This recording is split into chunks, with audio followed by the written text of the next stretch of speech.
Oh no! Oh! Fucking destroyed, dude! Pack watch!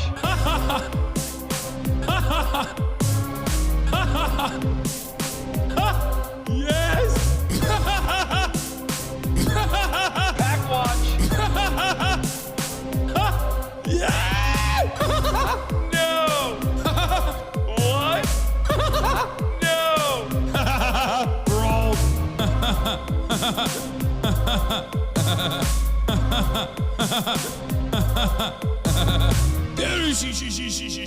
What's going on, everybody? Oh, dude.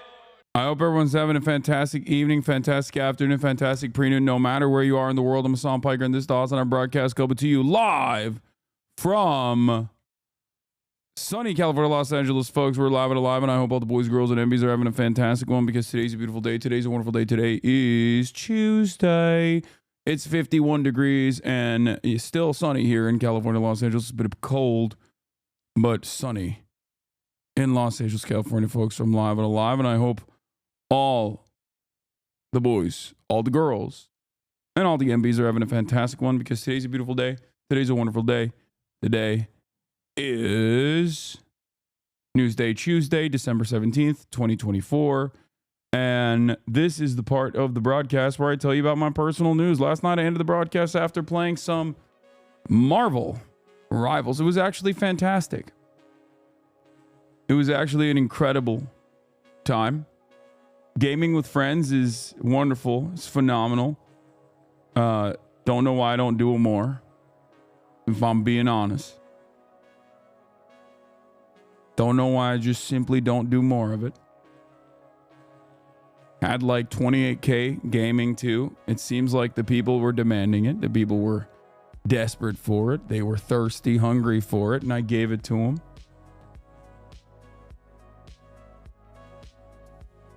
And I will continue giving it to them. No joke, whoever missed that gaming stream really missed out. You play really well and getting better with each game. Let's go. Yeah, did you like Rivals? I did. I did like it. And actually I got like fairly decent.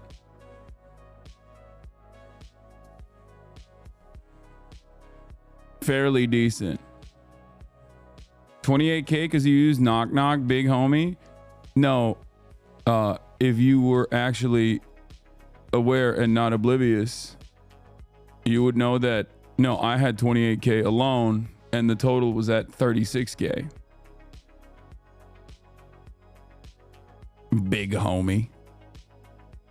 Anyway, Iron Fist cheese. I am sorry that Iron Fist is an incredibly difficult, incredibly technical character to play, and yet I was still able to do a very good job with this tremendously difficult character.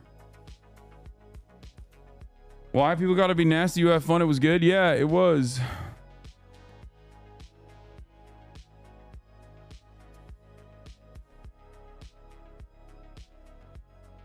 Are you doing Chad Vice this year? Yeah, I do.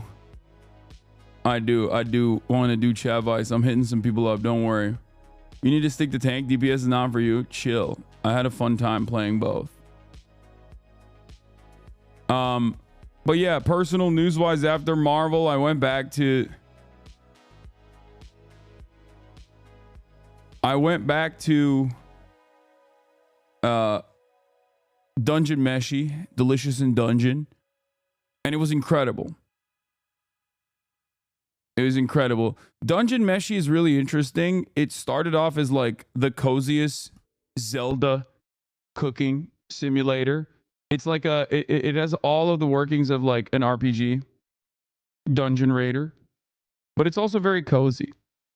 And then somewhere along the plot line, it gets incredibly dark and turns into Berserk. And it's shocking. I did not expect it at all. I'm almost done with the first season. I'm like, I think 14, 15, 16 episodes in. Not entirely sure. But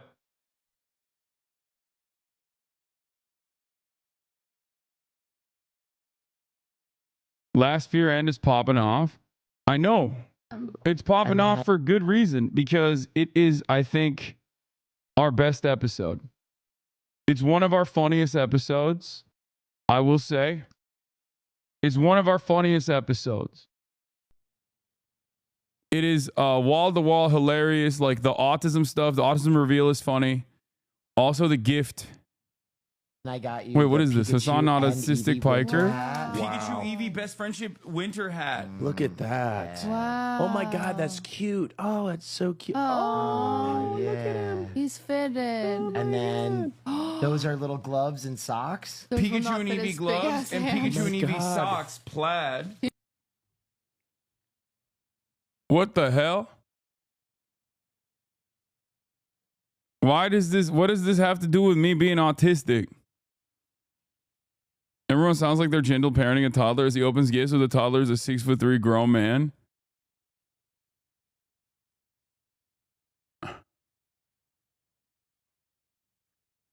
As an autistic person who does this, I'm so glad that people around him are supporting him and not making fun of him. Wait, what? What did I do that's weird? What? Nobody tell him?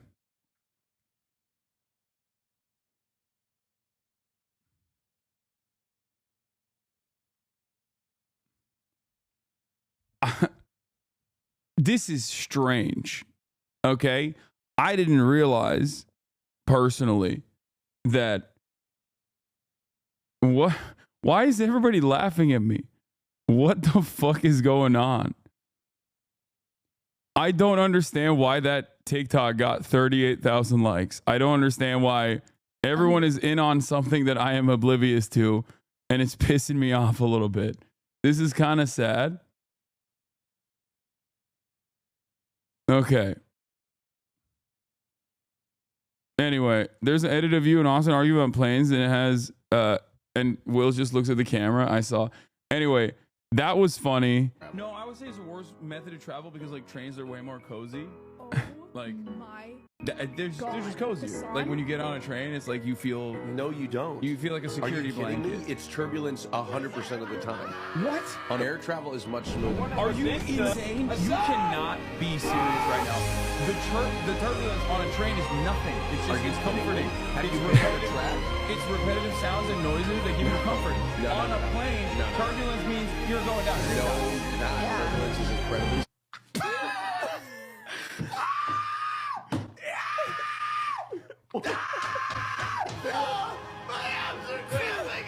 That part was the best. Like Austin's Target trash bag reveal for Cutie Cinderella's bra. Like that, you rarely ever get a bit that good, okay? And it's organic. And it was all like in my mind as it was happening, I felt like I was seeing the cogwheels turn. You know what I mean? Like this is like a bit that took 3 weeks to set up. It wasn't even set up as a bit at all. It was supposed to be organic. And it was straight up because of Austin being Austin and being so careless. Like it was so fucking amazing. Like the fact that he actually ended up choosing Cutie Cinderella, because anyone else that chose Cutie Cinderella in that random choice, anyone else that would have chosen her, they would have gotten a thoughtful gift. It wouldn't be anywhere near as funny. Yeah, in one day we got 200K on this episode. It was a big banger. We got everybody in here. Originally it started off because Cutie Cinderella did her story hour, right? And every time Cutie talks about like something that happened to her when she was a child, it's like the most traumatic thing anyone has ever experienced. It's kind of funny in like a very dark way where normal people will be like, yeah, like I don't know, I accidentally like farted when I was a kid in like 3rd grade, and it was like a shart, and and then I had to dispose of my underwear in the bathroom, and it was like traumatic or whatever.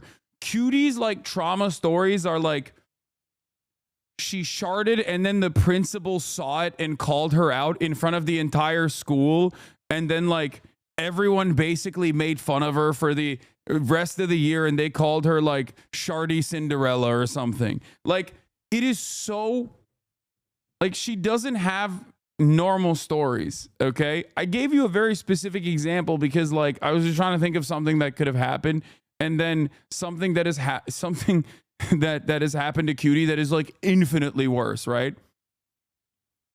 So in that process, she basically was explaining, you know, how as a broke boy, a broke girl, when she was young, she was very poor, right? And all these girls, they were doing an underwear exchange, and they all got Victoria's Secret underwear, and she had never had Victoria's Secret underwear. She was really excited, but she was the only girl out of the group that got Walmart underwear. And she was so embarrassed that she got the other girl, one of the popular girls, a Walmart underwear, that she basically kept the Walmart underwear and gave the girl her Victoria's Secret, even though she was really excited to get Victoria's Secret underwear for the first time in her life. She told the story a couple episodes back, and then we were like, okay, let's do an underwear gift exchange for all of us. Okay, Will wasn't there, but we all picked each individual names from a hat. I got one for March. March chose Austin. Will chose me. Like Will, you know, Will picked me out of the hat, and Cutie picked Will. Austin, on the other hand, picked Cutie Cinderella, and it was perfect because we all exchanged our sizes and we all got to work.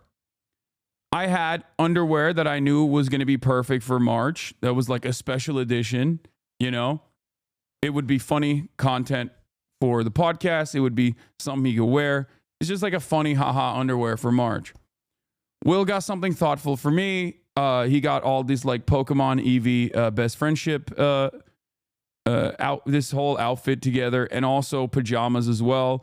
Cutie got something for Will that was also very thoughtful. Basically got Cutie got Will Creepy Yoda slippers, Creepy Yoda underwear, Creepy Yoda socks, all this stuff. And March got Austin Family Mart socks. Also, again, special, thoughtful, whatever, right? Austin, on the other hand, the night prior, I knew that he would not, I knew that he forgot. Like, I just knew that he had forgotten. So in the group chat, I was like, hey guys, just want to remind everybody, we have to, you know, bring our underwear tomorrow. And the night prior, he texted and said, oh, what the fuck? How am I going to go and find underwear at like 9 a.m.? How am I going to go find underwear from 9 a.m. in the 9 a.m. in the morning? Okay, here's the context needed for today's Fear End episode. Victoria's Secret now, I guess. It'd be really cool if someone bought it for me. You want to buy me some? I used to buy. Oh my gosh, let's have a bra and underwear party on the podcast. Please, I don't have any girlfriends. Please, guys. You want to do a bra and underwear party? Yeah. I'll do one. Yeah. You want to see us in our underwear? No, we buy we pull names and we all buy each other some. Like underwear? Wait, let's do it. It's like Secret Santa. What about like bras? I need paper and pen. I got Cutie. Yay! Okay. Okay, I have to buy. I'm better gonna make text. it I'm gonna nice. text. I'm gonna text. Don't text your assistant. You better pick it out. I will, but I'm gonna text him to remind me. Okay. Hey, You have an babe. assistant? No, The fact that he has an assistant and he still fucked it up makes it even funnier. it's my Lover. lover. Okay. Hey, All we right. need to buy Cutie a bra and undies. This is gonna be I so much lost. fun. They have to I'm be just wrapped. gonna say I lost a bet. March. Okay, you got March. March, come pull yours. Oh, Okay. come on, March. What do you got? Oh Okay. yeah, baby. Okay. March got me. Wait, that means I have to get Will because Will has to get Hasan. Yep. Okay. Wait, why does Will have to get me? Because if I get you, then Will gets himself. Oh. So this entire thing was put together because was because Cutie wanted to do an underwear party where someone would buy her Victoria's Secret. And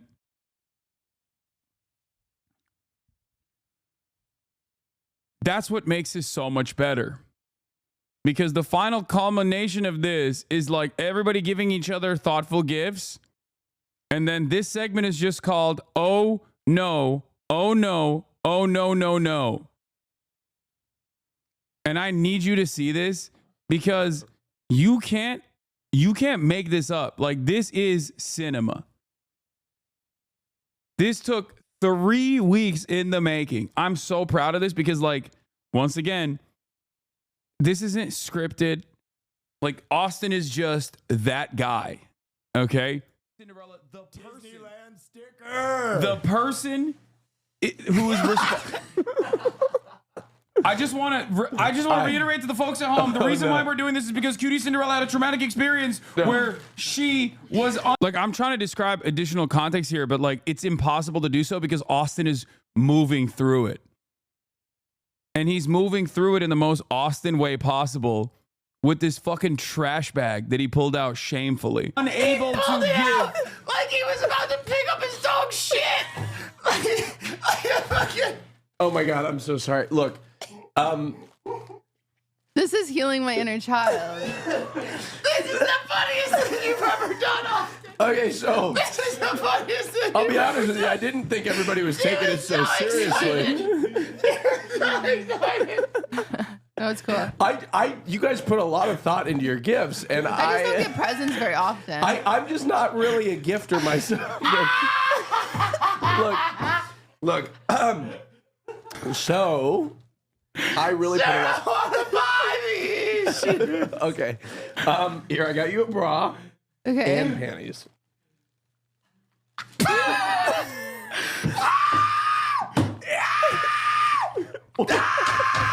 No, my abs are cramping. I'm gonna piss my pants. Ew. It's so ugly. I think it's beautiful. It's a wire-free bra, all-day comfort, and smooth underclothes, and it's got adjustable straps. I can't. I'm gonna piss. Hold on. It's so ugly. It's beautiful. So ugly. Hold on, it's so pretty. Look at this. Look. It's so pretty. Also,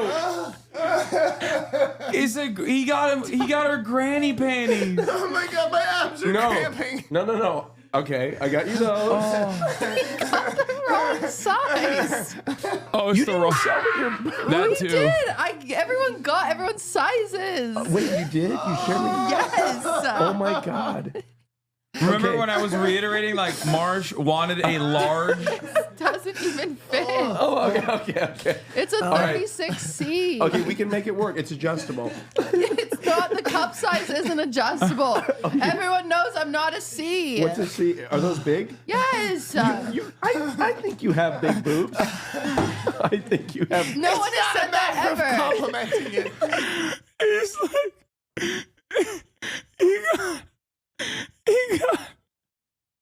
he said it's adjustable, and then she went, no, it's not, and he said, well, I think you can fill them in.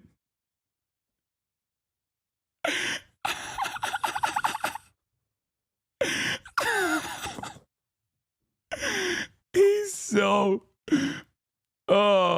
it's just so perfect, man. It's so perfect. It's just keynote. Anyway, I just wanted to show this because I'm so proud of this. Because I think this is an Always Sunny in Philadelphia bit that happened because so many things hit, like back to back to back. Austin picking Cutie, us constantly pushing it back week after week. Just incredible. The very fact that all of this is happening in the backdrop of Cutie Cinderella's desperate attempts at like relitigating and reliving her traumatic moments. Like Cutie Cinderella's trauma from her past, thinking that she will be able to overcome it now, and then having to relive that trauma, but in a different way. It's perfect. It's also additionally hilarious because Austin has done this already. For those of you who haven't been watching the Fearan podcast, this is a part of the Fearan lore. We all went to Japan and we all got very thoughtful gifts for Cutie Cinderella. We got very thoughtful gifts for Cutie Cinderella because she can't fly, right? And Austin, on the other hand, like I give her like this otter, this toy, this this and that. Will gives her something very thoughtful as well. And then Austin just kind of dives into his pocket and finds a sticker from Disneyland Tokyo. And he's like, I guess this is my gift for you. It was incredible. Like all of that buildup is just so perfect. Yeah, the sticker incident, which Austin carried around with him everywhere. And he bought himself a nice Disney Tokyo backpack. Oh yeah, of course. He got himself nice shit from Disney Tokyo, but not Cutie. Oh, I saw this. Dr. Disrespect came after our girl. Who's the stupid little host? Dr. Disrespect slammed Cutie Cinderella, calling her uncreative after she rose him at the Streamer Awards. Who's this stupid little host? Cinna says, even his insult sounds like you're talking to Kid Lamau. Talking to Kids Lamau. Fucking got him.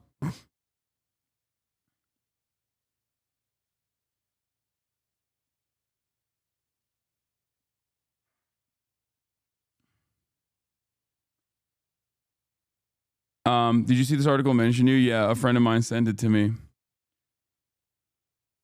I heard. Anyway.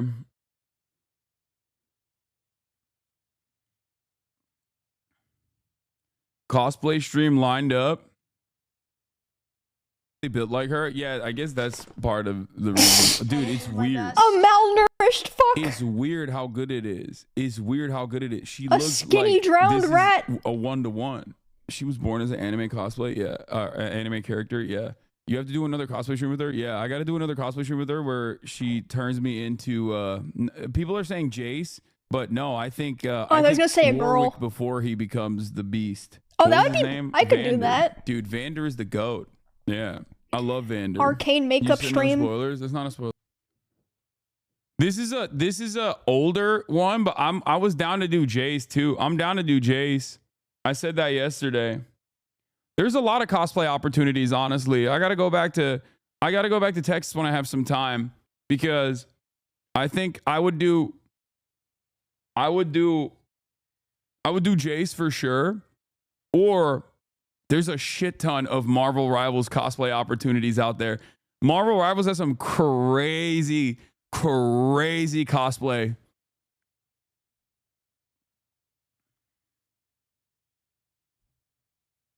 Hasan really got ops sending him brain rot articles. Fox News immediately posted an article about it. Wait, Fox News posted an article about what? Anyway, let's blast off.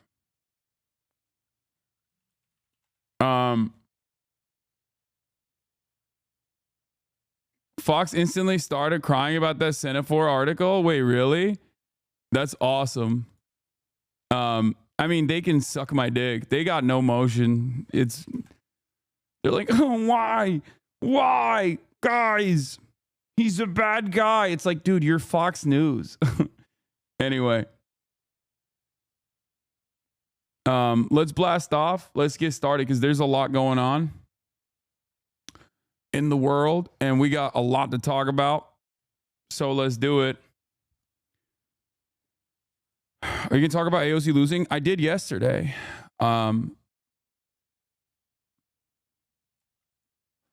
Madison, Wisconsin, neo-Nazi, Femcel shooter, Manifesto released. Combating misinfo. Austin did a test. Austin live streamed this morning. Look at his fucking smug little face. He's like,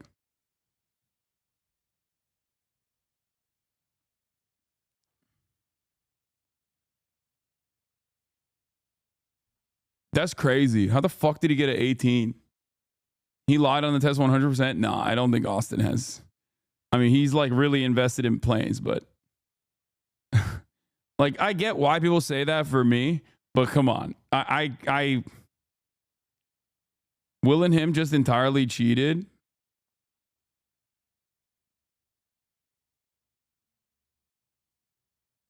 Austin used to take the gay autism test, not the normal one. Yeah. Anyway, Madison, Wisconsin, neo-Nazi femcel shooter manifesto release, combating misinfo. Crane pops, Russian nuke guy. Is Gaza ceasefire on the horizon? You exaggerate a little, but they 100% lied. Gaming later, question mark. Get in now. Twitch.tv/HasanAbi.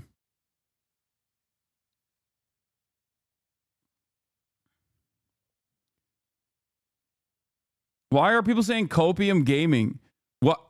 Okay, I think I've said this before, but it bears repeating. I think that a lot of people in this chat don't actually enjoy watching me game, but instead they enjoy complaining about me never gaming. Because whenever there's an opportunity for chatters to complain about me not gaming, there are hundreds of thousands of chatters that chirp. There are tens of thousands in the Discord. And it's always interesting because when I do end up gaming, my numbers still go down. Sometimes I have more active chatters in my Discord that are chirping about me not gaming while I'm literally playing a video game on stream. Okay? While I'm straight up playing a video game on stream, you'll have chatters in the Discord being like, oh, he never games, lol. Except for yesterday. We popped off yesterday.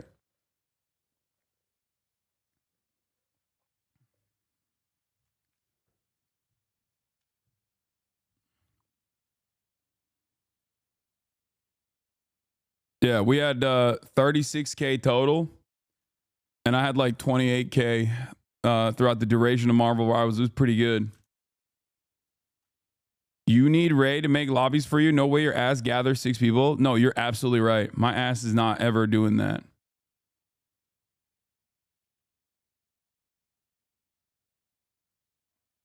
Yes, Yubi was modded because Yubi is a gaming watcher. So was Weeby, actually. Both the B's. 5 Hearts Under One Roof was your game with the most viewership, by the way. That's true.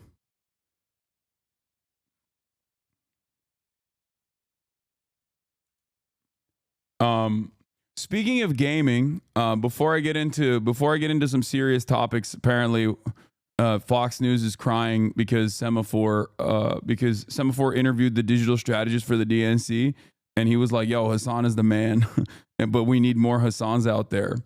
Okay, before we get into all of that, last night when I was gaming with friends, I wasn't just gaming with some of the top content creators. It turns out I was also gaming with a person who is a voice actor, a famous voice actor. First time leading a main character role, couldn't be happier. Goldbeak coming soon. A voice actor for a feature film? Still trying to raise that eagle as a chicken, is? She sure is. You cannot fly! Roosters and hens, prepare to witness the impossible. Here goes! Do you have any idea why I can't fly? You're an eagle with a chicken's heart. Run! Look at that! You adopted an eagle! He's dangerous! They don't belong here. After years of being grounded, Ratchet! I'm here to babysit you. I'll have you know I'm a grown bird. That's so. Help! things are looking up. Please teach me how to fly. Wanna teach me yet? I can fly! I can fly now! Someday, I'll be the all-time best! He and Silverwing were two of the best flyers in the world. My dad was called Silverwing? Go to Avian City To find my real family.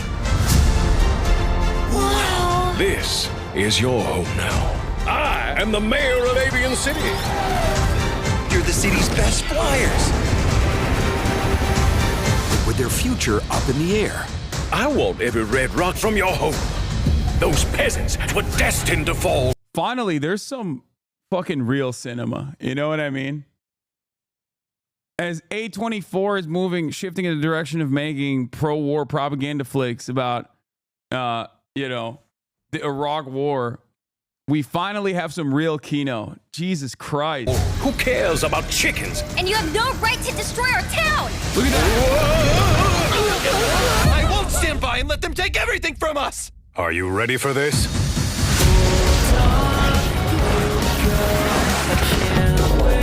He's not going down. Without a flight. This is an anti-imperial struggle, okay?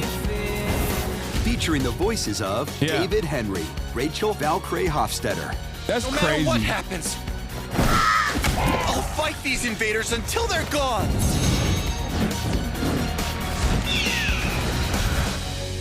Goldbeak.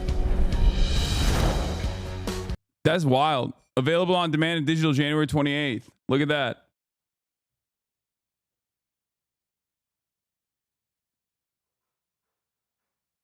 Hasan never got to see it, so here it is for y'all, my favorite Haas peeps. Oh, damn. Nice. Looks good. Yeah. How about all the youngins out here learning about Hawk Tua, but instead they should be learning about these hawks that are doing a revolution instead.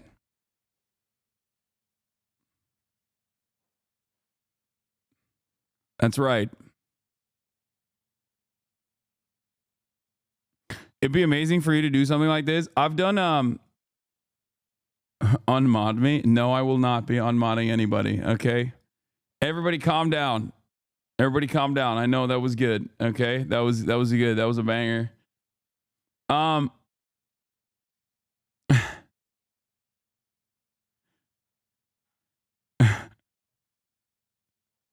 You should be a voice actor.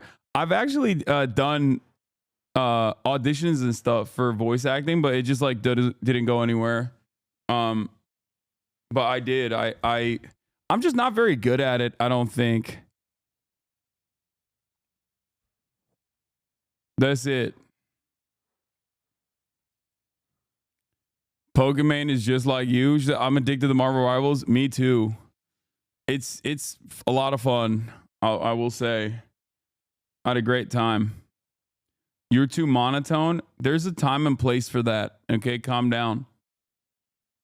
Is a Chinese movie that came out in 2021, lol? Yeah, and then now it's being released in America.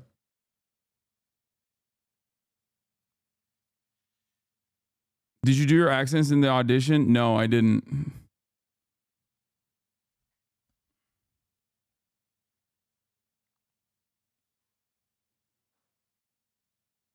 I was joking. What the fuck?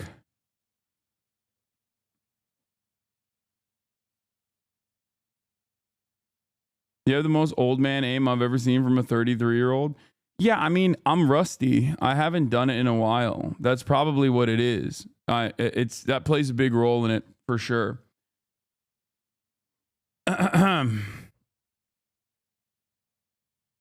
Anyway, so apparently Semaphore interviewed Kamala Harris's digital chief on Democrats losing hold of the culture. And in this, he dropped my name. Okay, the campaign needed to introduce Harris quickly to people who aren't obsessed with politics. Sports is perhaps America's last remaining monoculture, and Flaherty and the Harris team decided to book her on sports shows and podcasts. But one by one, the biggest personalities in shows politely turned them down. Sports and culture have sort of merged together, and as sports and culture become more publicly and sort of natively associated with this Trump conservative set of values, it got more complicated for athletes to come out in favor of us. Flaherty, 33, told me in an interview last week, it got more complicated for sports personalities to take us on their shows because they didn't want to do politics. That's not to say Steph Curry and Steve Kerr and LeBron James and all of them coming out wasn't impactful or important, he said. It was more impactful because it had gotten so much harder. But certainly the culture has been associated with heavy sports watching, has become associated with right-wing culture in a way that makes it hard for us to reach people. First of all, L. Second of all, skill issue. But last but not least, I mean, I wouldn't necessarily say that sports watching across the board is just like dominated by right-wing sentiment, even though virtually everything online is incredibly right-wing. I don't think that that's the case. I just don't. Stephen Curry's burner. Thank you for the 5 gifted subs. Maybe you should gift the biggest gift of all, not friendship, but instead socialize housing in your neighborhood. That's what you should be doing instead of being an additional hurdle to homeless shelters being built in your neighborhood because you think it's going to ruin the culture. Your haters have been having a meltdown over this article. Is this who you meant when you said the Harris campaign wanted you at the DNC? This is the deputy campaign manager. I didn't know that the deputy campaign manager was HasanAbi head. I did not know that. I wish he would have listened to my advice a little bit. But anyway, Faraday declined to say who turned Harris down, but she didn't appear on key shows hosted by sports figures sympathetic to Democrats like Colin Cowherd, Bill Simmons, or the Kelsey brothers. As Semaphore first reported at the time, Harris did appear on All the Smoke, a popular but more niche basketball podcast, and NFL Hall of Famer Shannon Sharp's Club Shay Shay podcast. The campaign's failure completely cracked the sports sphere was, to Flaherty, ominous, and a part of a larger trend in which some influencers who had felt comfortable engaging with the Biden White House demurred when asked to help Harris make her case to her followers. When it's not cool to talk about politics, he said, you're kind of afraid of the audience. You don't even have to talk about politics. The problem is Kamala Harris.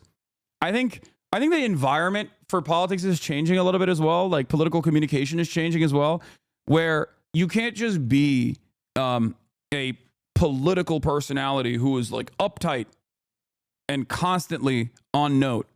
You can't have a Pete Buttigieg style person, right? You have to be more of a real person. If you want to live in the post-Trump universe, you have to kind of play ball.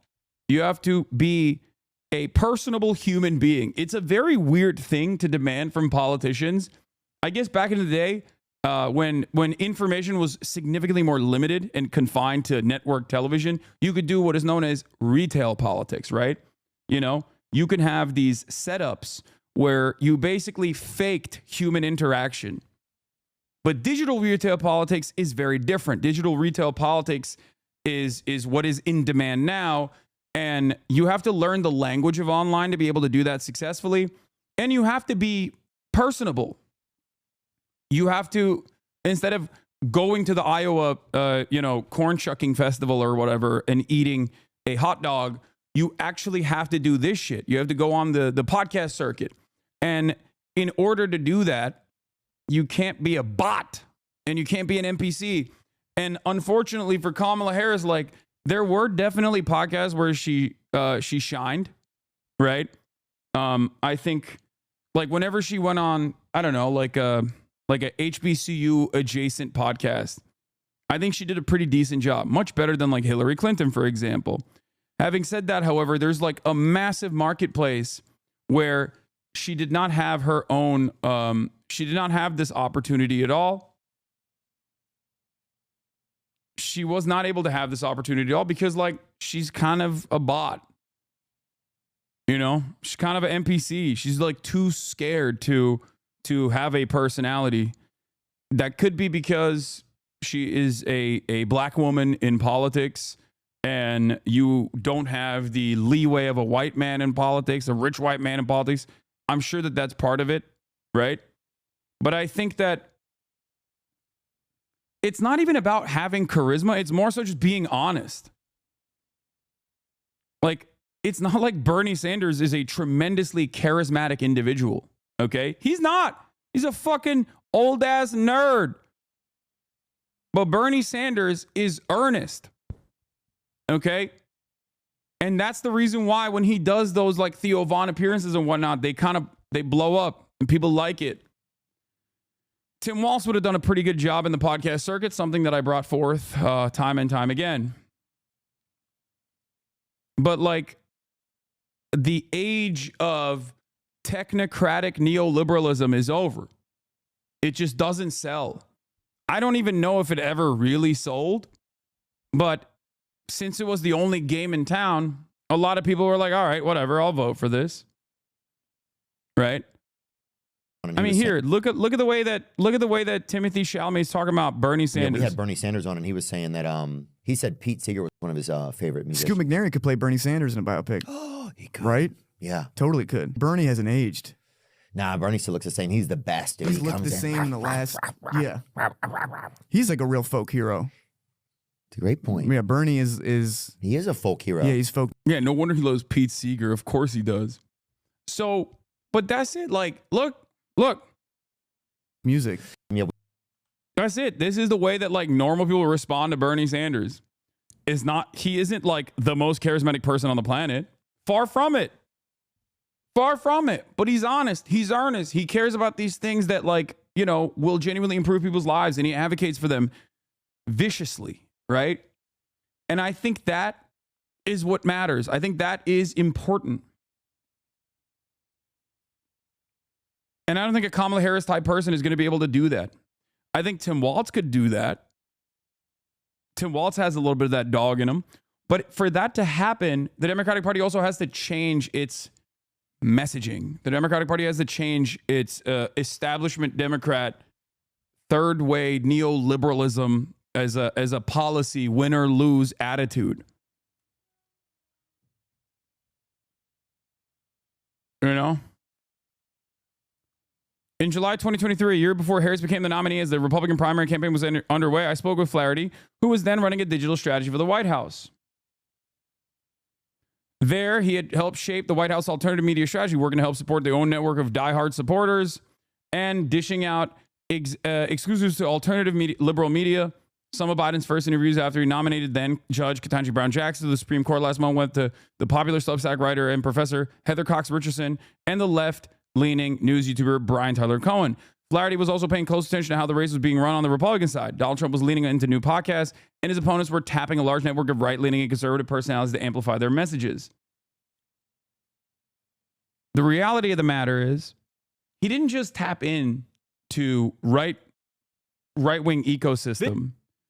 He didn't just tap into the right-wing ecosystem. He went in to as many outlets as possible that would have him. That's the thing that people don't comprehend. Like, I wouldn't say Theo Von is right-wing. I don't think he is. Joe Rogan is, but he's unique. And Joe Rogan wasn't right-wing for the longest part. You know? Democrats, Harris 2028 presidential run. Yeah, no, this is bullshit. I don't believe that this will happen. They're writing these articles. They're writing these articles specifically because Kamala's going to sell a book eventually, and that's it. That's it. I think that the only reason why they're saying that is because like she's going to write a book and they want to sell it. And that's it. There's no one's going to read your book if you're not going to run again. Yeah, it's bullshit. I don't think she's going to run again. All right. Anyway, let's continue.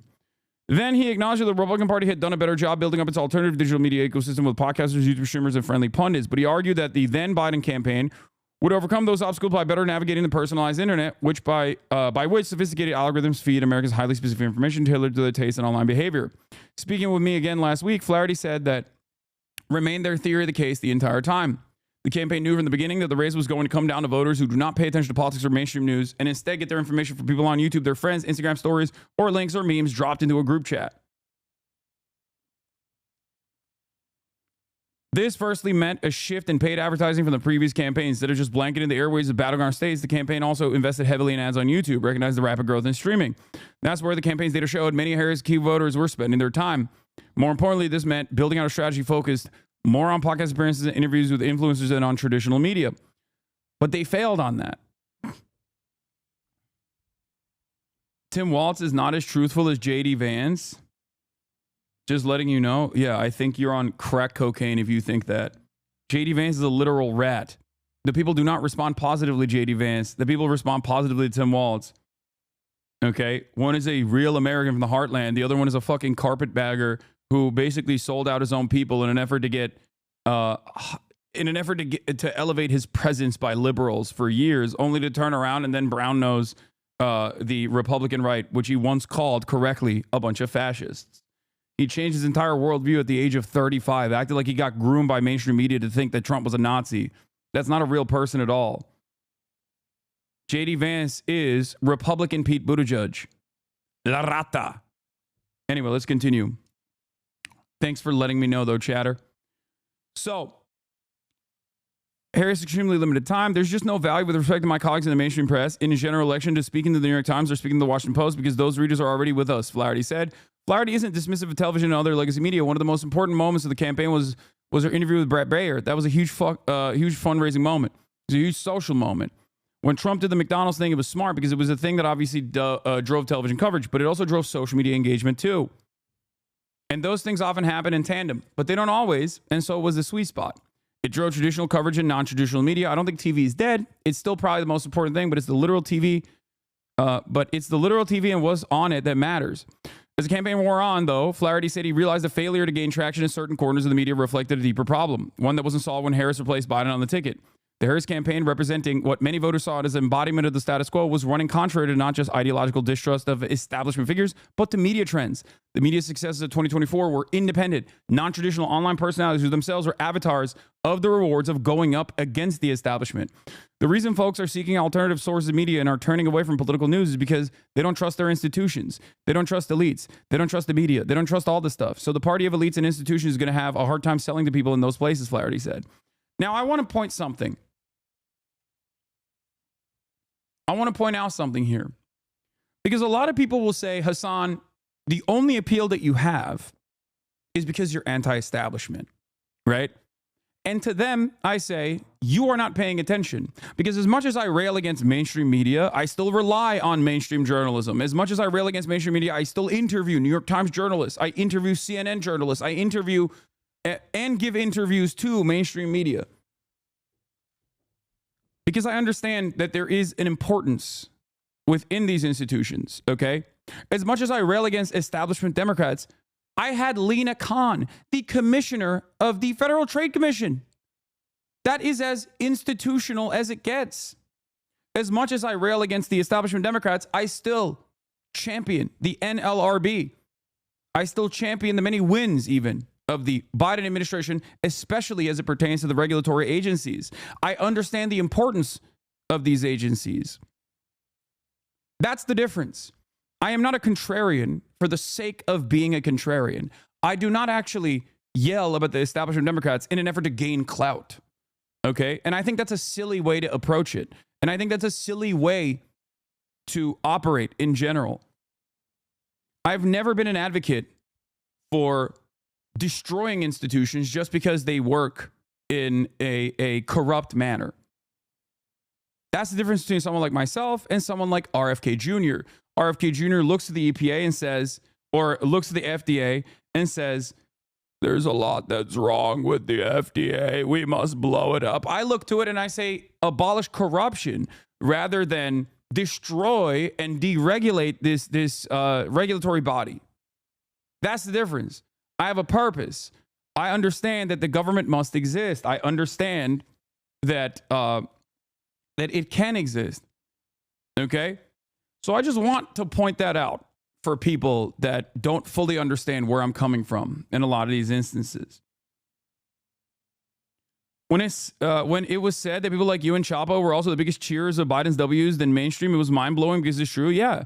When Biden exhibited the courage, demonstrated the courage and expended political and social capital to pull our troops out of Afghanistan, I was there defending that action. So was Chapo.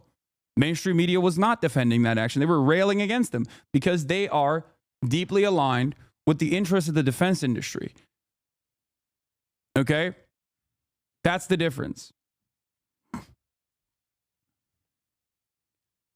It's not as simple as go to Joe Rogan and talk about how great democracy is and the importance of preserving the independence of the DOJ or whatever. You've got to speak their language. And I think there are plenty of cultural touch points. I mean, Joe Rogan was at least recently for Medicare for All. Theo Vaughn is really against money in politics in the way that pharma has flooded our communities with opioids.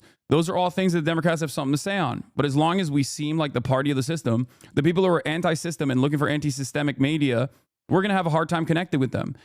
Now, nowhere was this more clear than within the manosphere of podcasts and content creators like Rogan and Vaughn. To them, Trump had become less toxic and more based, and he rewarded his supporters with access. Flaherty said the Trump campaign successfully used new media to reshape culture, while Democrats found that the mass media institutions that had long largely supported them were weaker than these new cultural drivers.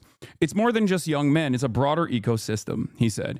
Democrats have historically had these really close relationships with institutional media, institutional culture, Hollywood, and the traditional press. There's this entire cultural ecosystem that Trump campaign did a really good job cultivating over a long period of time. We should get Jennifer Abruzzo, general counsel to NLRB, next. She's responsible for reenacting the Joy Silk Doctrine and numerous other labor W's. You're right. I'm down to do that as well. Flaherty also acknowledged that Elon Musk's purchase of X, Twitter, played a major role in the campaign, further tilting the scale of online culture and information towards Trump. Its importance was twofold. One, it was where you reach elites and high information people. But two, it was also the kind of place where politics could sort of careen into culture. And so it was really important. It was a really important central node, even if it wasn't the farthest reaching platform, he said.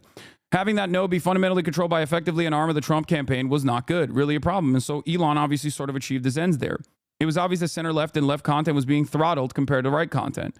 But while the campaign came to believe it was fighting an uphill battle against culture, moving in the opposite direction, it also made some strategic errors of its own based on faulty assumptions. Flaherty said that one place he understated the Trump campaign was a central part of the former president's digital strategy. The Harris campaign thought that Trump's team decision to continue talking to the manosphere meant he would simply be reaching the same audiences over and over again. But the incredible frequency of those appearances helped build the former president's credibility with that audience, which seeped out. He also said Harris's campaign never quite figured out one of its earlier strategies, which was to get its messaging organically into family group chats and private media, partially because they couldn't nail what kind of content would spread that way. I think that's one that ended up being a lot harder to execute on. Over the last several weeks, many professional Democrats I've spoken with feel that they've successfully identified our problem. But the next step for Democrats' media strategy are uncertain. When I met Flaherty this week in New York, he was contemplating his own professional future and what his role would be. To Flaherty, part of this starts with putting real effort into building the left and center left's own independent media ecosystem, divorced from the nonpartisan media that has historically satiated Democrats' appetite. Flaherty said one silver lining of the election was that many hardcore Democratic partisans have begun to waver from their satisfaction with legacy media. Yes, I changed the camera to full cam because I think it's better to just like read the article, but also have it be full camera. They are never going to trust the New York Times, and they're never going to distrust the Washington Post, he said.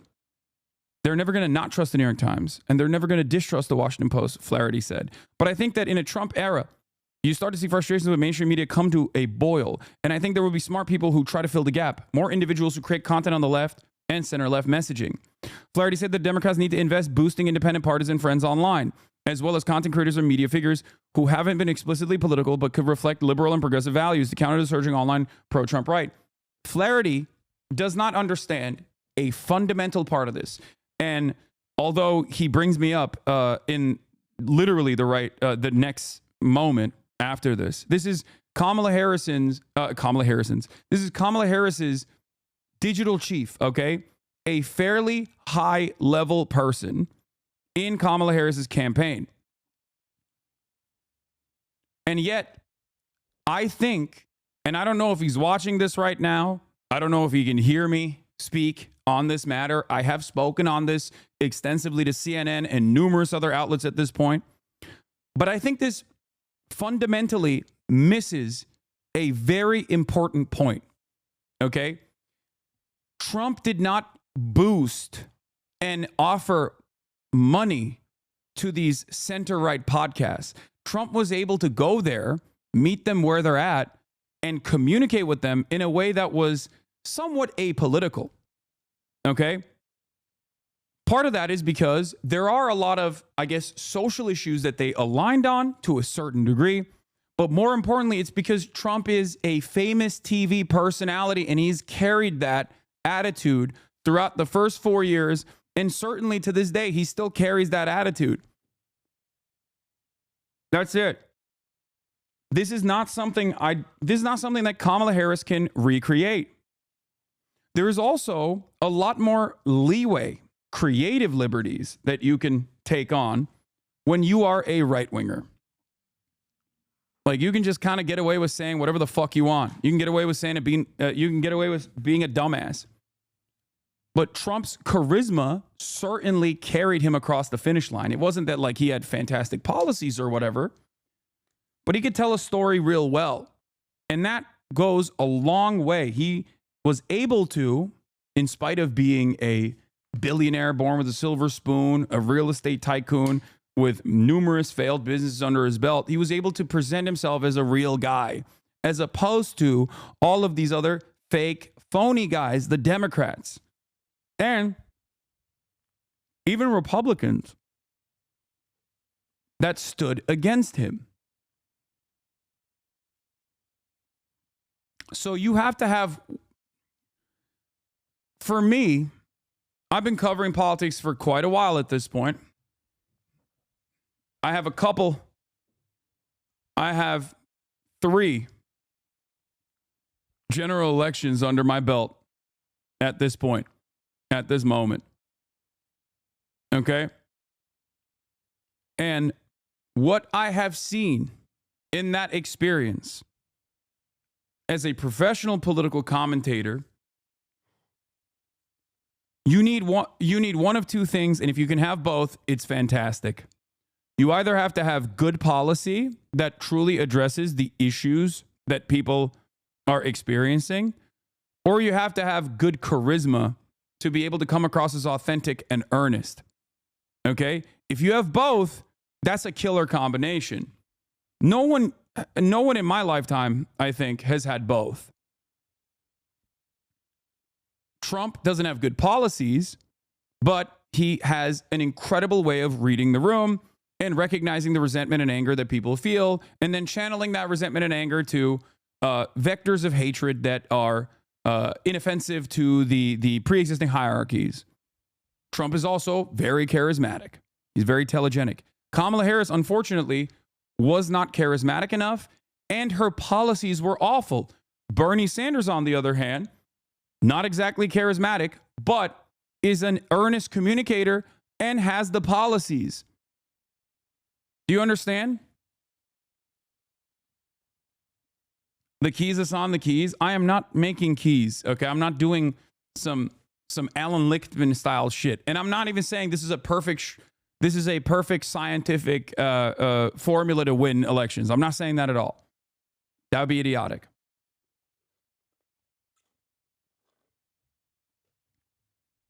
I'm sorry, but why do we have to dumb it down for chat? No offense. Wait, what? I always dumb everything down for every single person. Trump is not charismatic. He's gross. He's charismatic to bigoted people. Okay, well, you can keep saying that, but it doesn't matter. He was a very famous television star. Yeah, I wonder who represents the average American better in an election. Someone who consistently gets banned from this chat over and over again for being fucking annoying, or the guy who won the goddamn election. I apologize to my well-intentioned chatters who are, maybe hypersensitive to microaggressions or whatever the fuck. But the reality of the matter is, okay, if I were to even listen to your whims, I would be a very different content creator. I would be a much less successful content creator. That's just the truth of the matter. Okay? Sometimes you have to just take a back seat. Sometimes you have to take a back seat and just listen to what I have to say instead of, chiming in and saying something that obviously is demonstrably untrue for the broader audience, for the broadest subsects of American politics. Did Clinton or Biden have more charisma than Bernie? No, not Hillary Clinton, if that's who you're asking. But I think that Bill Clinton had charisma, for sure. I think Obama had charisma. He maxed out on a charisma, and he had some pretty decent policies as well. But it was mostly the charisma that actually packaged whatever he was selling. That's what carried him. Okay? That's what carried him. Anyway, so here's what Flaherty says. We need a whole thriving ecosystem. It's not just Pod Save America, though I think we should have more of them. It's not just Hasan Piker. We should have more Hasan Pikers. It's also the cultural creators, the folks who are one rung out, who influence the nonpartisan audience. Okay, I don't disagree with this. Those things all need to happen together. The problem is, you can't inorganically develop this. I guess you can pump money into it a little bit to give it more prominence, to give it more respect, to give it more legitimacy. But you can't inorganically create the same, like you can't do a Nelk Boys, but for the left, because the Nelk Boys were not created by the Republican Party. Okay? You can look at Daily Wire. Daily Wire is a great example. Daily Wire is a direct political operative. Daily Wire is not funded by the Republican Party. Daily Wire is funded by those who fund the Republican Party. Do you understand?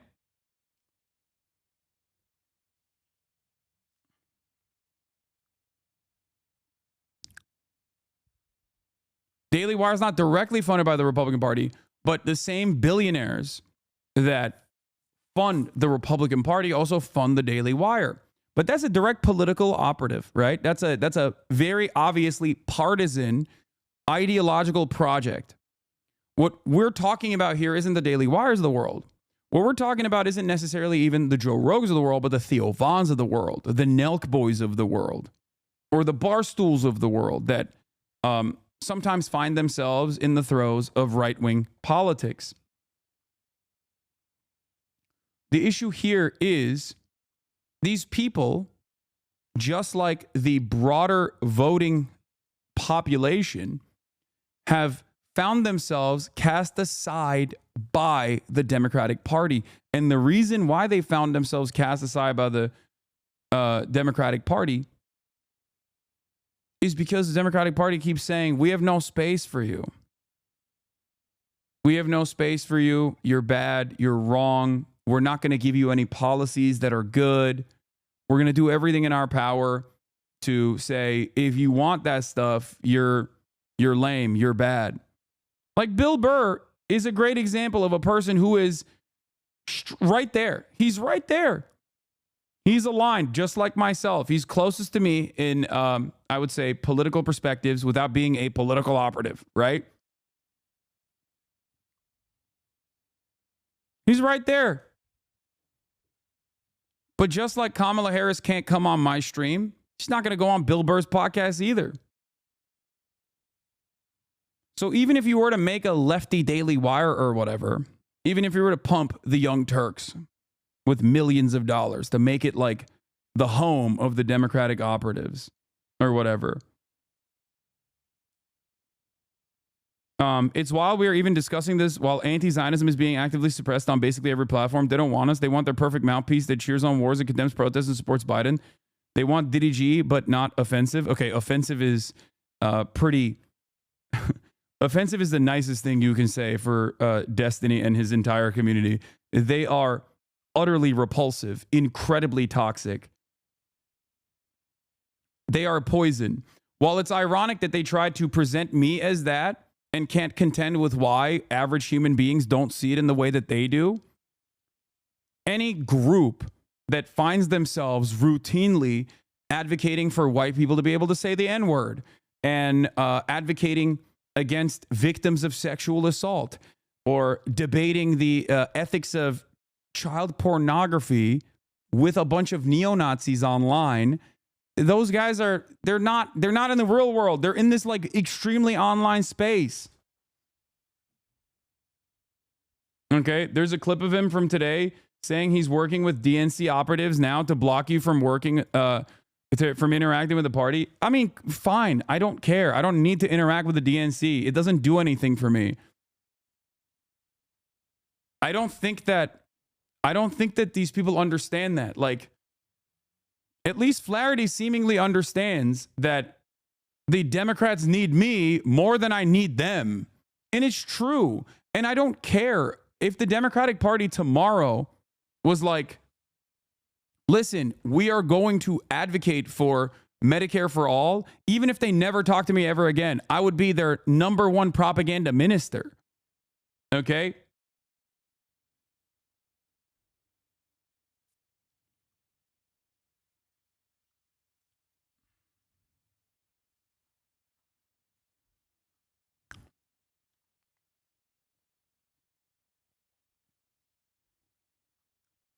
Making a leftist Joe Rogan doesn't change the fact that 86-year-old Nancy Pelosi, while recovering from a free hip replacement, campaigned for a 70-year-old with throat cancer for oversight committee rather than a 35-year-old. The geriatric ghouls in Congress refuse to step down. Exactly. I'm gonna use this as a wonderful segue to talk about the AOC oversight committee vote that took place already.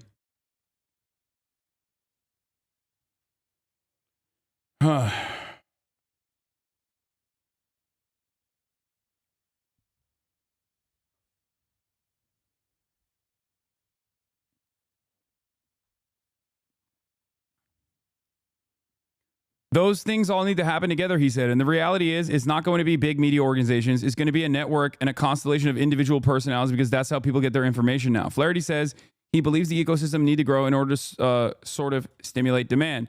There is some truth to this.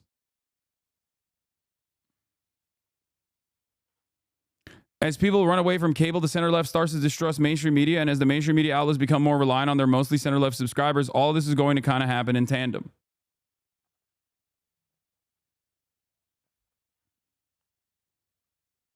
I don't even think you would be what they want, even if they did support those things, because you care about foreign policy and internationalism, and they will never back down from imperialism. I think that's a big part of it as well. But there used to be a space within the Democratic Party for people who actually were openly anti-imperialist. Okay? That is the problem. That is completely gone from the coalitions. It's completely abolished. There is not a single Democrat that is known for having an anti-imperialist slant, okay? At most, you get the likes of Bernie Sanders, Rashida Tlaib, Ilhan Omar, and every now and then AOC, okay? There are no Gravels anymore. And it's not just Gravel either. The problem is you could still make it work. You could still be someone who is critical of the Democratic Party's, administration, the administrative function when it comes to American empire, and yet still advocate for them. Yeah, the Barbara Lees of the world. Exactly. You could do that. That's fine. There was a space in that big tent. But I think the Democrats have openly cast aside and have reduced their ranks or destroyed that wing of the party, even though this is yet another divergence within the Democratic Party's operations and the Democratic Party's base of support. Not even just the, diehard Dems, but specifically just Americans in general. Like, Americans broadly do not see themselves as pro-war. Americans are fearful. And yes, they are oblivious to American empire. But when asked directly about their opinions, they're like, I don't want war. I don't like war. I'm not a fan of war. Donald Trump now, this is the second time Donald Trump cast himself as an anti-war guy. Now, we know that that's not the truth. We know that that's not the truth, but he still ran as an anti-war guy. Okay? And he still presented him that. He still presented himself as that.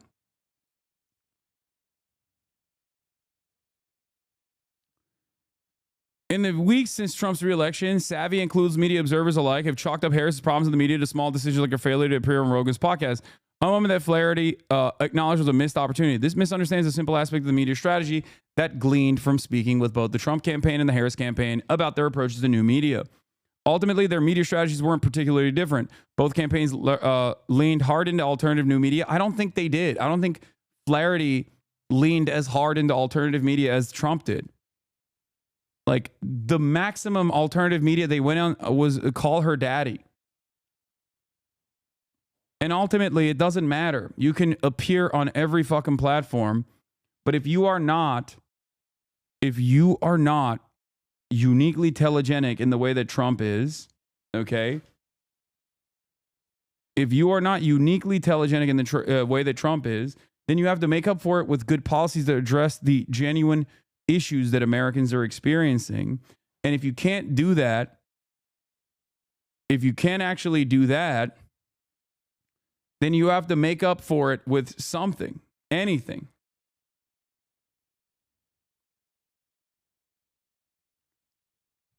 You have to make up for your lack of telegenic, charismatic politicians with good policies. One of the things both you and the right understand more than the general left is that no matter how much information you give someone, it's very hard to change their values. Leftists spend too much time telling the most racist man alive that Trump is racist. The right doesn't bother telling trans people that Trump will help them. It tells transphobes it'll hurt them. There's some truth to that as well. But I do think that people can have their values be changed. But I don't think the method of doing that is by spirited debate or whatever. I don't think that's how that works either. I think that the way you do that... Hold on, I got to get my mom an Uber real quick.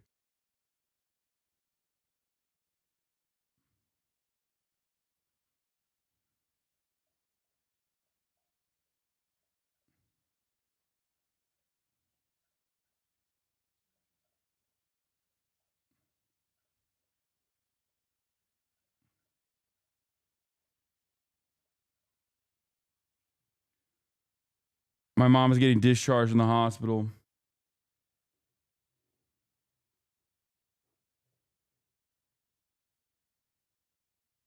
Why isn't it working? What the hell?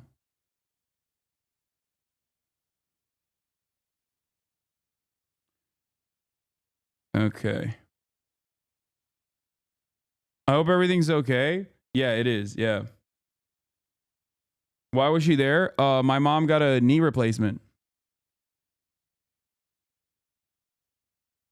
Yep.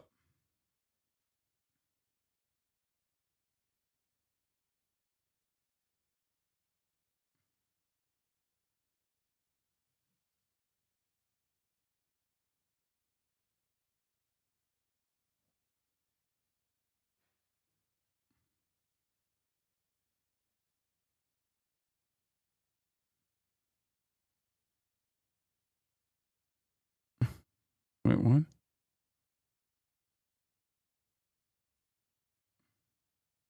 Why isn't it working? You're requesting a wheelchair. Yeah. I want a wheelchair accessible vehicle. Why won't it let me? Why does it? It's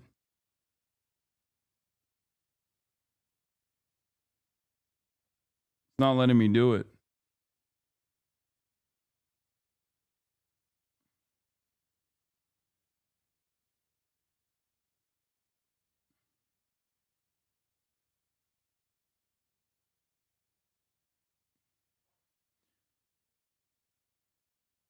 Couldn't she have gone to Europe like other politicians do? Yeah. For the record, I dropped her off at the hospital. No, man, everybody shut the fuck up. Oh my God. The parasocial nature of this content creation is so insane.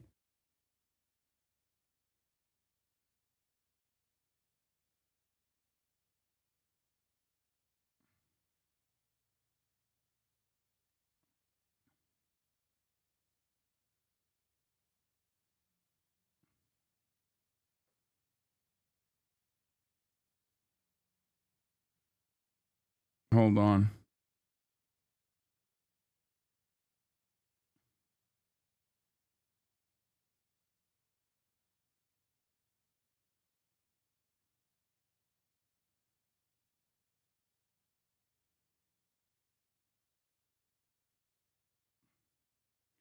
Hold on. Still.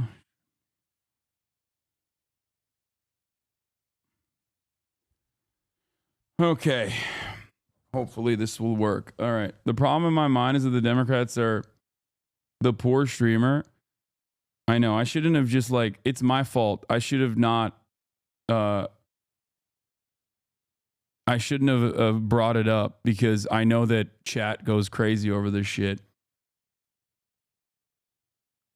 Anyway.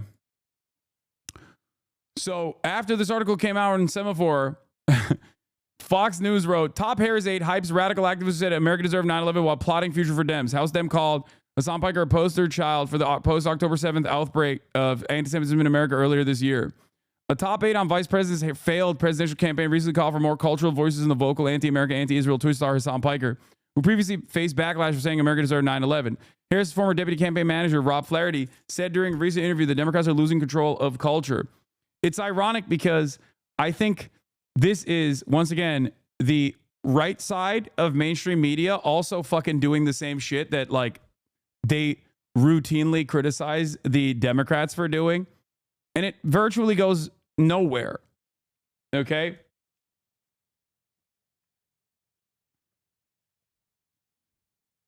The pearl clutching over this when Trump literally went on some of the worst people shows. Yeah, exactly. Terrorism tag at the top. Yeah. We need a whole thriving ecosystem, Flaherty told Semaphore. It's not just the Pod Save America, though I think we should have more of them. It's not just Hasan Piker. We should have more Hasan Pikers. It's also cultural creators, the folks who are one rung out, who influence the nonpartisan audience. Those things all need to happen together. The reality is not going to be a big media organization. It's going to be a network and a constellation of individual personalities because that's how they get their information now. Flaherty, who previously served as director of digital strategy for the Biden White House, is likely to face backlash.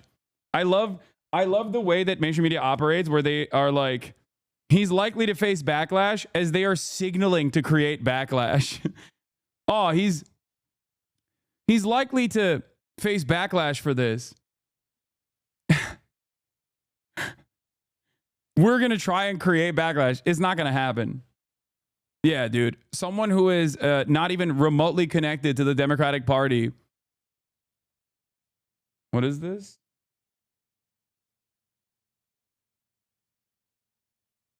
Hold on.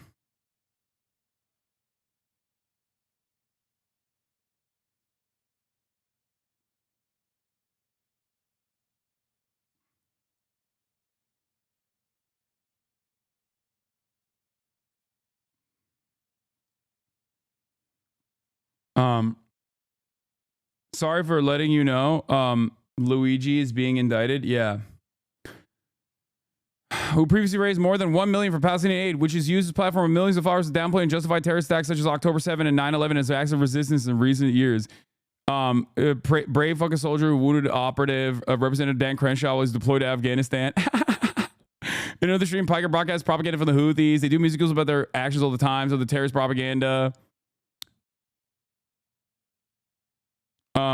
They still run this. If it doesn't matter if fucking rapes happen on October 7th, Piker said in a May 22nd stream, it doesn't change the dynamic of Palestinian and Israelis for me. Yeah, that was me defending that. Once again, that was me quite literally. Yeah, it's rehashing the old article from this point on. But as you guys already know what this is me quite literally saying October 7 rapes do not justify genocide, which is, I think, the most understandable, the most normal, the most moral position. You know? Oh man, I can't believe he said whether rapes or not occurred on October 7 does not change the dynamic for me one bit. It does not make genocide appropriate. I know. You laugh at it, but I've literally met people IRL who think you feel those things because of this kind of misinfo. Yeah, okay, well, you can correct them and be like, do you think it's appropriate for Israel to do genocide because of October 7? And if their answer is yes, then, you know, they just have that perspective. There's not much I can do about that. While Senator Ed Markey, Representative AOC, and others have been on Piker's platform, Richie Torres of New York wrote a letter. Like, think about this. On the one hand, you have Ed Markey, AOC, and others who have been on my platform. On the other hand, it's Richie Torres who wrote a letter crying about me. Who do you think has more motion in the future of the Democratic Party? Who do you think has more prominence?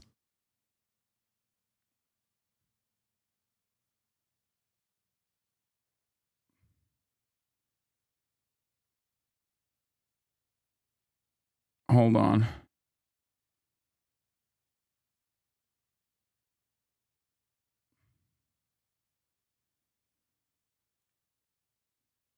Based on the Pelosi vote, Torres? No, dude.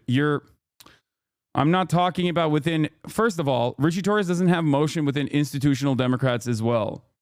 Okay? He's just a fucking idiot. He is a propagandist he's a paid propagandist for Israel, and he has never in his entire life had any sort of motion whatsoever outside of that. It doesn't matter. Outside the context of October 7th, Mr. Piker has been joked and mused about men. What the fuck is this? Men date raping women on a college campus and has posed an image of a handgun on top of a U.S. senator in what appears to be an open invitation to gun violence against a sitting elected official. Torres said, inviting one's followers to shoot an elected official, whether it be done in earnest or in jest, is the kind of threat that warrants a serious. Richie Torres is DDG's strongest soldier. Piker's Twitch streams regularly hit more than 1 million views and often has many of 30,000 viewers at any given time. Certain people who are openly happy with the death of Republicans are so happy with Fox News right now. Oh, you mean Destiny's community? I know. Yeah, none of this shit matters. You know what my positions are. This is more fucking lame-ass Fox News noise. I like that Richie Torres is defending Tom Cotton here, though. That's funny. He's like, it's so unacceptable. And as far as like the Hasan has laughed about date rape on college campuses, that is quite literally not the point I was making at all. I was saying that if these Republicans want to send their children to an anti-woke college, okay, because they're so worried about, Title IX and date rape in other colleges being prosecuted because it's an anti-woke college that they're sending it to, it's better to at least contain the worst people in those anti-woke colleges. It is a utilitarian, it serves a utilitarian purpose. Don't repeat it, Lamau. No, I don't give a fuck. The fuck? I think stripping that of its context is so fucking insane. Like, I don't know about this, Hasan. You don't know about what?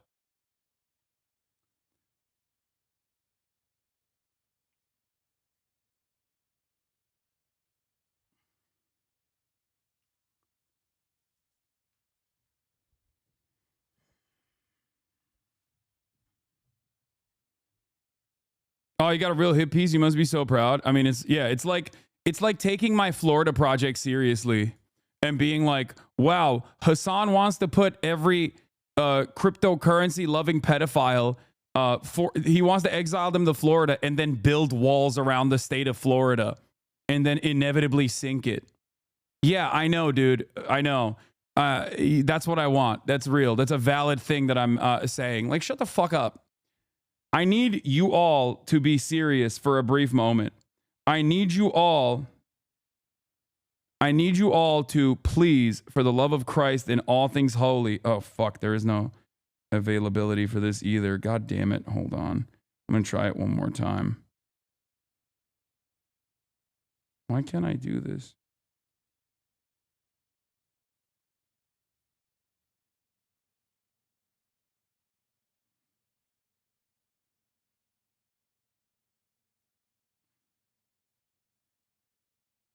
Hold on.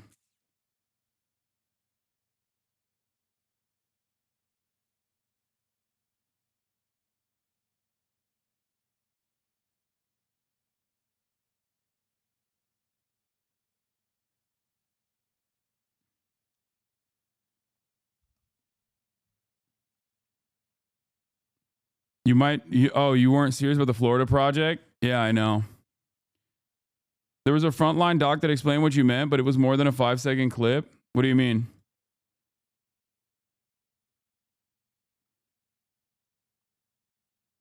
it is kind of crazy how difficult it is to get like an appropriate accessibility vehicle. I'm shocked at the, you know. Yeah. By the way, this is straight up from the, like, this is a video that is like readily available on my YouTube page as well. People are so funny to just like keep robbing this of its context, but it's like, it is a insane PragerU documentary where they're championing like virtually a pro-rape college campus. Okay. It is a Republican college campus that is supposed to be designed to be anti-woke.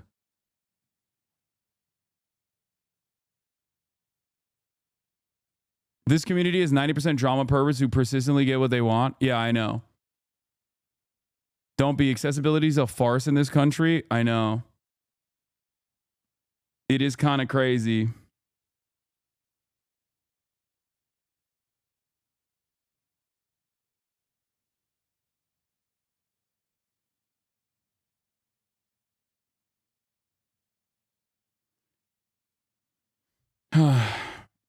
Kamala's brother-in-law is responsible for both the election loss and your mom not getting the transport she deserves. I agree.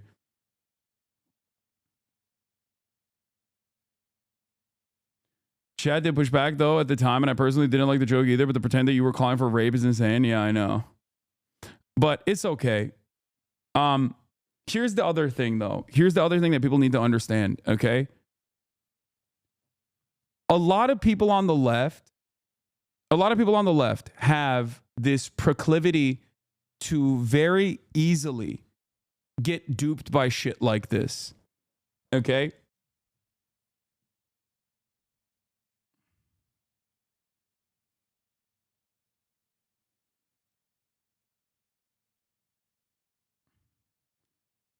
People have this tendency where they will see something out of context, especially on the left.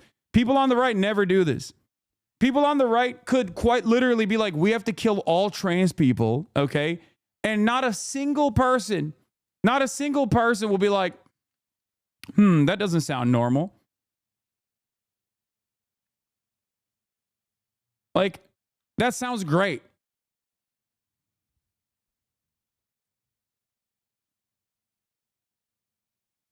Like, no right-wing audience will ever look at a CNN article, a CNN hit piece, or even a Fox News article and go, I agree with the Fox News article's framing on this. People on the left, on the other hand, will be like, whoa, hold on. I am going to take this false framing at face value, and I'm going to make a big deal about it. Okay? I'm actually going to make a big deal about it. I mean, you can keep doing it. You can keep doing it all day, every day if you want.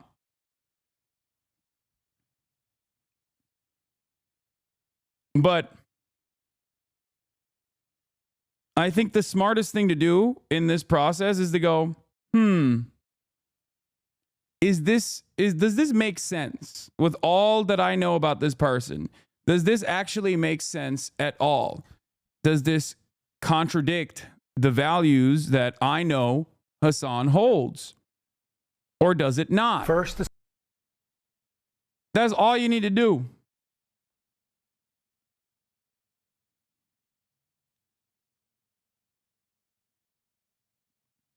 Because every single time you come in here and you look at like malicious framing, yes, T. Blasian is right. It's like as a liberal or as a liberal or as a leftist or as a progressive, when you go into the malicious framing, you basically come in and you say, I believe the malicious framing, please address my stupidity. That's all it is.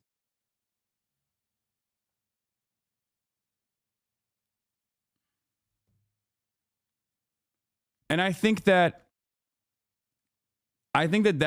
also certainly creates this New York City and the entire country. It certainly breeds hostility towards progressive positions in general as well. Problem worse. Last year, over 80 ghost guns and ghost gun parts were recovered in Manhattan alone. The NYPD and the Manhattan DA's office have been leading in the interdiction of these ghost guns. And one thing I want To make clear, they are unserialized, they can be printed out, but as this case tragically makes clear, they are just as deadly as traditional firearms. Murder in This the will second remain degree is a crime of terrorism. Priority for us here. That's crazy. In Manhattan. Finally, I know there have been questions about the extradition process. The latest that I can offer you is that 41% of young voters find the killing of United CEO acceptable. In court in Pennsylvania on Thursday morning. First for a preliminary hearing on his Pennsylvania charges. Immediately to follow that will be an extradition hearing. We have indications that the defendant may waive that hearing, in which case he'd be brought to New York forthwith. In any event, we have been preparing on parallel paths, and before the hearing, we'll send to the governor of the state of New York the paperwork that would be necessary if he does not waive during that hearing. I now want to turn over to our great commissioner, and when I do so, I wanted to thank her for her partnership, not only on this matter, but on all we do every day together. Thank you.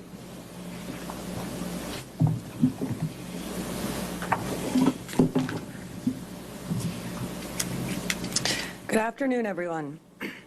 The unsealing of today's indictment brings us one step closer to securing justice for Brian Thompson and his family and affirming the primacy of the rule of law in the city of New York. NYPD detectives worked tirelessly to piece this case together. And along the way, the Manhattan DA's office made sure we had every legal tool available to us. Boo. Whether quickly providing subpoenas to assist with our evidence collection, or traveling with us to Altoona, Pennsylvania last week after the apprehension, our partnership made this a successful investigation.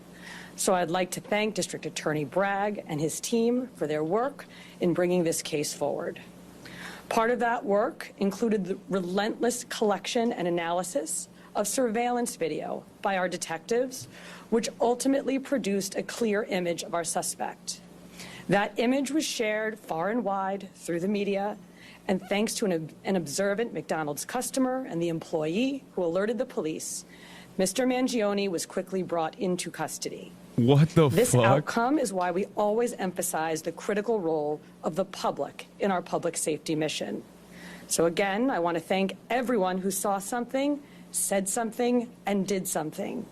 That is why we have a suspect in custody today. Bro, someone should have told you something not to wear this fucking jacket. God damn, that shit is ugly. And indicted for murder.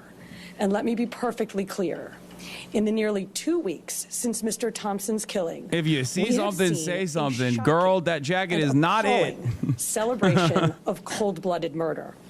Social media has erupted with praise for this cowardly act. Oh, they're coming after all of us. People ghoulishly plastered posters threatening the other CEOs with an X over Mr. Thompson's picture, as though he was some sort of a sick trophy. And yesterday, the New York Post reported that some extreme activists were circulating a deck of cards with other most wanted CEOs to be targeted for assassination. These are the threats of a lawless, violent mob who would trade in their own vigilantism for the rule of law that protects us all. Let me say this plainly. There is no heroism in what Mangione did. This was a senseless act of violence. It was a cold and calculated crime that stole a life and put New Yorkers at risk. We don't celebrate murders, and we don't lionize the killing of anyone. And any attempt to rationalize this is vile, reckless, and offensive to our deeply held principles of justice. Now, as we await the extradition process in Pennsylvania to complete, we continue our public safety work here at home. That includes our focus on the growing threat of ghost guns, one of which was used in this attack. The NYPD remains committed to tracking down and removing these untraceable weapons from our streets. And we will do that work hand in hand with District Attorney Bragg here in Manhattan and in every other borough to ensure that those who possess, distribute, and use these weapons are held fully accountable. Finally, I want to again thank every member of the NYPD, uniform and civilian, working on this case, led, of course, by our great Chief Kenny, whether in Midtown North Squad, Homicide, the Crime Scene Unit, Intelligence Bureau, and everywhere else. All of you contributed to today's indictment, and you've brought the Thompson family one step closer to justice in this case. Thank you. The idea that like people say we don't lionize killers and murderers is so funny because like America absolutely does that. Okay? They absolutely do that. That's crazy. The mainstream press have celebrated and justified the deaths of hundreds of thousands at this point over the course of the past year. When it's dead children in Gaza, it's perfectly valid. Republicans have lionized, literally in this very moment, they're lionizing the likes of Daniel Penny. Openly, in the same breath, they're like, how could someone kill a healthcare CEO and not a unhoused, mentally ill black person? Like, what? You should kill them. You should kill them instead. What are you talking about? Like, that's it. That's, of course, every single person is like desensitized to all of this violence. There's a fucking school shooting that happened yesterday. Clipped? Okay.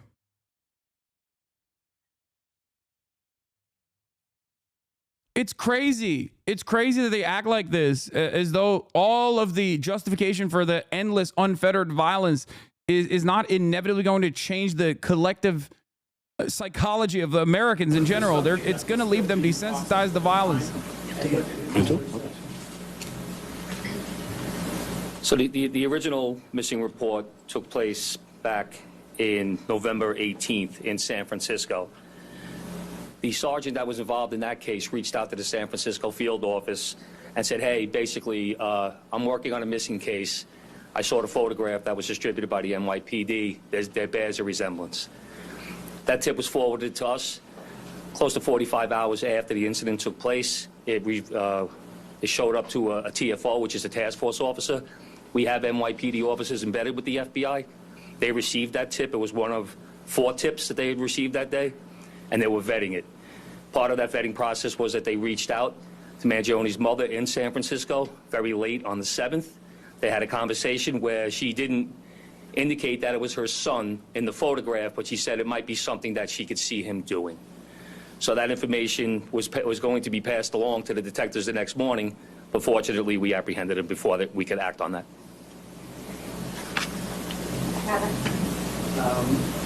The commissioner has talked about how the defendant's been lionized and celebrated. I'm wondering how concerned you are about. Yeah, how are we gonna start punishing the people who are upset about healthcare? Can we just kill them too? Can we start arresting people who are upset about their healthcare? Concerns, which I think were put forth beautifully. I mean, we see a lot in these jobs. I meet with the families of homicide victims, and I just can't wrap my head around the notion that someone is celebrating this. To your specific question, you know, we're at the beginning of a litigation now with our charge. We have a phenomenal trial team in place, led by ADA Joel Seidman, who has been in this office for more than 40 years and handled some very challenging matters. We have a wide-year process in place. I have faith in our jury system to select 12 people who can be fair and impartial, but we'll move forward, and that's something well down the road, but we'll be ready when that time comes. 2 questions, if possible. One will be about Mr. Thompson's family. But the first, I want just maybe to explain more to viewers how you come to the conclusion that this is not terrorism. I think it's an important part of this.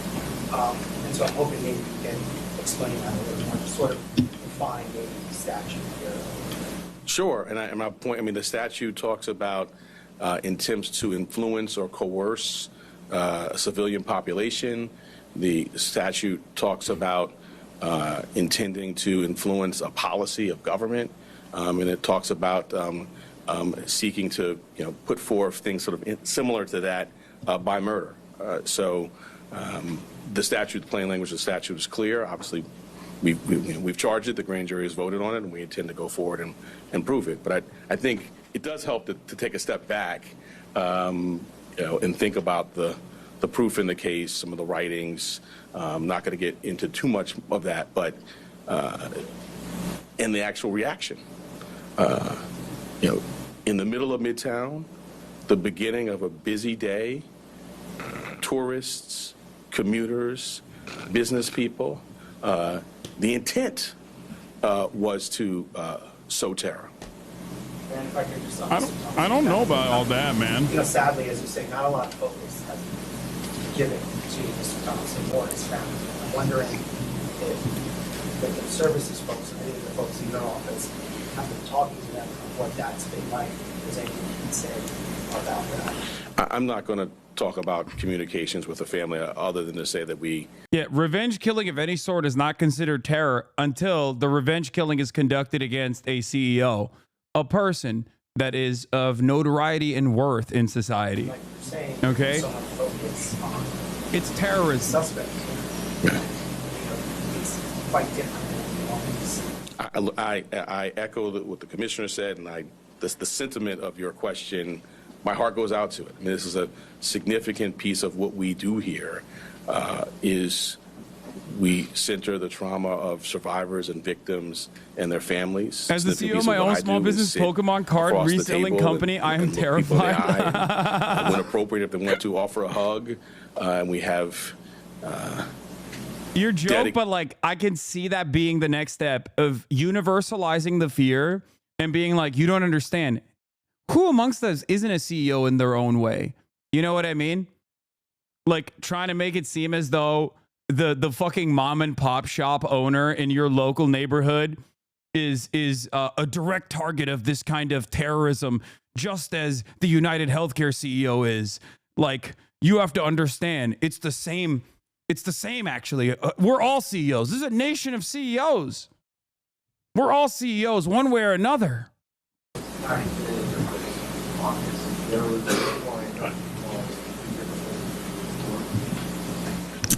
Yes, absolutely. And we've seen a real increase, sustained increase since December 4th in concern, not just from CEOs, but from corporations broadly. And so going back to the DA's point, the intent to intimidate or coerce a civilian population, which is, of course, at the root of our state terrorism statute. Even if I wasn't convinced by the killing itself, the narratives in response to it would have been pretty fucking radicalizing to me, seeing that the entire governments are jumping into action to protect CEOs when no such protection has ever been afforded to anyone else. Wow. Yeah, but I think you have to remember, the average American, in my opinion, is like fairly servile. So when they see these instruments of justice and all of these institutions like come out and defend the pecking order that exists, like I think they're infinitely more open-minded to that sort of thing, like reinforcing the pre-existing constructs. Like they'll be like, oh no, I agree. Actually, you're right. It is kind of fucked up. The my lord attitude. My lord must be protected. All the work that we do together every day, we're quite confident that concerns and threats are going to be appropriately directed our way. We're going to take two more. Yep. Dear Becky, can you describe just how rare it is for your office to charge with first-degree murder? There has been some talk about how violent research very specific cases in Manhattan. And also, if you could speak to the statements made on the record by a suspect that informed this timeline in particular, because needed incriminating statements that happened. So I'll address the first piece. The first-degree murder statute has a number of subsections. They're sort of clearly delineated, and they are reserved for, the most abhorrent conduct, killing a police officer, serial killing, and the terrorism is one subsection of that. And so I would say, fortunately, that's not happening a lot. Taking a step back, I can't think of another office that is more equipped to handle a terrorism charge. We have a great terrorism unit. He's like at the forefront of getting the statute passed. Within the last 2 years, we've tried 2 very significant terrorism cases, one involving an English-speaking operative based in Jamaica, and another involving someone who was here and funding overseas terrorism by cryptocurrency. So we have the expertise, and as I mentioned, the expertise on this team, and so we're prepared to go forward. Yeah, I'm not going to go beyond what's in the filing. All right, last question, Laura. Hey, Greg, are you able to say now what it takes, but that you will be seeking the maximum sentence So as a matter of practice, I don't talk about sentencing outside of court as a first matter, and certainly not at the initial stages of a matter. But I think you can tell the seriousness with which we take this matter by the way in which it's charged.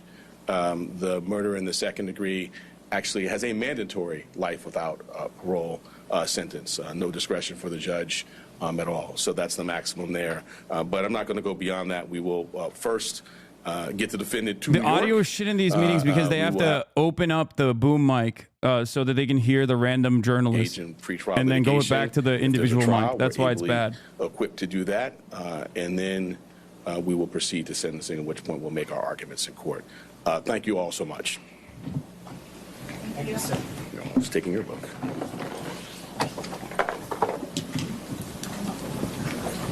Someone in the chat brought forward a really interesting point, but yeah. Manhattan District Attorney Alvin Bragg hates Luigi seemingly more than he hates Donald Trump, and his prosecution of Donald Trump got him an endless sea of death threats. That should tell you everything you need to know about those in positions of power under liberal capitalist democracy. Okay? Like, he's just like, oh, I can't wait to get this scumbag, this terrorist scumbag off the streets. It's like, that's it.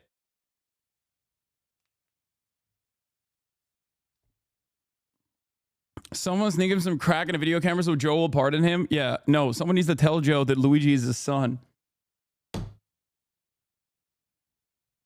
The police commissioner is the daughter of a billionaire. He was the CEO of Lowe's Group. Now her brother is CEO, and they have their health insurance with United Healthcare.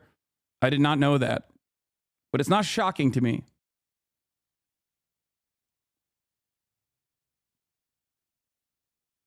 He would be a terrorist if he had killed civilians, but literally went out of his way to avoid harming civilians. Yeah, terrorism as a political designation has no real value system associated with it. It's just something that you declare specifically to vilify whoever the fuck you're prosecuting. That's why Nelson Mandela was considered a terrorist until 2008. He was on the terror watch list until 2008.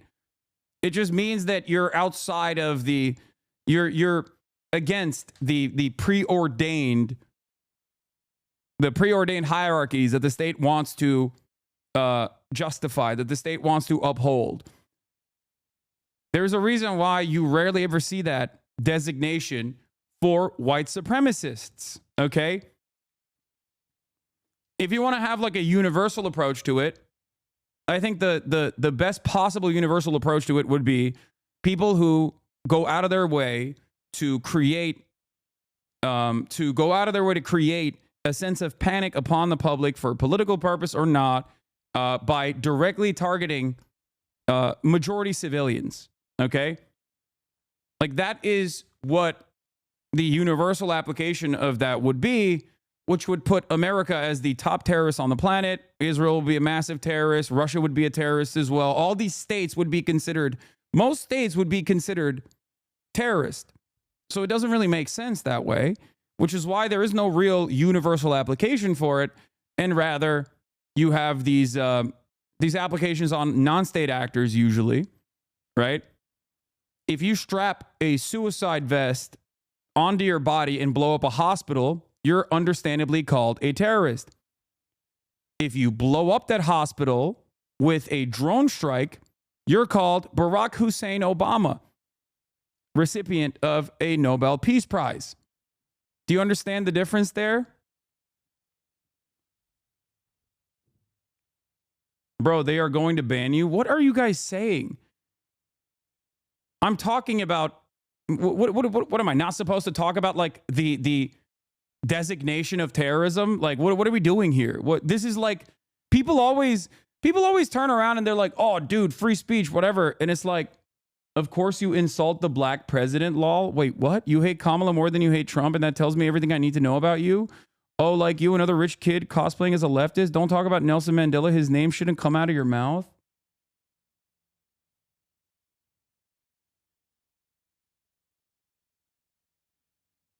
Are you okay? All right, you know what? I got it. Chatter. Woke of the Day award goes to Trey Jocelyn Runnels. Congratulations, Chatter. You are the woke of the day. Of course, you insult the black president. Yeah. Yeah, my criticisms of Barack Obama have nothing to do with him being black. I don't know how you can't factor that in. Well, how did blackness factor into him bombing Kunduz Hospital, you think? You think that was a prominent factor? You think that had anything to do with my criticisms of Barack Obama?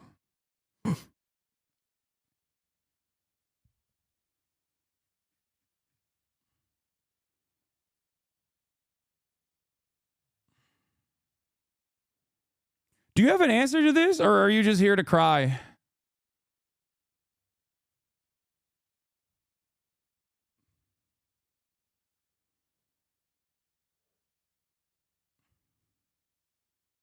You're just citing critical terrorism studies, to be honest. This is an entire field of study. No reason to ban you or anything. People should start reading more. I know, but like, it doesn't really matter.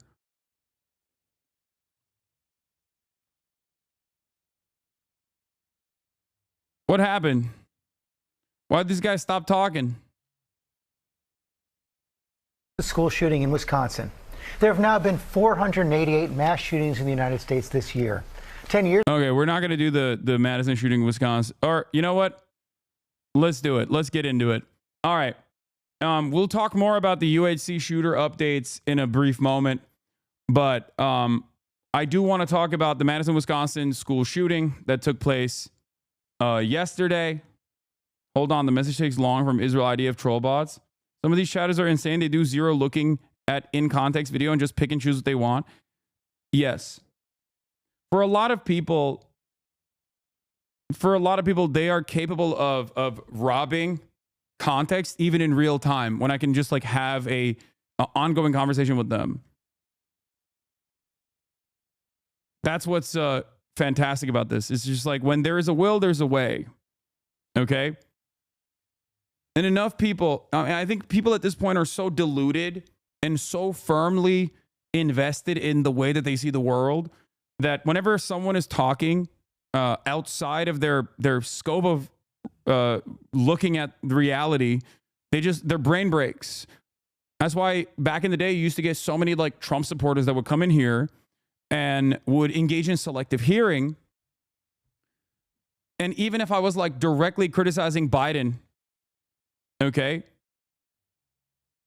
Even if I was like directly criticizing Biden, they'd be like, oh, I bet you love that Biden did this thing. And I'd be like, dude, I'm in the process of actively criticizing Joe Biden. You are incapable of hearing the words that are coming out of my mouth and then understanding what I'm saying. It's terrifying.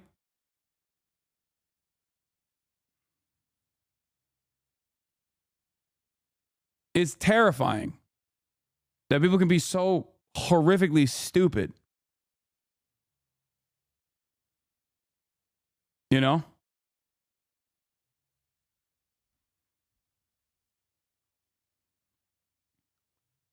There was misinformation. The call came from a second grade teacher, not a second grade student. That was misinterpreted in the media and corrected by the police chief. Yeah, there is some misinformation we'll get into in a second. But overall, yet another day, another school shooting. Okay? The United States of America is a very violent nation.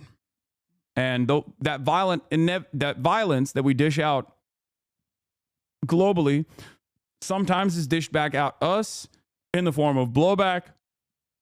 Obviously, 9/11 was one very famous example of that.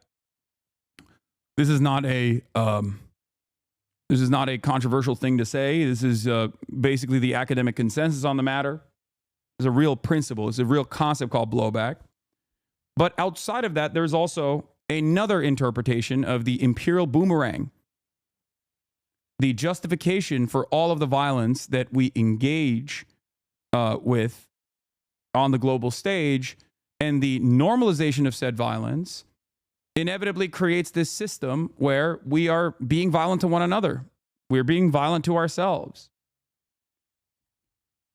And of course, pair that up with worsening material conditions for the average person and also the readily available access to guns, and you have a powder keg.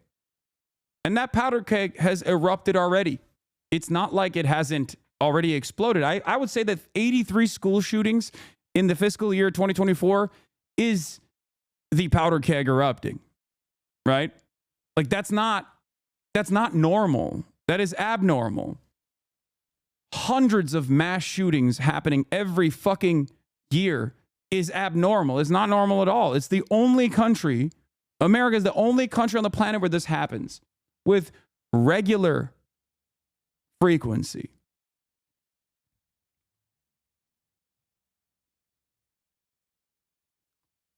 And it seems to me like things are only going to get worse if no politicians ever choose to tackle these issues head on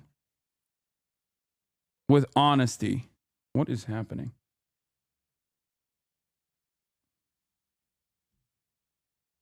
Yeah, why are there so many mass shootings coming out of the mass shooting factory is what we're asking.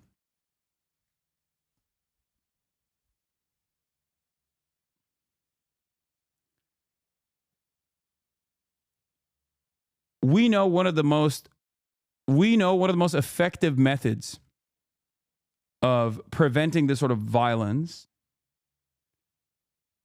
and I've talked about it a million times over. But of course, no one wants to solve it. I've covered the cultural attitudes that Americans have towards guns yesterday. We watched the horses video, which I think was pretty good. Right? And when you have nothing, you hold on to the small things that you do have harder than you normally would. And guns are that thing for many Americans. So there is a very real popular attitude towards having the maximalist position on gun ownership in this country, for sure. It's a lot worse than other OECD nations that don't have this kind of cultural attitude towards gun ownership.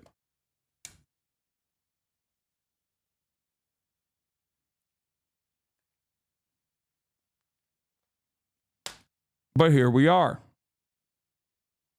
Another day, another mass shooting in Madison, Wisconsin. There have now been 488 mass shootings in the United States this year. 10 years ago, 2014, 272 mass shootings. By 2021, the number peaked at 689. Another student and teacher have now been killed. 6 other people were wounded, 2 with life-threatening injuries. Parents waited hours to be reunited with their children, and overnight, authorities identified the shooter who killed herself. Alex Perez is on the scene at the K-12 school in Madison with Alex the latest Perez. on the investigation. Not our Alex and community Perez. grieving. Good morning, Alex. A different Alex Perez. An imposter. Hey, good morning, George. Just a terrifying ordeal for this community. Monday was supposed to mark the start of Spirit Week for this school. Instead, students were running for their lives. Maybe 6 people injured, at least 2 shot. This morning, a community devastated. Authorities in Wisconsin working to figure out what led a 15-year-old student investigators have identified as Natalie Samantha Rupnow to open fire, killing a teacher and a fellow student in a study hall classroom with students from different grades. There have been at least 50 cops. The suspected shooter using a handgun, police say, injuring at least 6 others, dying of a self-inflicted gunshot wound. We heard them, and then some people started crying, and then we just waited till the police came. This is sad. We always heard on the news all over the place, but we didn't think one day that can happen to us here at ALCS. The chaos unfolding just before 11 a.m. Monday. Authorities from across the state responding to Abundant Life Christian, a private K-12 school, after a second grader called 911. Don't let that soak in for a minute. A second grade student called 911 at 10:57 a.m. to report a shooting at school. I saw some officers with long guns headed into the school. John Diaz de Leon lives across the street. The older students were running across the parking lot to the church sanctuary. The younger students holding hands were led out to go across the parking lots to the sanctuary. Terrified parents like Brett and Kyle Grange waiting hours to be reunited with their children. I was with my friends and I was like crying with them, and then I heard gunshots upstairs. How grateful. Yeah, it turns out it wasn't actually a second grade student, but it was actually a second grade teacher that called 911. They finally responded, by the way. I hate you.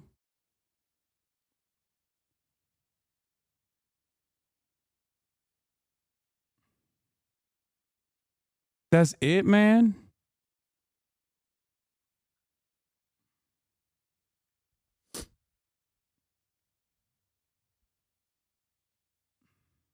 That's all you got? I'm not going to ban this person. But I do hope you one day understand where I'm coming from. I hope that you can be open-minded and listen to what I'm saying rather than get angry at whatever you think, whatever slight you perceive me of committing. All right. Even the haters are paying. I know. Hasan, this seems like a really good troll to me. I mean, maybe. Statistically, 64% of the USA wants some time of medical care publicized, but 55% of Americans are strongly opposed to universal health care. Oh, okay. Never mind. Yeah, no, never mind. It is actually this person is a extreme centrist. He's LARPing. It makes sense. I mean, yeah. Account created, follow date, same day. AOC has never done anything.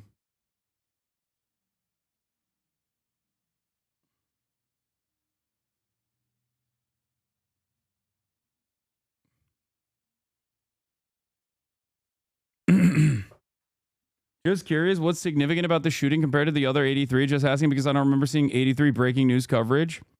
Some of the school shootings do actually make it to mainstream. It just depends on like what's going on at the time.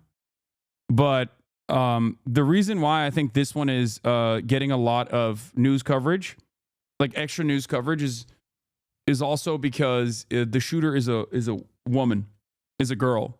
A 15-year-old girl, and that's unique, and the media likes unique narratives like this. It's a private school. It's a Christian school. It's also a female shooter.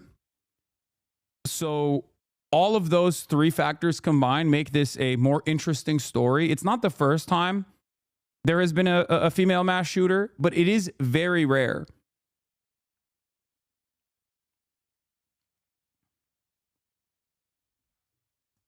No, I don't think it's a way to distract from the Luigi case or whatever. I really do want people to understand it does not take much to get people to not pay attention to something. I think people organically lose sight of larger narratives fairly quickly, and there is a structural reason for that. I think it's because of TikTok and because of social media for the most part that like our news cycle moves way faster than it used to. Back in the day, like, even the violence was unique, I guess. Sandy Hook carried the news for months. Columbine carried the news for months. And in that process, the only thing that we've gotten is no real solutions to the gun violence. And instead, we just have more guns. And therefore, we have more school shootings.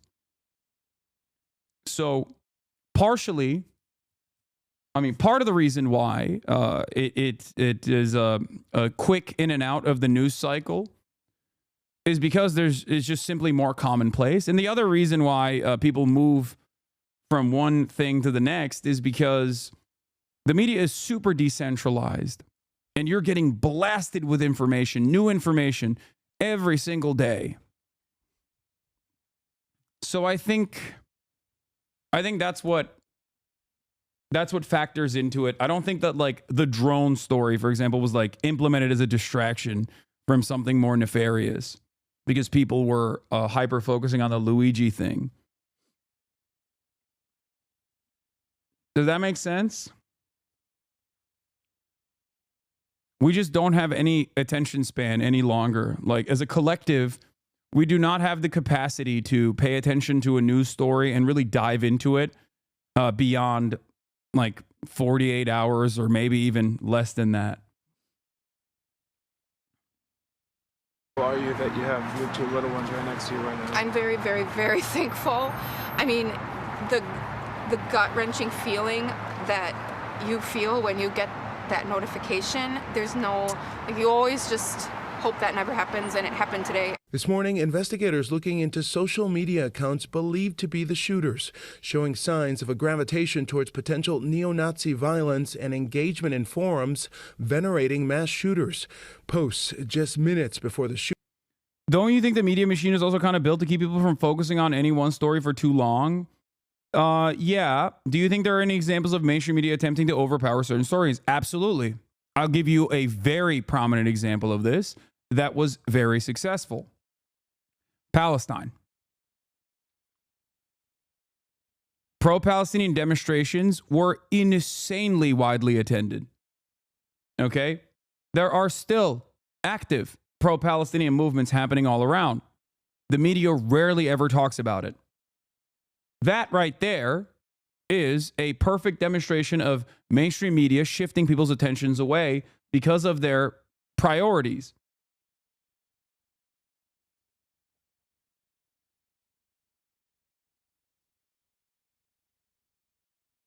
Or the full-throated coverage to the football hooligans in Amsterdam being considered a pogrom. That is a calculated media narrative that was blasted. Now, a lot of that is still organic. A lot of that is organic in the sense that it's not like people are going, ooh, we just got the new, Mossad line, and it's time for us to put forth a pro-Israel sentiment once again to make, to make Israel appear as the victims or anything like that. That's not what this is. It's more so, and Noam Chomsky, I think, talks about this perfectly, it's more so people that get elevated into these positions of power within mainstream media are elevated because of their ideological zealotry, whether that be a Zionist tendency or whether that be pro-capitalist tendencies, whether that be playing the role of someone who will defend healthcare CEOs openly.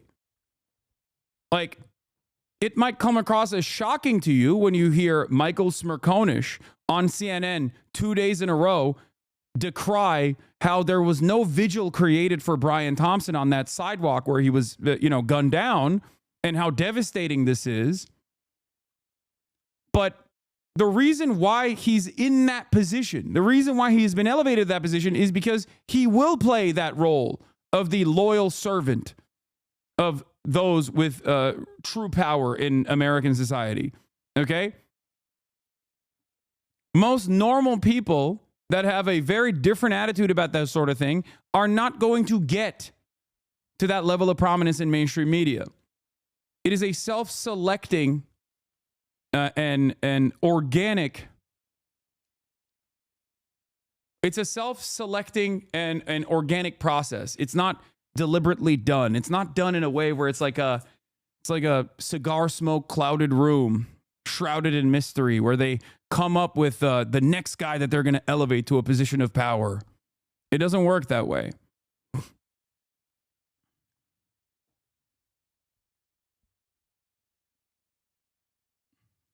Shootings show a photo of a hand making an OK sign in a bathroom stall, sometimes used as a white power sign.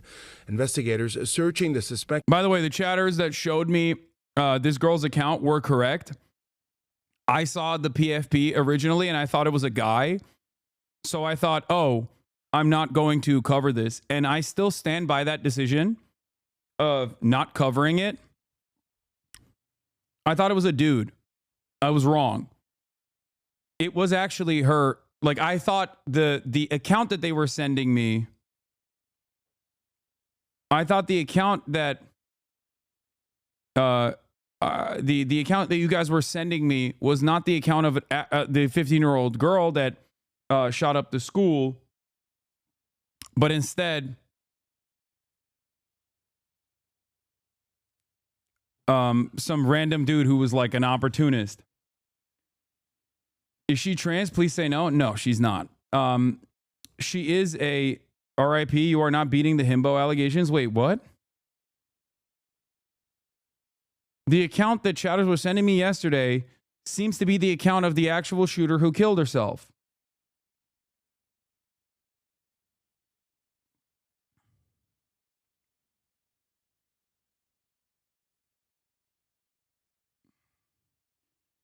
It wasn't that I thought a woman could not do a mass shooting. It was obvious that they very quickly said that the mass shooting was carried out by a woman. I thought the account that you guys were sending me was of a dude.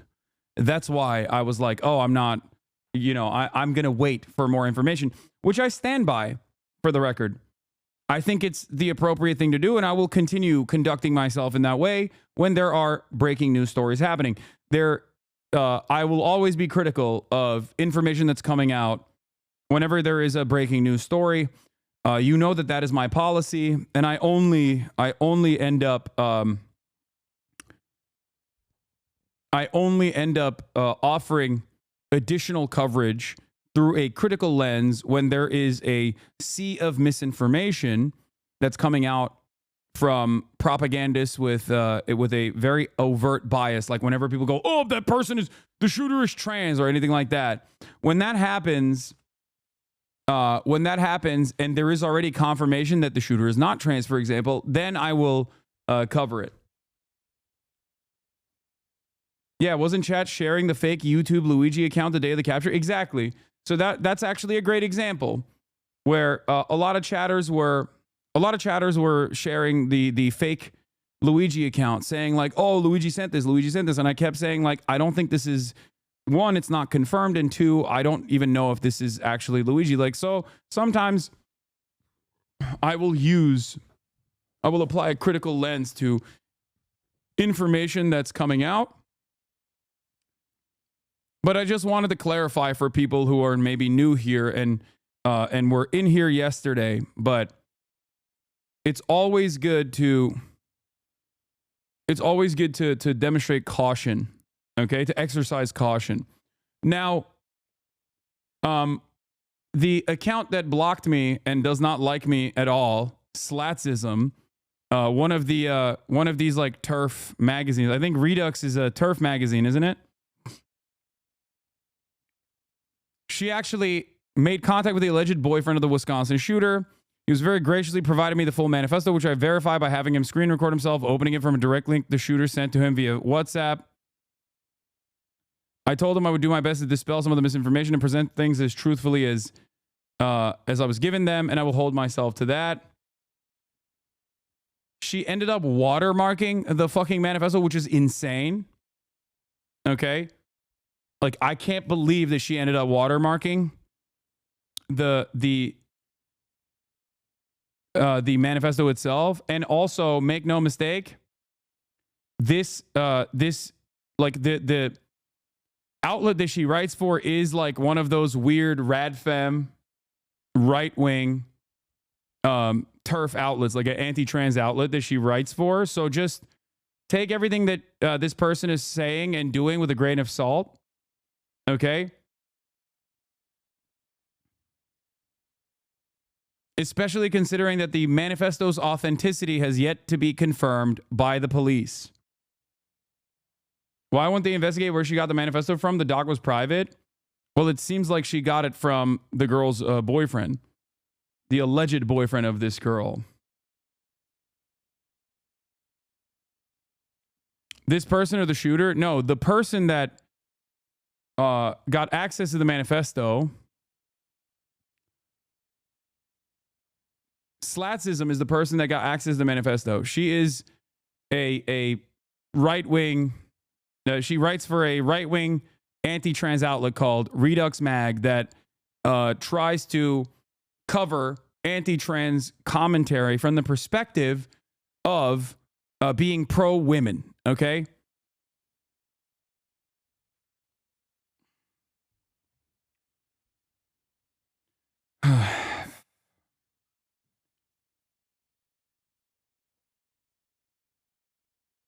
I told him I would do my best to dispel some of the misinformation and present things as truthfully as I was given them. And I will hold myself to that. Her boyfriend knew her as Samantha Rupp now. She also went by a different name, one which was also feminine, but adopted the name Samantha. And this was the name her boyfriend says she had on her school identification card. She was a student at Abundant Life. She was born on November 7th, 2009. She was born female and not transgender. Her boyfriend was born male and is not transgender. The reason why she's bringing this up partially is because there were already common narratives. Yes, she's 15 years old. Chaz, she's not explicitly a femcel. She's a Nazi extremist who hates minorities and scum and degeneracy. Yes. How is any of this femcel? She has a boyfriend, admires male shooters, acts tomboyish. It sounds like she's just a right-wing bigot. No, when I say femcel, I mean like she frequented the incel circles. Is a groiper. That's what I'm saying. As a 15-year-old, looking at her profile, she is very much a far-right neo-Nazi groiper. Okay? It doesn't mean that she's like, I don't know, has no relationship with members of the opposite sex or something. Okay? It's just crazy work being 15 and a groiper. I don't think it's that crazy. Groiper, for those of you who don't know, because there's a lot of boomers in here and a lot of people who are not extremely online, is a terminology applied to people who frequent 4chan poll, people who are in Discord circles, who believe in like esoteric neo-Nazi ideas, okay? And yes, 15-year-old is the primary demographic for a groiper. What's shocking here is not that she's a 15-year-old groiper. What's shocking here is that she is a female 15-year-old groiper.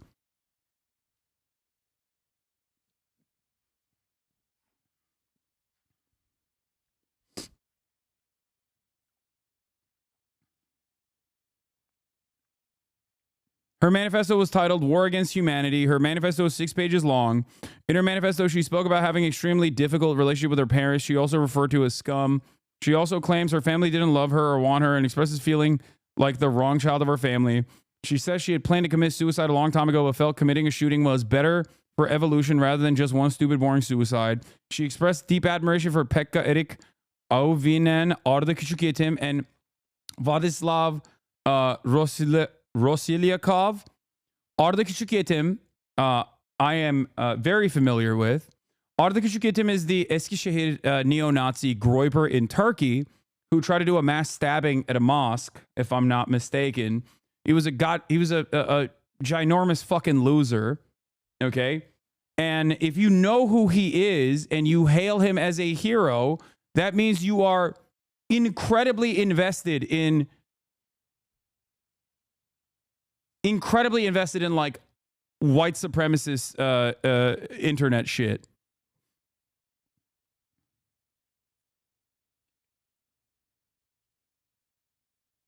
The United States also arrested white supremacists that inspired the Turkish attacker, for the record. U.S. officials said Monday 2 leaders of a white supremacist group who were also the inspiration for a Turkish youth stabbing 5 people in Eskişehir were arrested. They face charges of seeking to spark a race war and attacks on Jews, immigrants, and members of the LGBTQ community using an online forum known as Terrorgram. Dallas Humber, 34, of Elk Grove, California, and Matthew Allison, 37, of Boise, Idaho, were taken into custody on Friday. Today's indictment charges the defendants with leading a transnational terrorist group dedicated to attacking America's critical infrastructure, targeting a hit list of our country's public officials, and carrying out deadly hate crimes, all in the name of violent white supremacist ideology. Humber and Allison faced multiple charges, including soliciting hate crimes. One of the people that was in these groups basically was like a lone wolf in Eskişehir. His name was Arda, and he did like a mass stabbing attack.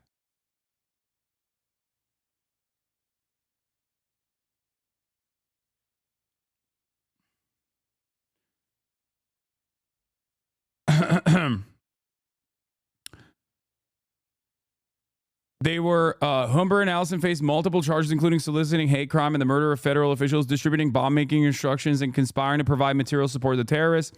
According to the indictment, Humber and Allison used the encrypted Telegram platform to promote their white supremacist ideology and communicated with followers on a forum dubbed the Terrorgram Collective. They promoted the belief that violence and terrorism are necessary to ignite a race war and accelerate the collapse of the government and the rise of a white ethno-state. It said Humber and Allison allegedly joined Terrorgram in 2019 and became leaders of the group in 2022. After another leader was arrested, followers were led to believe they would become saints by committing an attack in furtherance of white supremacist accelerationism, the indictment said. At least 2 attacks have been linked to Terrorgram, a live stream stabbing of 5 people by an 18-year-old man outside of a mosque in Turkey on August 12th, and the fatal shooting of 2 men at a gay bar in the Slovakian capital of Bratislava in October 2022. The Turkish attacker allegedly stated in a manifesto that he wanted to be recognized as a saint, and the 19-year-old Bratislava assailant sent his manifesto to Allison and then killed himself, the indictment said. The Turkish attacker, identified as Arda K, I believe is his name, that she was talking about. Arda Küçükyetim. The Madison, Wisconsin school shooter also brought his name up in the manifesto. Was arrested on charges of attempts at multiple murders after he fled the scene. His victims were mostly elderly people resting outside the mosque in central Turkey's Eskişehir. Arda Küçükyetim was wearing a helmet and a skull mask similar to those worn by white supremacists in the United States.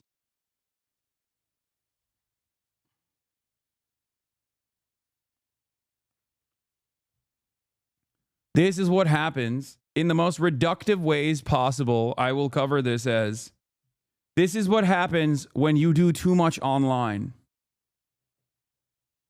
Bu tipler Türkiye'de cidden ilan Twitter'ı alınca çoğaldı. Resmen ABD'deki sorunu iptal ediyorlar. İnseller falan oluştu hep burada. Yeah.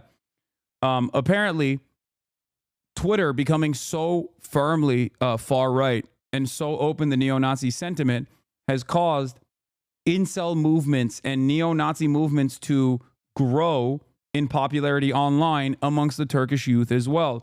Ameliyana says that they are basically, America is basically exporting this sort of violent ideology and radicalization online.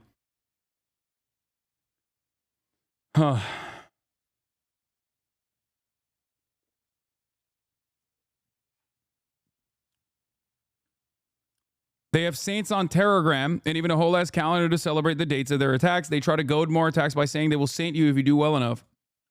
Yeah.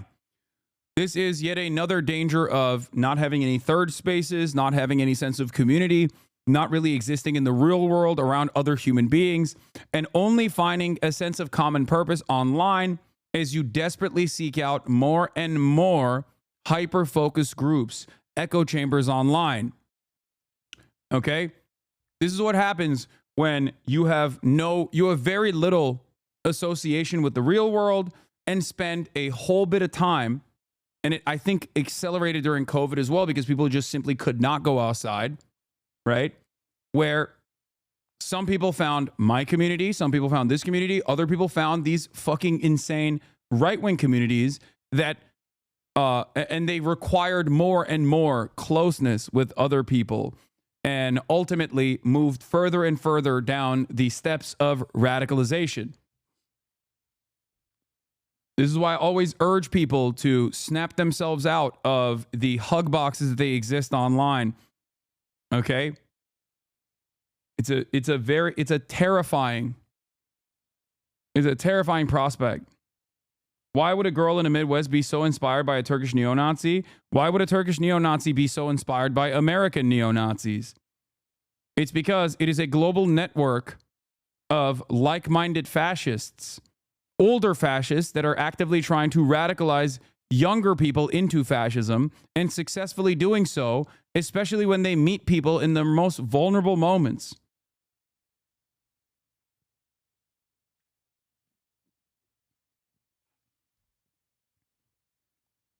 And it's not just one place. This is just one of the many different Telegram groups that have been taken down or are actively monitored by federal law enforcement agencies. QAnon Anonymous has a really good episode on Telegram, by the way. Yeah, I'm not very familiar with Telegram. This is why I stay away from Discord. Discord has this tendency as well, but what we're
We're back. Hello. Apologies for that brief interruption. but I had to swap over to mobile because my internet pooped in this inopportune moment. And as I work to fix it, at least I have some semblance of a fail-safe, you know? So, as I work to fix my internet, I wanted to continue my commentary. 1 second.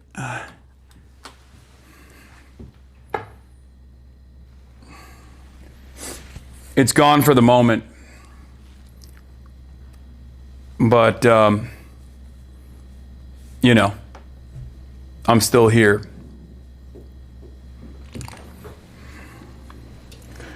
Where was I?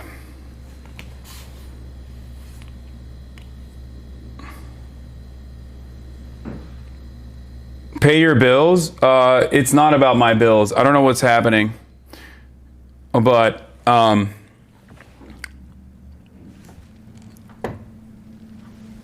can't believe people are complaining. Is the audio and everything good?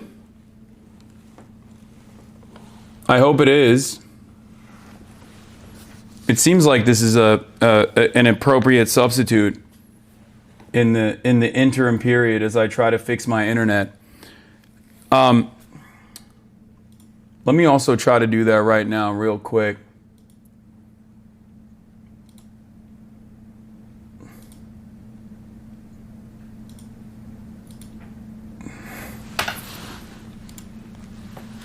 I'll restart my adapter and stuff in the time frame. Okay. All right. I'm going to continue with the coverage. Okay, I'm going to continue with the coverage of the shooter that we were talking about. So, as I was saying, there are Telegram groups where that exist online that work to try to create lone shooters and lone wolf attacks and inspire mass shooters in general. Like, that's their sole purpose. Okay?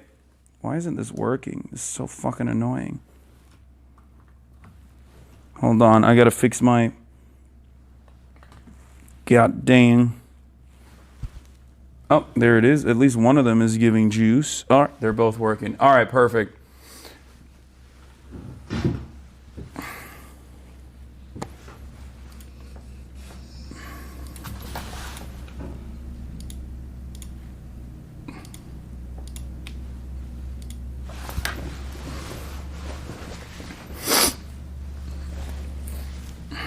Okay.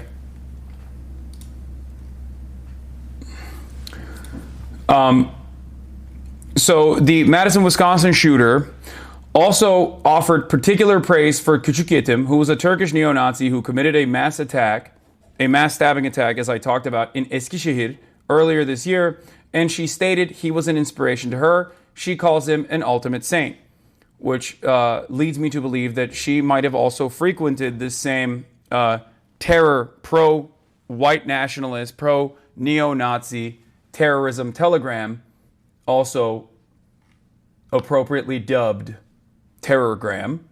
She expressed that she got weapons to commit the attack through lies, manipulation, and my father's stupidity. More to come shortly. I'll make screenshots of the manifesto.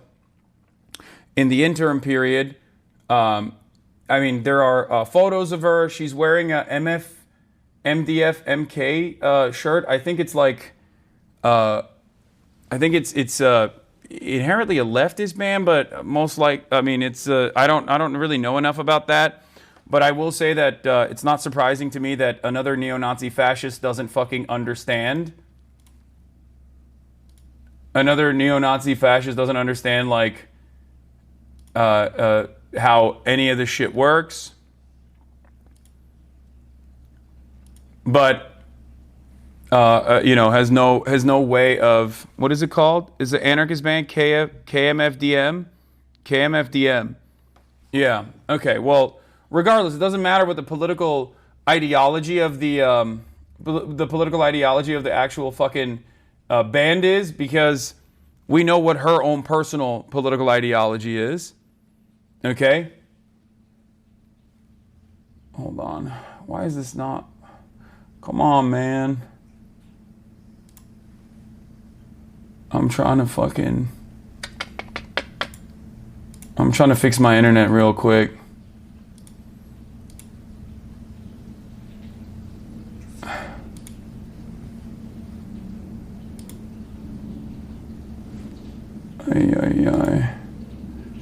This is really goddamn annoying.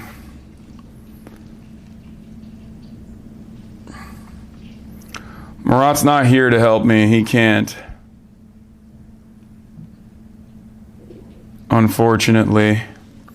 Let me see if I can fix this real quick. I wanna restart my my modem and shit.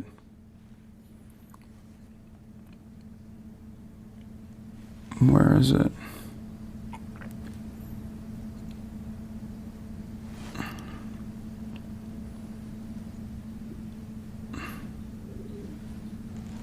Okay.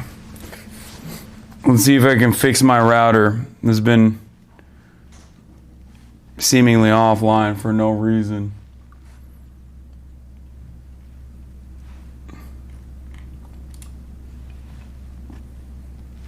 I wonder if I'm being DDoSed. That could also be.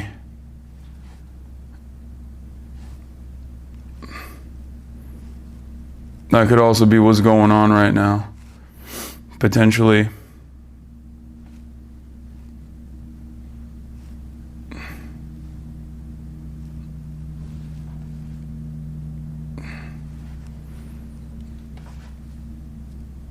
I don't like to jump to this conclusion usually, but well, a lot of those Telegram groups do love doing shit like that, so you know, who knows?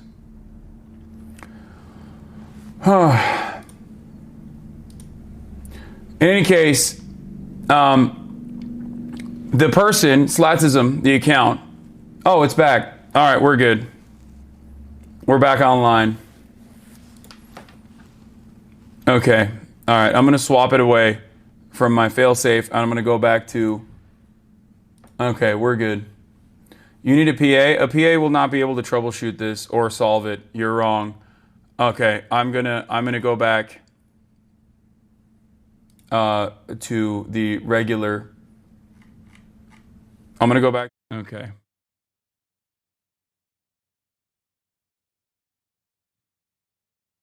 We're back. Need a TA, a tech assistant? Yeah. Dude, I'm not gonna lie. I'm very proud of myself for seamlessly transitioning out of that with great speed. Like, that was pretty fucking solid in my opinion.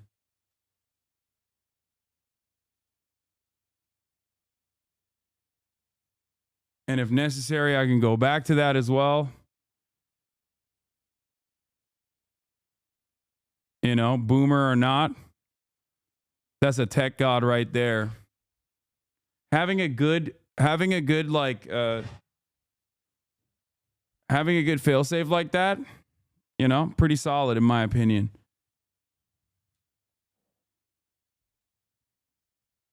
Pretty clutch. That was some NMP shit. Yeah. I feel like I unlocked new hearing powers with all that background noise from the IRL rig. Makes me appreciate your immaculate noise gate even more. Wait, really?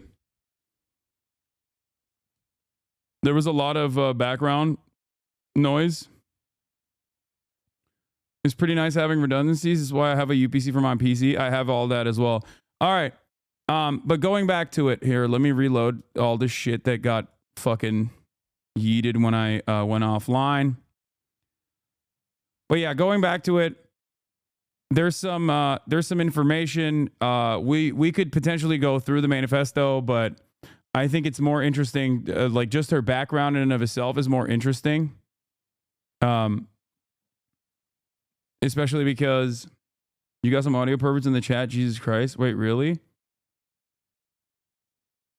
There was running water. No big deal though. There is no running water. N-word on stream. Yes. there is apparently slurs on the fucking manifesto. Be a goddamn adult, okay? Like, calm the fuck down.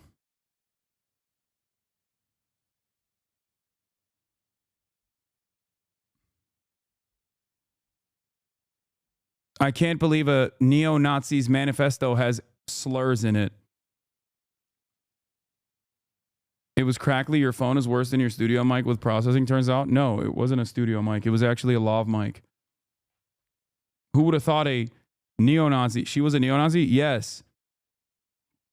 Yeah, you guys should cancel her.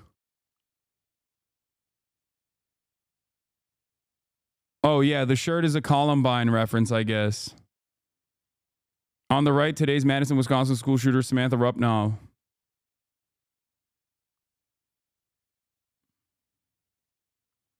The shirt she wore clearly referenced the Columbine school shooting. One of the Columbine shooters wore that exact shirt.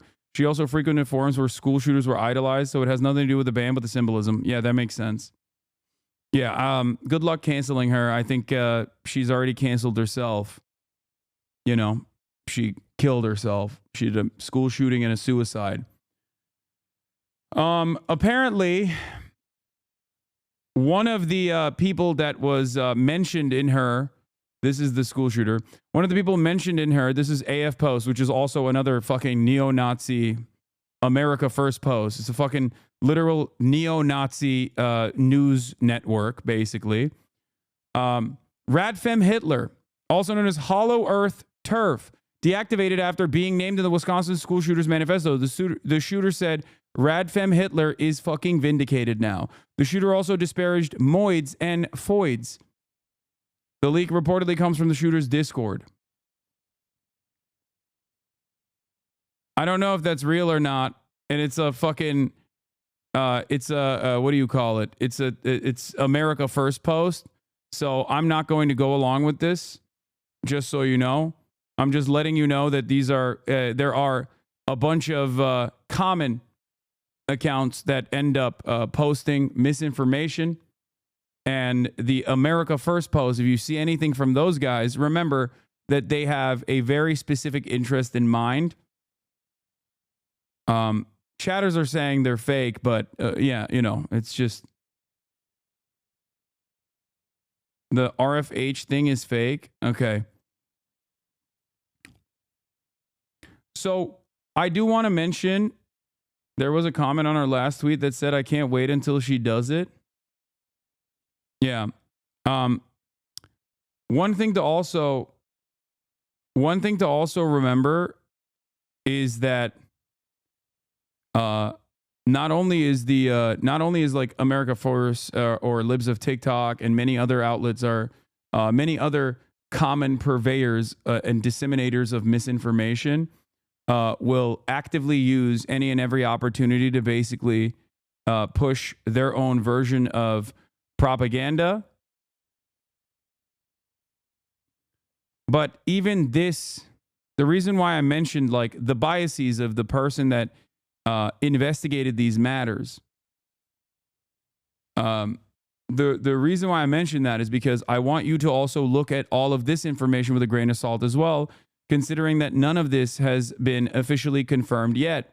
However, the reason why I brought this up and the reason why I brought up the misinformation is because Libs of TikTok herself immediately went, the Madison school shooter complained about the patriarchy and wrote that every single male must be wiped out from babies to the elderly. Only then women will be free to create a new world. Leftism really destroys lives. And she got this information from Mr. Andy No. And then it turned out that the shooter actually was a neo-Nazi.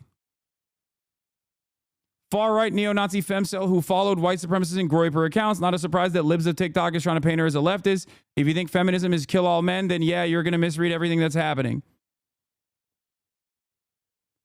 So she tweeted it and then deleted it.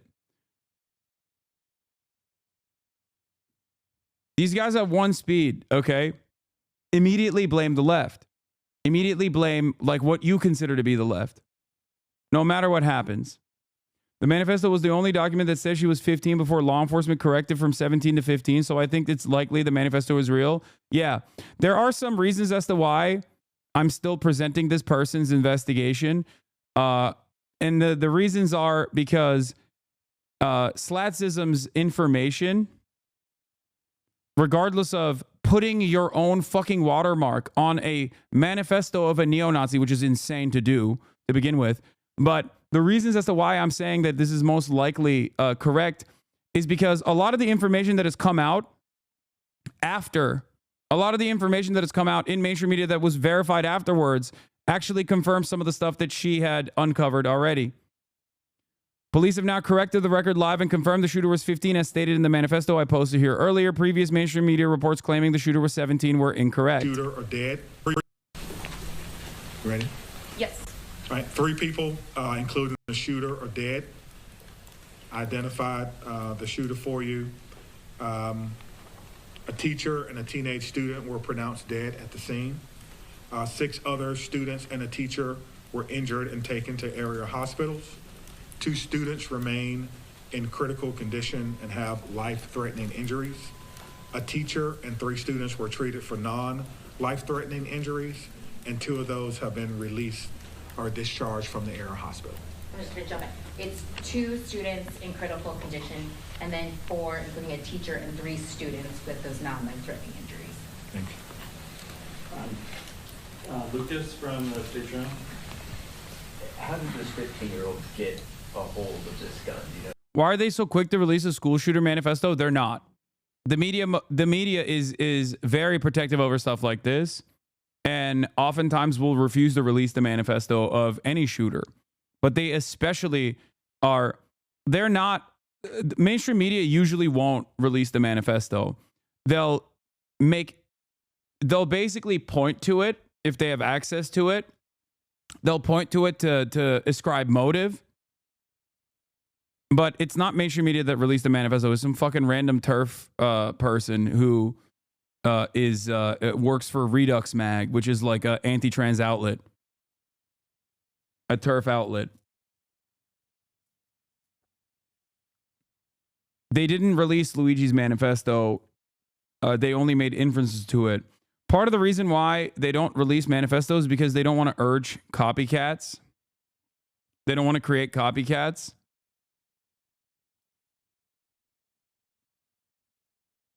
How was Slatsism able to get a hold of this privileged info? I mean, she talks about it here.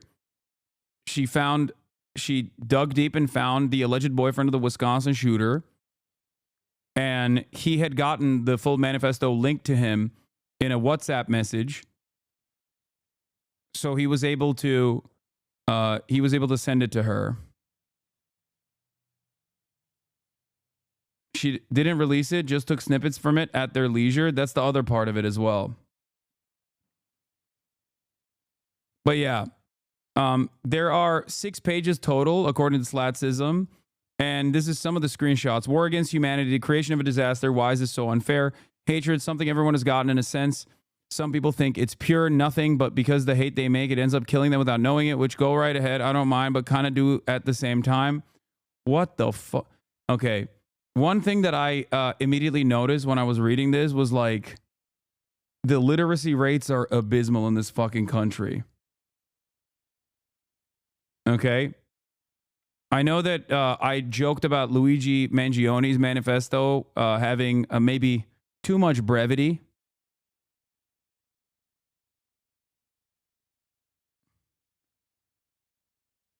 She is 15 years old, so that probably is a part of it, but Jesus Christ.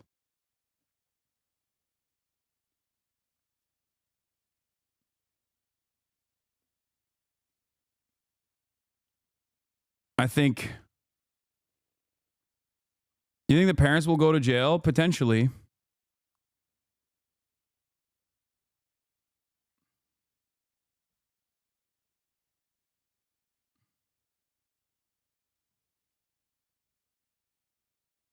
Idaho anarchist here, and you swayed me on gun control. I was already pro gun control, but not very invested in it. That's probably the most you're going to sway anyone from Idaho.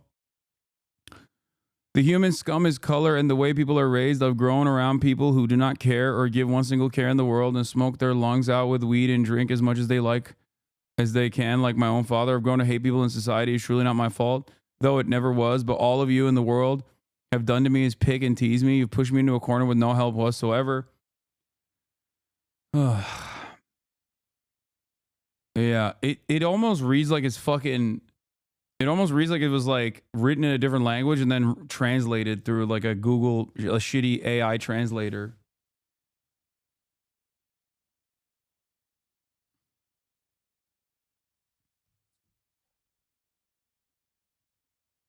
Humanity is filth. I don't like filth, nor I want to live in it, nor should anyone else. I know it follows me and how it was followed me, and I will follow everyone because of how the world is rumored. There were so many things I wanted to do as a kid, yet I can admit I was afraid of other kids and also even with my own parents, but I don't even trust them. And at the age as well, I never will. My parents are scum. There's nothing that will save me. It's like an angsty fucking teenager, except many people go through that phase in their lives. They don't end up on fucking pro-terror telegrams and also live in the United States of America so they can go out and get a gun or get their parents to get them a gun and then, you know, shoot people with that gun. That's the problem. Okay? You can't fix all of these issues, but if you want to tackle at least some of the common denominators here, you know, any number of different things will do. This is, as is the case of every other fucking school shooting, as is the case with every other mass shooting in general, virtually all gun violence has one singular common denominator, and that is absolutely the readily available nature of guns in the United States of America. I don't know, not everyone has abused Hasan. Her parents seem extra bad. We don't know anything about her parents. I am not going to make inferences about her parents. I'm not going to make inferences about anything other than tangible things that I can verify. And given if the manifesto is the real manifesto, I think that the tangible things that you could verify are that like she definitely is. I mean, she's definitely fucked up in the head, but also ventured into online spaces that are incredibly fucking far right. But I'm certain that if your 15-year-old has not only become a neo-Nazi, but like straight up is like in Terrorgram, a telegram specifically dedicated to like creating white nationalist race riot accelerationists, like race war accelerationists, then yeah, your parents failed pretty spectacularly. Okay.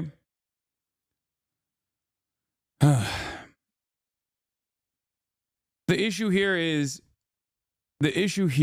that a lot of the angst and anger and resentment that she experiences is like fairly commonplace for a 15-year-old. Okay? What's not so common is how these 15-year-olds, and when they're even younger than 15, basically, find themselves in the throes of right-wing radicalization. If you care about the ideology of the shooter, and I don't even think that the ideology of the shooter matters all that much in this process. It doesn't matter what their background is. It doesn't matter what their ideology is. If you want to tackle the issue of gun violence, you have to tackle guns in general.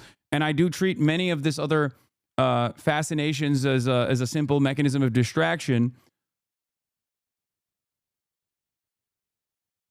Like ultimately, there are obviously neo-Nazis and whatnot all around the country, all around the planet, as a matter of fact. She even seemingly mentions the Turkish one. And the Turkish neo-Nazi also comes from that same telegram. The difference with the Turkish one was that he had a knife. Now you can say she only was able to kill 6 people or 2 people, herself included, so technically 3. Whereas the shooter in Turkey, or the knife attack in Turkey, killed 5 people. But the targets were different, the situation was different, and there are plenty of other lone wolf, white supremacist, neo-Nazi terrorists that end up killing far more than 5 people.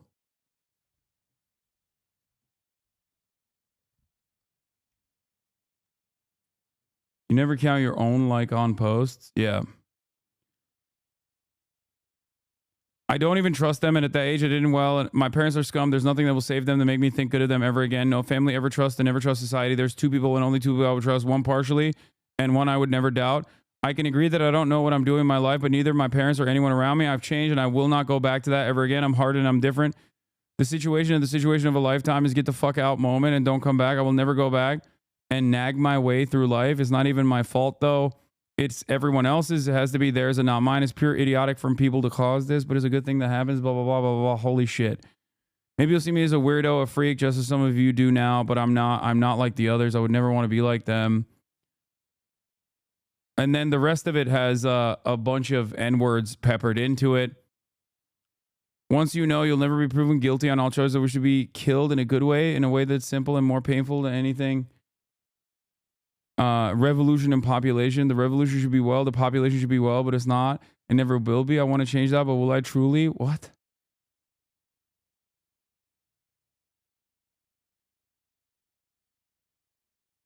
I can't. She talks about black people. It's just N-words, though worse. Once you sleep with one, you are one. I don't care who you think you are or what you've done good for this world. 15 years old, man. I want people to understand. 15 fucking years old.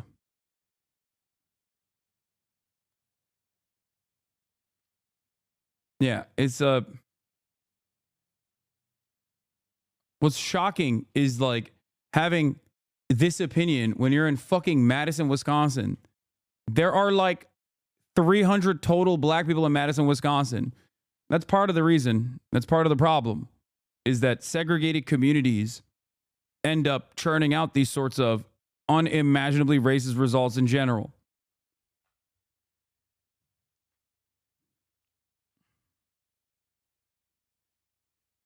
Yeah, there's moments in the manifesto where she says she knows her words or whatever, but some more of the Wisconsin shooter info. Third page, her boyfriend had known her for 2 years. They were in a long-distance relationship and never met in person. They met on social media. He says she never previously expressed any desire to commit a shooting, only sent him her manifesto the day of the shooting.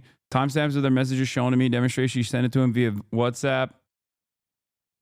She posted on Twitter. Shooting occurred on, she posted on Twitter 11:50 a.m. Eastern.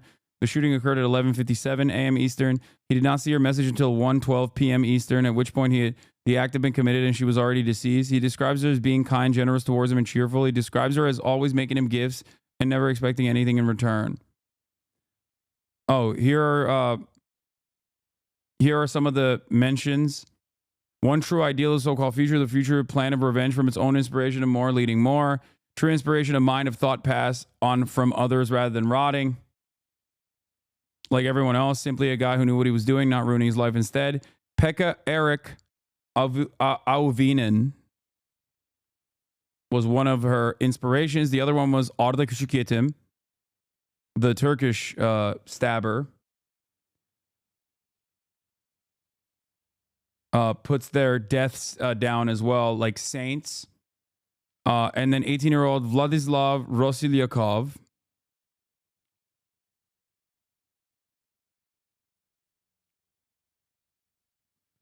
There's something weird about his boyfriend. He claims to not have known, but also claims that he tried to tell her not to for 2 years. His Twitter is also Nazi coded to the max. He's weird as fuck. Yeah. I think yeah, I think these guys are all in probably Terrorgram. Please look up the black population of Madison, Wisconsin. I did. It's 7%. I'm exaggerating when I say there's only 100 black people in Madison, Wisconsin. I did yesterday.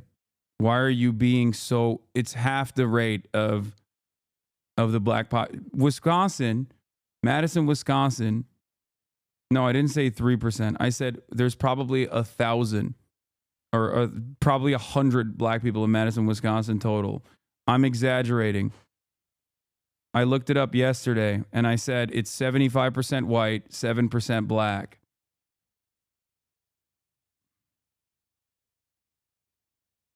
I said 300. Sorry, I didn't say 3%. This is the person you guest starred. Oh yeah, this is one of the people that I guest starred. Are you going to say that I'm doing misinformation about Madison, Wisconsin because of the hyperbole that I used? What are we fucking doing, man? I didn't say 3%, you fucking idiot. I said 300 total black people in Madison, Wisconsin, when I know the actual number is 7.3%. Why do you guys hyper focus on this dumbest shit?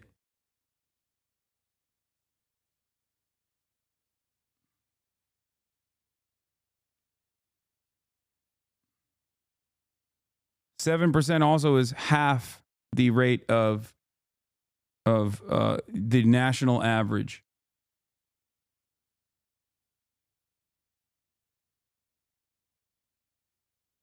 It's just pedantry, dude. I know.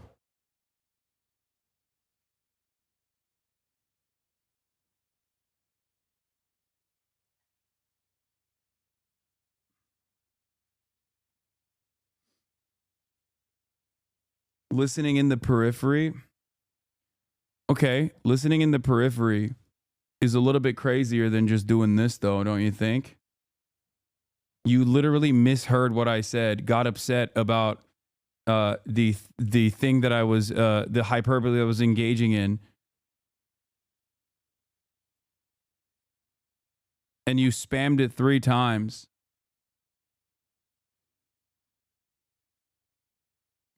What the do you feel like what you did was productive?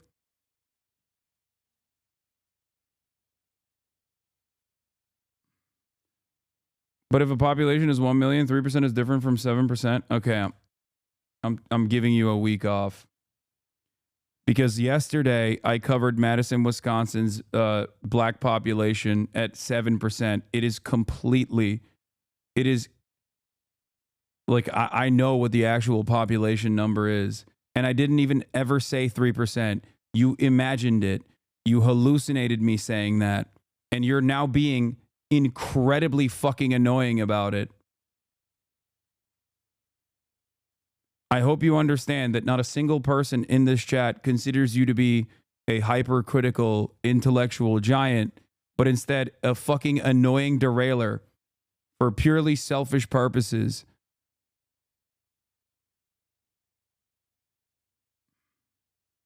You can continue watching. You can continue mishearing me, but you're not going to be able to keep writing in the chat for at least a week. Oh. On page 4 of her manifesto, Samantha says she acquired the weapons to commit the shooting through lies, manipulation, and my father's stupidity. Her boyfriend says he was aware that there was a gun in her gun safe in her house, but does not know how she got access to it. Some news sources, ABC and AP, yeah. So the rest of it is like,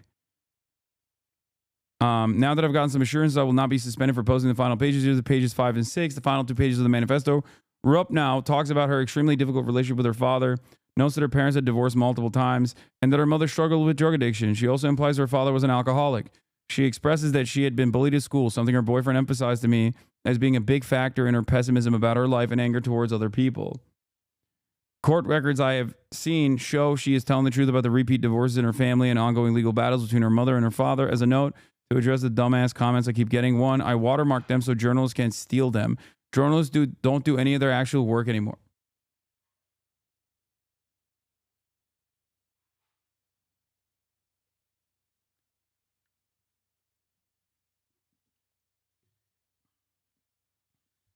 What are you going to do, a DMCA on a fucking neo-Nazis manifesto? What kind of freak-ass shit is this?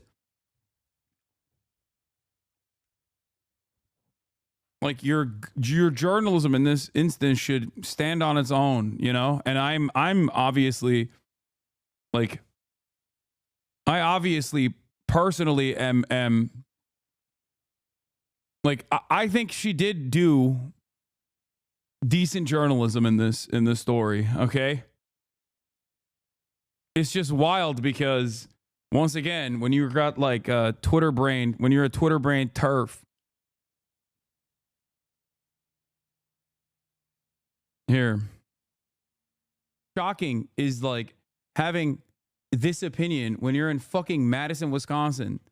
There are like 300 total black people in Madison, Wisconsin. That's part of the reason. That's part of the problem. What's shocking? Yeah, I didn't fucking say there was 3%. Stupid fucking moron. I already did ban that chatter. I banned him for a week.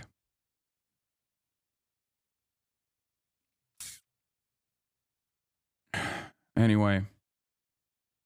It's also obviously not serious. It's not sincere.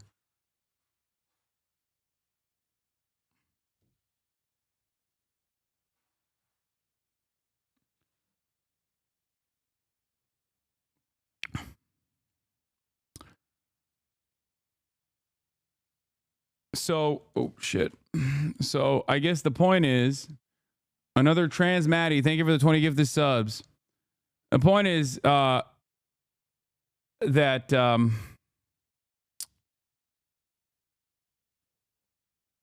it wasn't, the shooter wasn't trans. The shooter was, yet to everyone's surprise, another neo-Nazi. But her political worldview is not, in my opinion, the most important part of the story.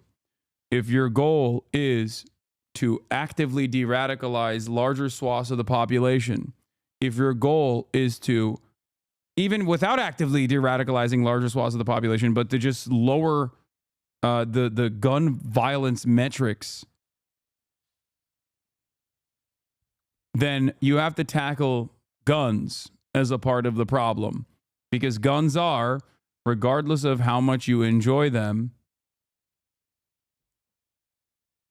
the primary reason, the common denominator as to why America has so much more gun violence than any other country.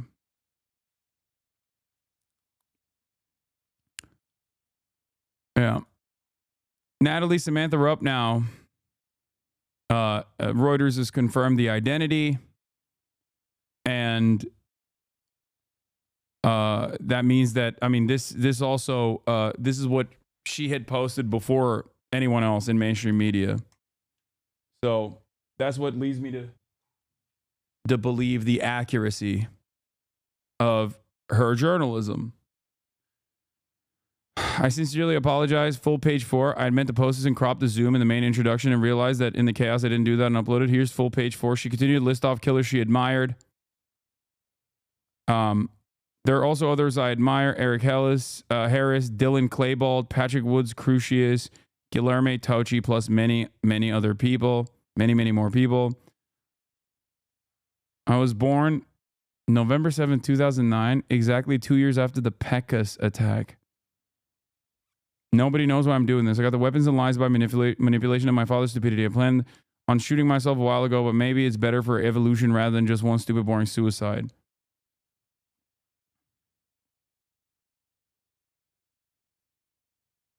It's crazy that someone born in 2009 is already, you know, getting a weapon and doing school shootings. Like, that's wild.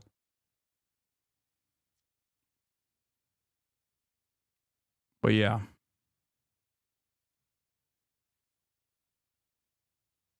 Now let's get back to mainstream coverage. At shooter's home overnight, their parents cooperating and speaking with police. How does any 15-year-old get a hold of a gun? We are certainly speaking and talking with the parents who are cooperating to determine if they were gun owners and if they had guns.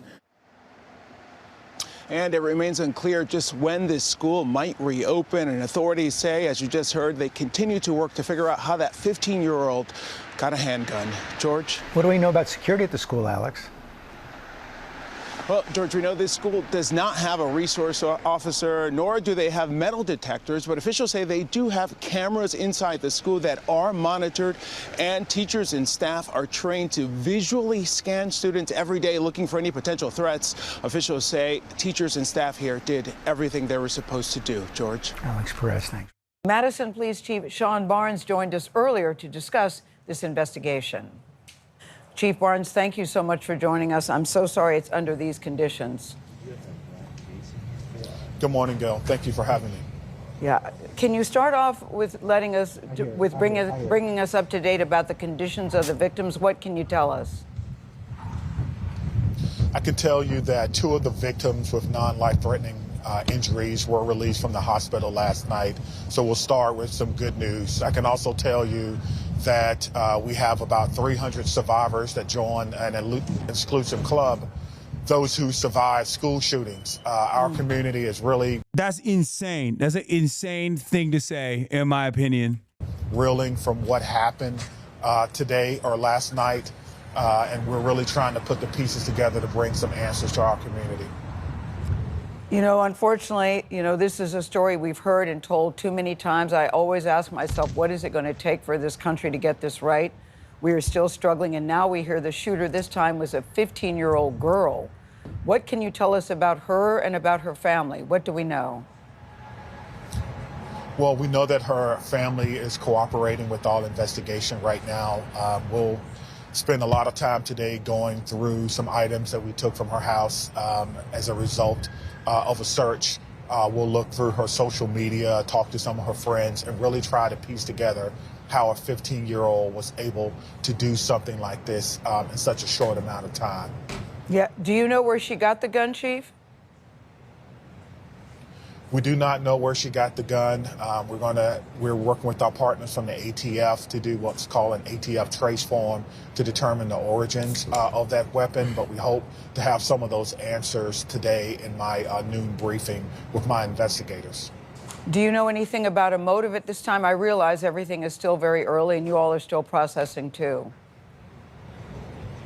Yeah, there's been a lot on social media posted by people who allege that they're her friends, describing different motives. We're trying to track those people down to talk to them and figure out what happened.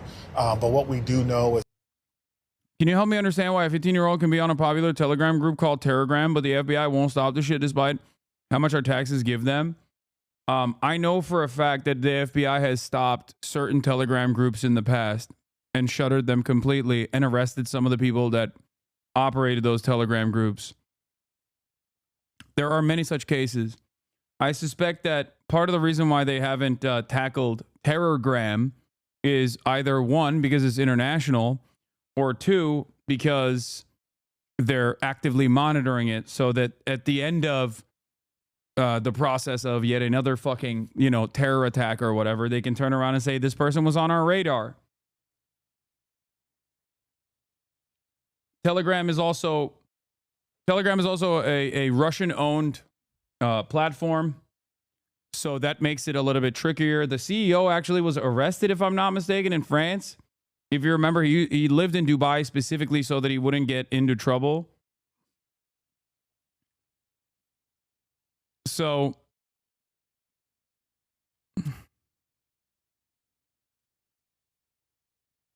they can't rate everyone who says anything concerning online.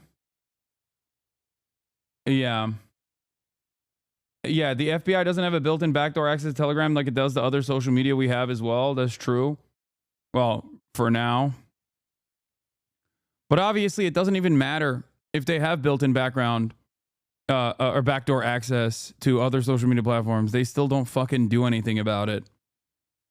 It's not like they use it in the apprehension of you know, people who are about to commit acts of terror. The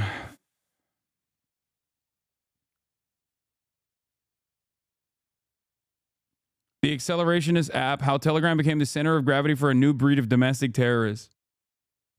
Like, Telegram being outside of the sphere of you know, American law enforcement agencies also obviously creates a unique space for them as like the primary primary application that people can use to get information out directly. Like, this is what Hamas uses as their official communications for the most part. That's part of the reason. That's like, if there is any sort of journalistic value to it,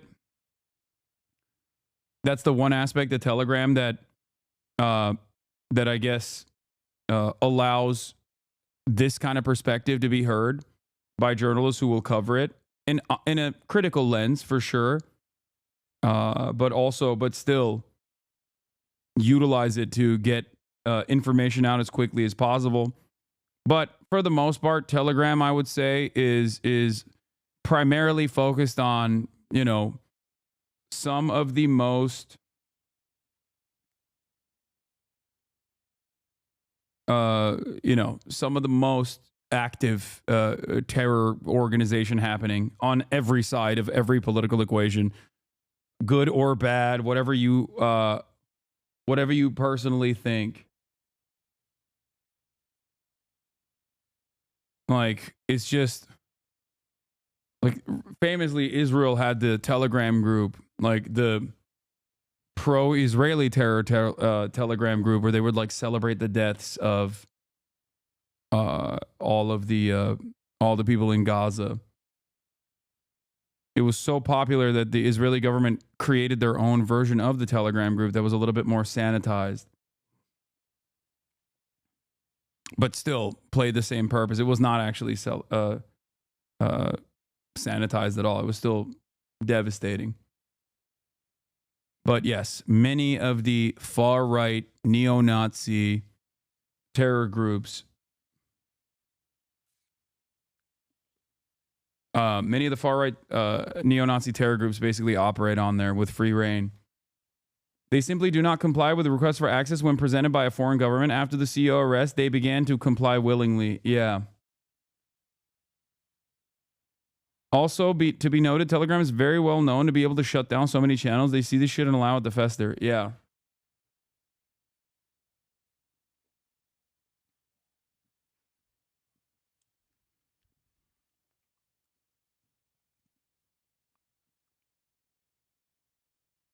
What? Far left to let?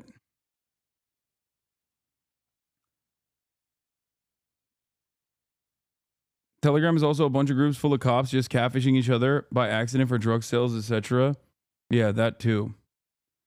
How long before they really come after Discord? Discord is nowhere near as much of a Fed bait as Telegram.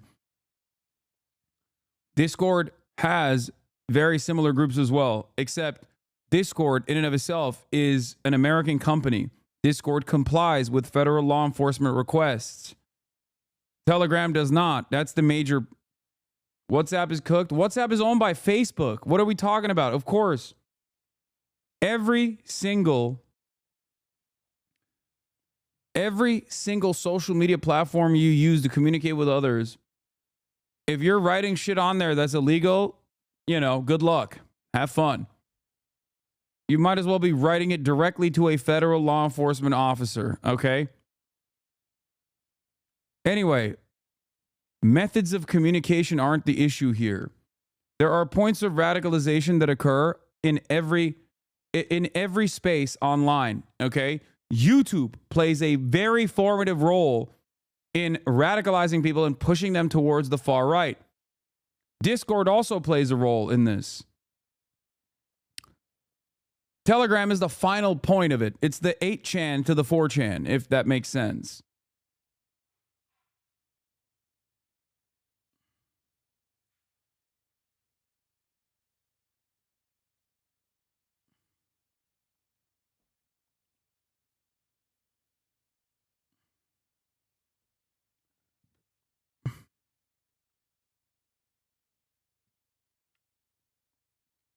There are definitely better communication apps like Signal and XMPP. Anything that's end-to-end encrypted and open source is a better alternative to Telegram and WhatsApp and the like. I mean, I don't even know if Signal is good, but I'm pretty sure they also cooperate with federal law enforcement when necessary.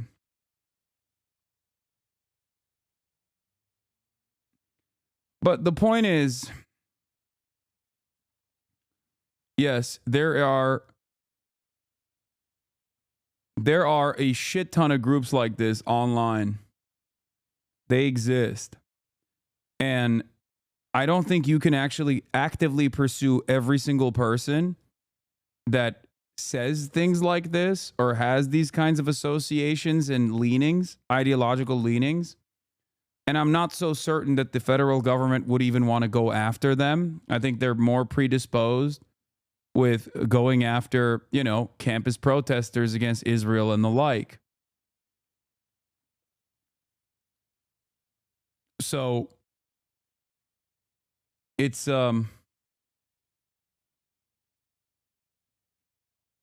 not, you can't tackle this issue. You can't tackle this issue by just like attacking the platforms where this kind of communication happens. It's one aspect of it, and you can certainly undermine it. I will admit, the shutting down of certain Telegram groups, certain prominent neo-Nazi Telegram groups, has certainly been a good thing, okay? It has not been a bad thing at all. Arresting people that operate those Telegram groups is a good thing. Not a bad thing at all. The problem is, this is a much larger problem. There's a much larger issue. And simply tackling the platforms is not going to help you. It can help you bandage the issue a little bit. Having said that, however, like when you have so many different markers that predict the likelihood of yet another mass shooting happening from yet another neo-Nazi, regardless of their fucking age, is that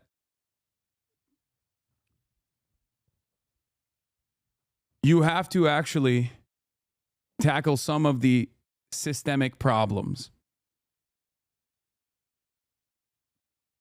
Some of that is the universality of healthcare, having it be readily available to all who seek it out.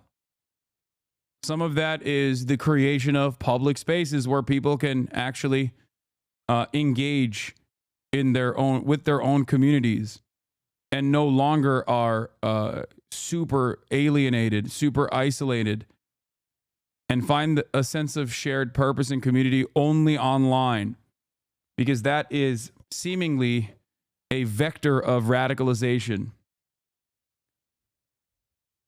Most importantly, however, I would say that the ease of access to weapons and how many weapons are in circulation in the United States of America is one of the most significant problems that must be tackled head on.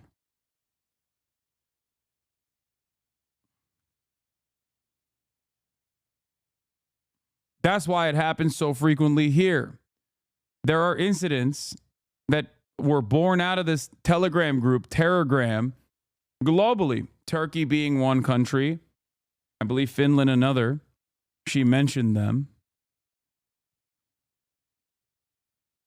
However, when you bring in guns into the equation, the situation becomes much more dire.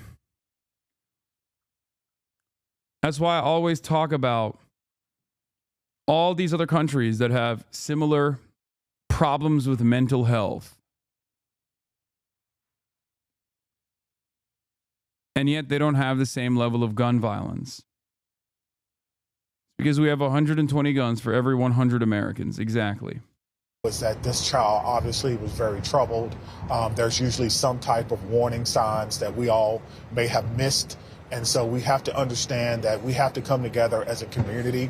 We have to wrap our arms around our children and understand what's going on in their lives. And I watched your news conference yesterday, and I saw that you were just as affected as all of us who have been watching this. But when you said the person who called 911 was a second grader. No, the Finnish shooting happened in 2007, so probably not related to the Terrorgram. No, but they're hailing the Finnish shooter as a hero is what I'm saying.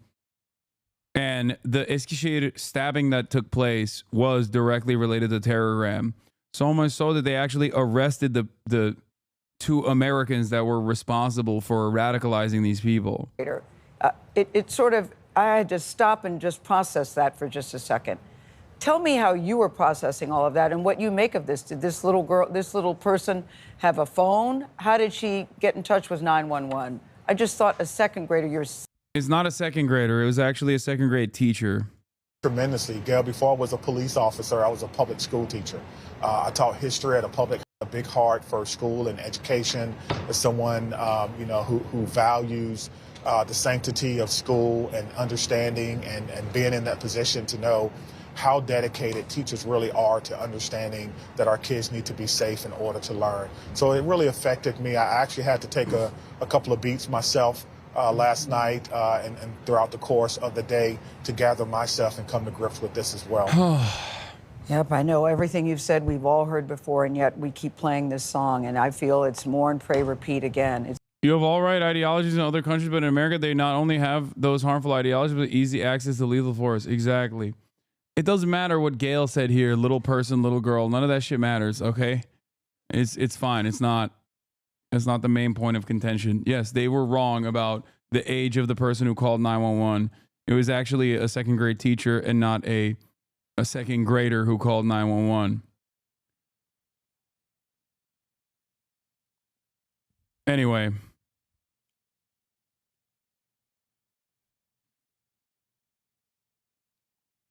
But like I said, the reason why I wanted to dive into the background of the shooter a little bit was specifically because a lot of people were saying that she's trans or she's a leftist, she's a feminist. Okay. No, she was a groyper neo-Nazi and frequented those spaces online. And clearly, on top of that, had a whole bunch of stuff going on in her own personal life.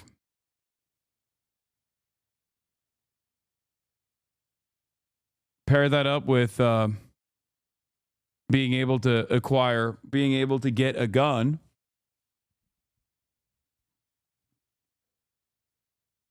And here we are.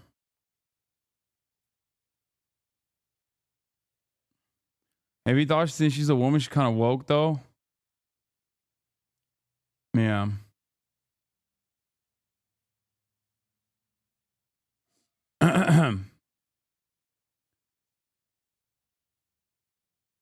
Speaking of the other shooting that took place, which wasn't a mass shooting, but a very targeted, very deliberate shooting.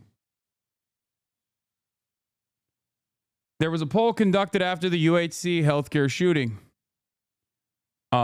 I covered this earlier today, but Luigi Mangione has now been indicted on murder and terror-related charges in the United Healthcare CEO shooting in the state of New York. Manhattan District Attorney Alvin Bragg came out earlier today and charged the 26-year-old Ivy League graduate with murdering United Healthcare CEO Brian Thompson on a Manhattan sidewalk. And he's been indicted by a grand jury in the case.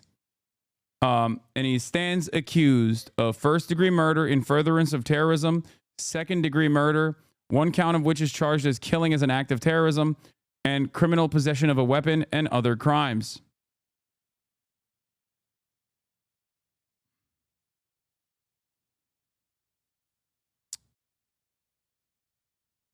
Alvin Bragg said, "We allege that Luigi Mangione carried out the brazen, targeted, and fatal shooting of United Healthcare CEO Brian Thompson in Midtown Manhattan. This type of premeditated, targeted gun violence cannot and will not be tolerated, and my office has been working day in and day out to bring the defendant to justice. I want to extend my heartfelt prayers to Mr. Thompson's loved ones as they continue to grieve. This ongoing investigation is a product of an incredible partnership at all levels with the NYPD. And I want to thank Commissioner Tisch and the prosecutors and detectives who worked collaboratively to apprehend Mr. Mangione. He is now charged in a New York State Supreme Court indictment with 3 counts of murder and faces a maximum penalty of life in prison without parole. Prosecutors are working to extradite Mangione from Pennsylvania, where he was arrested on an unrelated weapons charge. I guess technically it's not an unrelated weapons charge, but they want to extradite him to New York City to formally face charges in the 50-year-old health executive's death. The hearing on the matter is scheduled for Thursday. A spokesperson for Governor Kathy Hochul said that the governor plans to issue a warrant for extradition to New York as soon as the indictment against Mangione was handed up. His lawyers had said their client would not plead guilty to charges in both Pennsylvania and New York. Mangione faces life in prison without parole if convicted of the New York charges. 3 lawyers visited Mangione in prison on Friday, including a new attorney on the case, Karen Friedman Agnifilo. She's a longtime veteran of the Manhattan DA's office. She will be representing Mangione on charges that come from New York. A spokesperson for the Pennsylvania Department of Corrections on Friday told Newsweek that Mangione was being held in a small cell and not in solitary confinement. Mangione is not interacting with other inmates at this time and has taken every meal in his cell, she said. He has gotten mail, though. A spokesperson says Mangione received 33 emails and 6 pieces of mail as of Tuesday morning. She says he also received 153 deposit entries into his commissary account. According to Inmate Handbook, inmates may order commissary items like toilet articles and snacks on a weekly basis.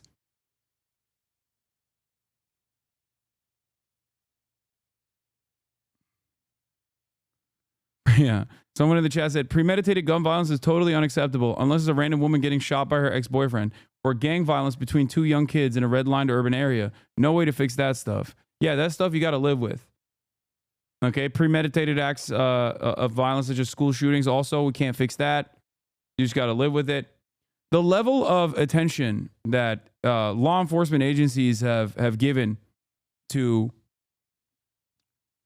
the assassination of Brian Thompson, United Healthcare CEO, is very interesting. Except it's not interesting at all and perfectly understandable if you recognize that law enforcement is not there to protect and serve you, but instead to protect and serve the interests of capital. That's it. CEOs are more important than the average person.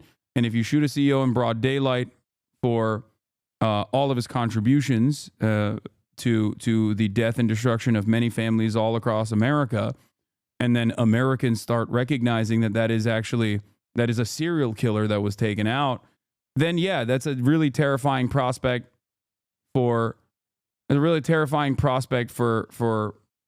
other CEOs, people in positions of power.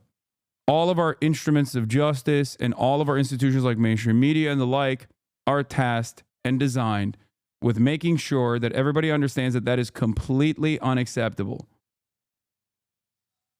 Okay? Do your normie friends understand what mainstream media is doing, or have they moved on already? I don't think they give a shit that much. They understand where the anger and resentment comes from towards Brian Thompson, and that's pretty much it.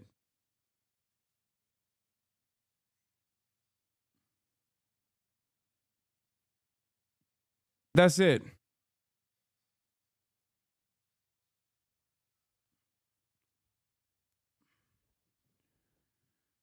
Meanwhile, a poll was conducted, and it found that 41% of adults under 30 consider the killing of United Healthcare CEO Brian Thompson acceptable.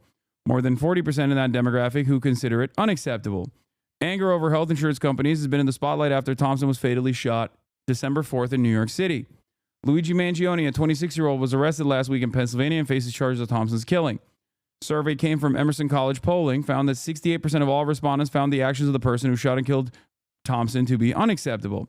But a startling 24% of those aged 18 to 29 found it somewhat acceptable, and 17% of that group found it completely acceptable.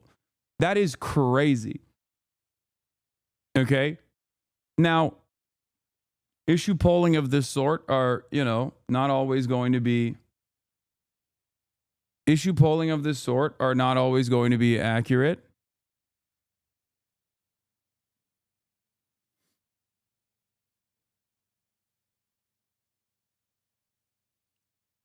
Okay? But it's still fucking insane that they were able to call up, investigate enough people within the age range of 18 to 29 that was like, yeah, I think that shit was awesome.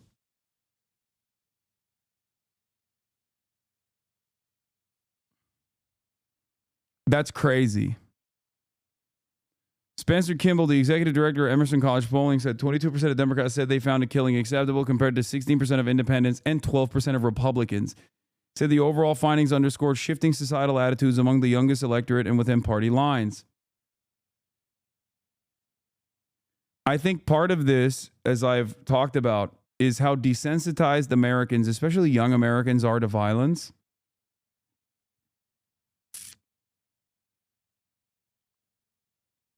I will say that. But also,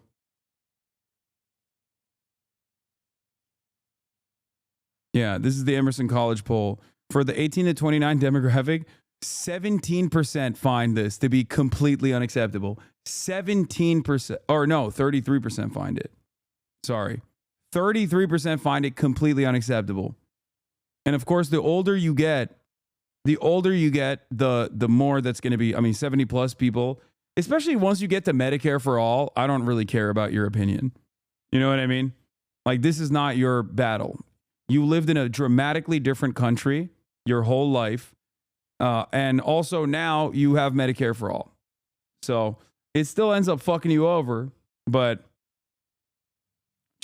or not Medicare for all. Sorry. You have Medicare in general. I think if you want the societal attitude to reflect this, you're going to have to give these guys what these guys have, which is, an opportunity to be able to dream of a better tomorrow. A notion that they can retire at a reasonable age.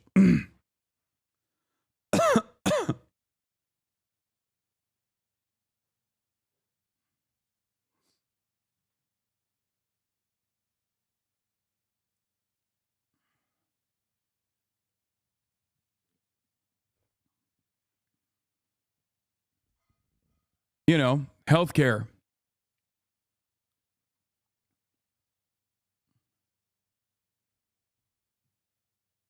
Unc, your age bracket seems to be not the best. You missed Weekend Update? Yeah, I didn't watch the SNL this week, but I think they made one joke. And they said he was a hypocrite for going to McDonald's and Starbucks. It's UHC's fault that I lost my good med back in March and haven't been the same since. I can barely walk most days compared to no problems before then. There will be more Luigi's because everyone has a reason. Yeah. Like 100%. There are far too many people who have been fucked over by healthcare unnecessarily. So much so that you literally have people who are, coming from wealthier backgrounds that are also engaging in this act of violence. I don't think that the solution to it is just like attacking random fucking healthcare CEOs. You know what I mean? I don't think that is going to solve this issue. But if no one actually is tasked with solving this problem, this systemic problem, then yeah, there's going to be more. And it seems like the powers that control our lives, all these institutions, are predisposed with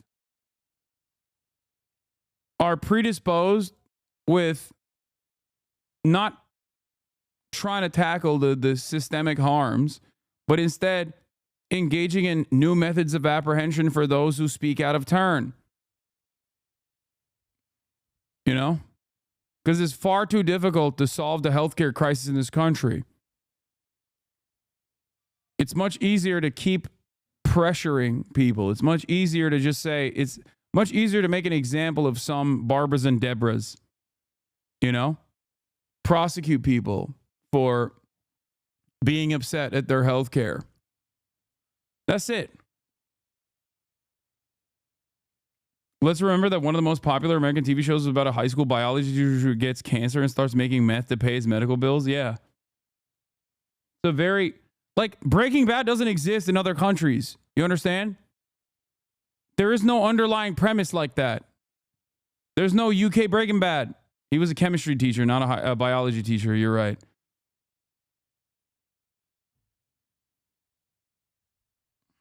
Sorry.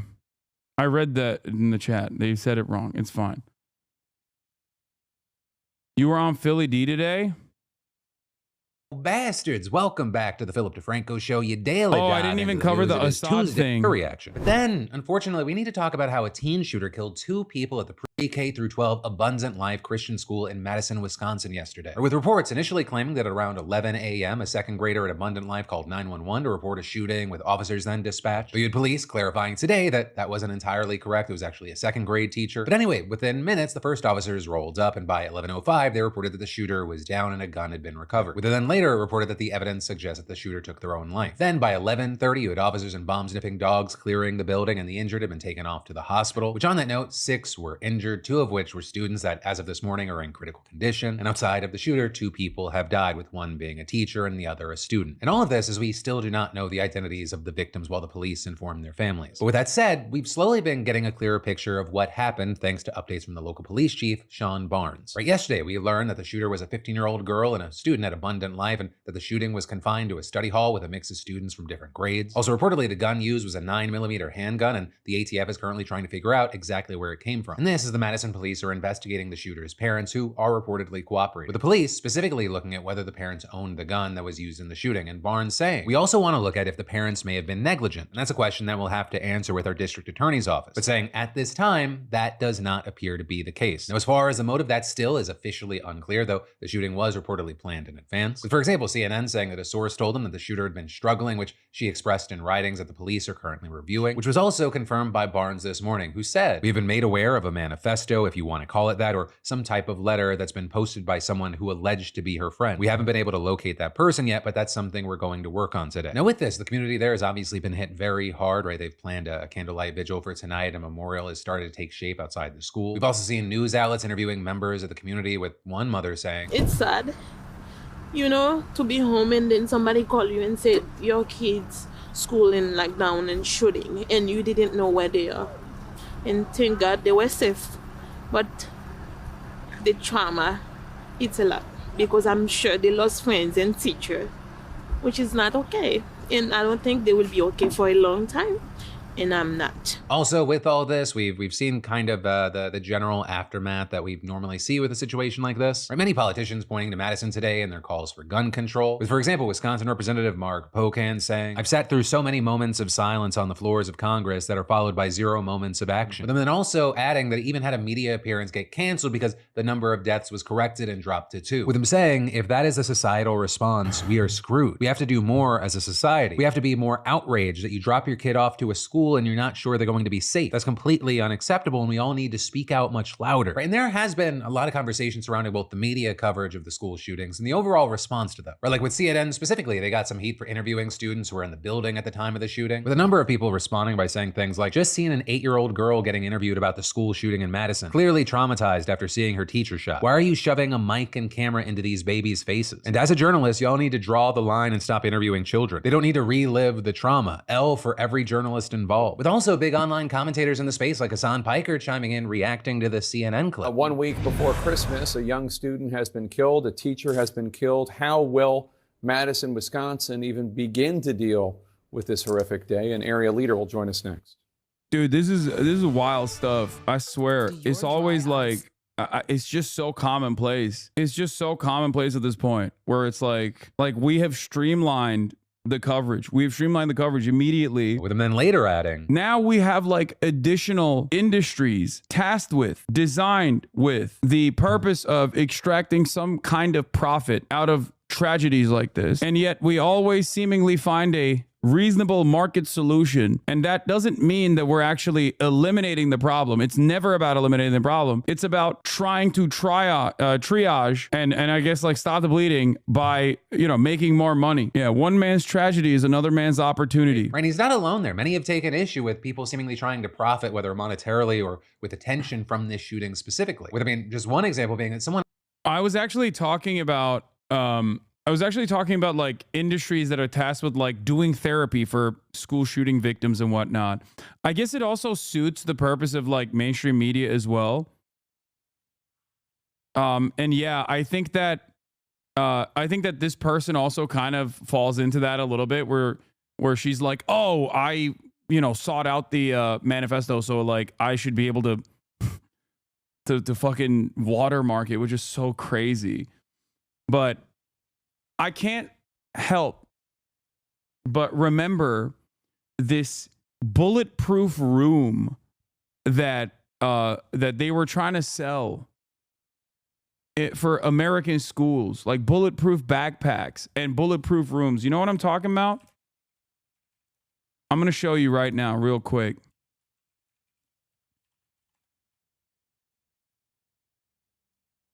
This. Like, it seems like a joke, but it's not a joke. An Alabama company has created a safe room it believes will save lives during a school shooting. It's a fold-out panic room. We can't control policy. We can't control politics. We're just a small company that has, I feel like, innovative ideas that can pass the test of time. And we wanted to bring our version of gun control to the nation. We have a deployable unit that folds into the wall and then comes out. It deploys in under 10 seconds, and the entire classroom can be in this and locked into a safe place within their classroom in a matter of 30 seconds or less. And then we have a fully deployed unit that is stationary and it stays. Anything helps? No. Brother, what are we doing, man? What are we doing? What do you mean anything helps? This is just like, this is giving up. Okay? This is just giving up.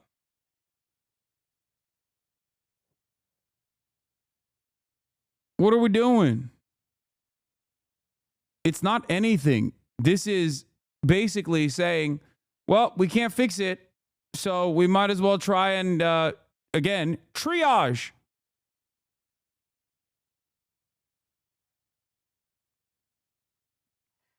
Yeah, it's a Band-Aid on a artery that is bleeding out. He's out all the time, and it's actually mounted. It's like the ship is sinking and you're poking your finger in one of the holes and you're like, this is fine. Anything helps. The ship's sinking. It's solidly, and it's not deployable.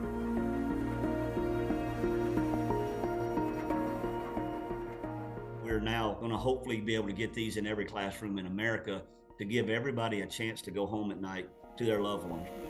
It's wild because this is not a natural disaster. Gun violence is treated as though it is a natural disaster, but it's not a natural disaster. It's not an earthquake. And even then you can take measures against earthquakes as well, which we also seemingly don't. But like, it's not a naturally occurring phenomenon. It doesn't exist anywhere else, just with us.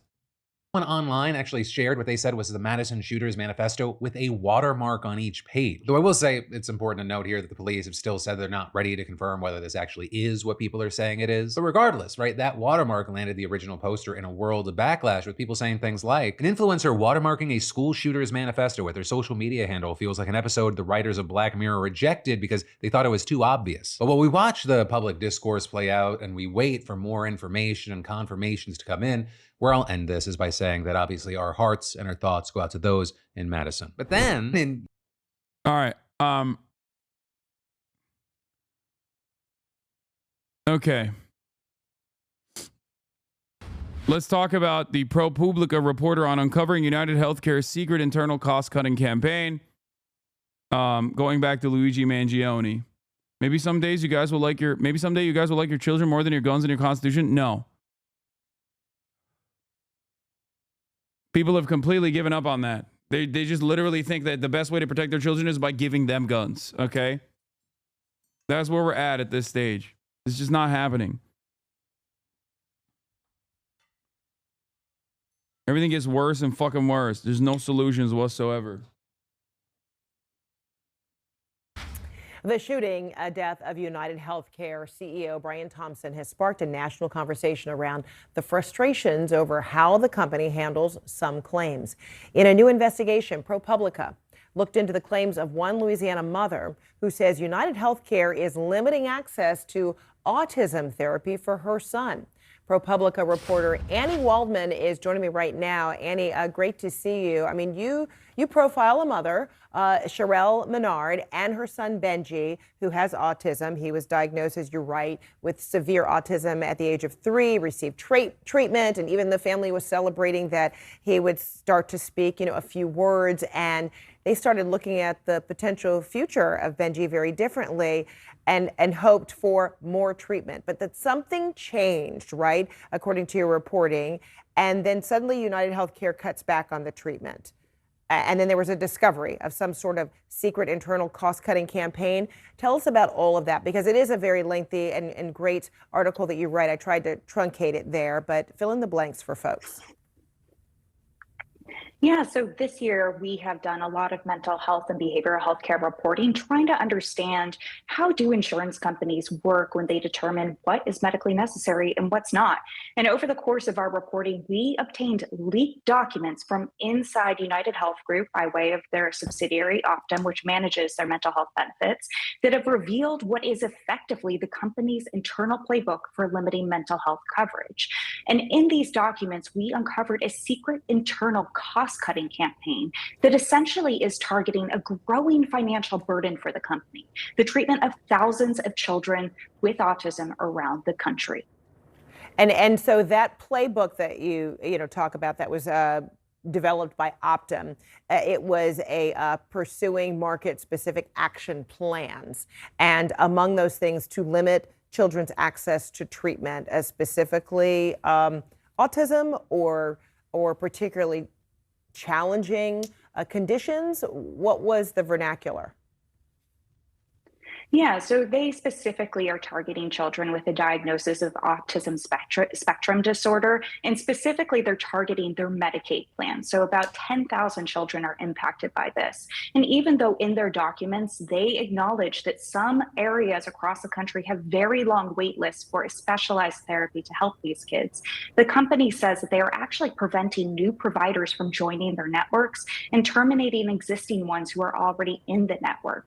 And what happens is that once these networks become smaller, it is very difficult for families to find, clinicians who can provide this therapy for their children, or they have to pay tens of thousands of dollars a year out of pocket for this type of therapy. So you report Optum, whose parent company, United Health Group, earned $22 billion in net profits last year, is heavily investing in its plan to save millions by limiting access to such care. That's how you reported it. It's pretty alarming. And even in a Washington Post report, someone who worked. If she says, do you feel like you're heightening the tensions in this tumultuous time? I will fucking be nuked out of orbit. Do you feel like reporting on healthcare profits in this tumultuous time after an egregious act of terror was committed is the appropriate time and place? I will fucking lose it. I don't think she'll do it, but oh my God. Worked with United's CEO Brian Thompson, who was gunned down, was aware of public frustration with some of the company's actions, and that came before his killing. So what's been the response now from Optum or United about your reporting? She didn't do that. Yeah, so, United and Optum declined a request that we had and that we made more than a month ago for an on-the-record conversation about their coverage of behavioral and mental health care. We also sent them questions 11 days before our story came out, and they did not respond to them, citing the December 4th killing of United Healthcare CEO Brian Thompson as the reason. And an email. That's amazing, bro. Companies are so soulless. They literally used the execution of Brian Thompson as they tried to do it. They were like, oh, you're baiting us. You're baiting us in this inopportune time. God damn, that's bloodless, dude. That's fucking bloodless. That's crazy. Never let a crisis go to waste. Oh my Lord. Yes, I have heard about the CEO emergency hotline. I've talked about it yesterday.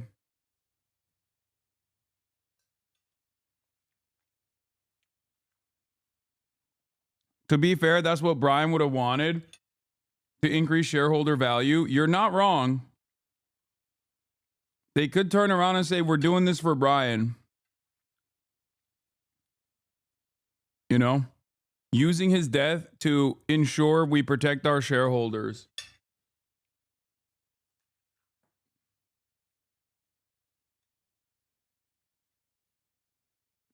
spokesperson even told us that they were in mourning and could not engage with what they considered a non-urgent story during this incredibly difficult moment in time.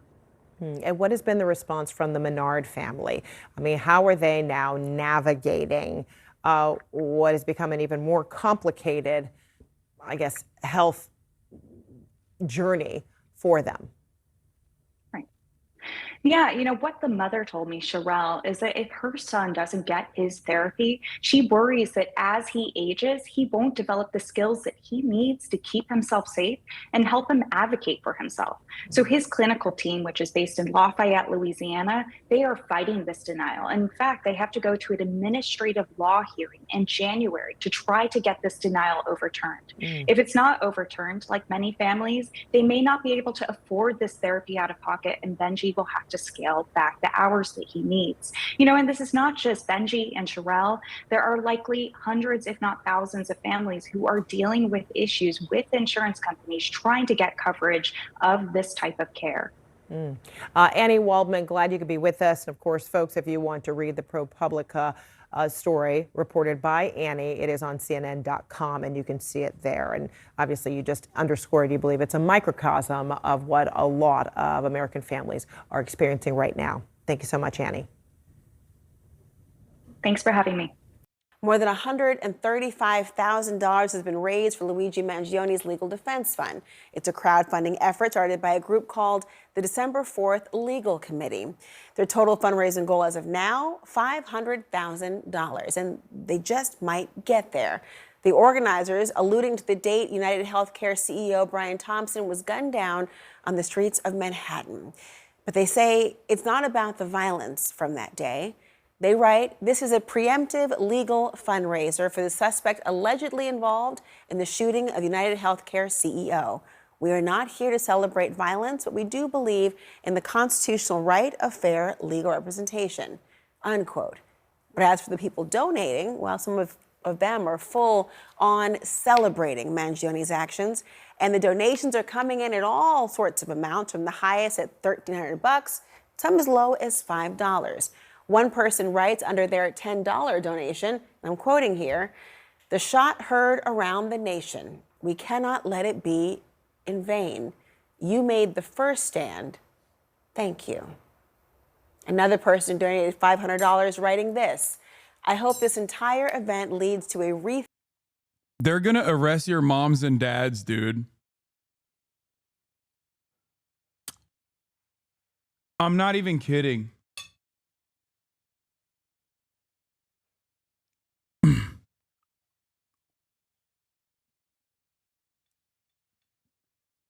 They're going to literally investigate every single person that donates this shit and then try to like go after people for donating, which is, I mean, which shouldn't stop you from donating, for the record, but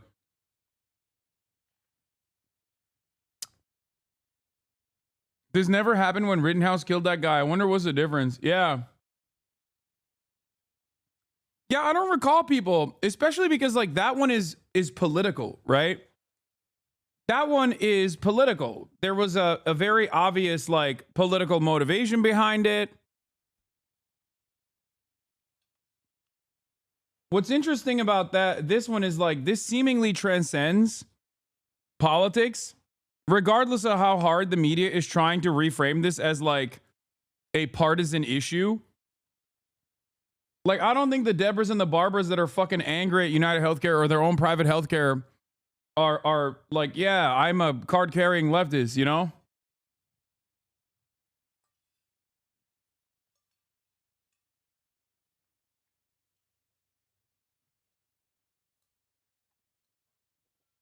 I shouldn't have said political. I should have said partisan from the jump.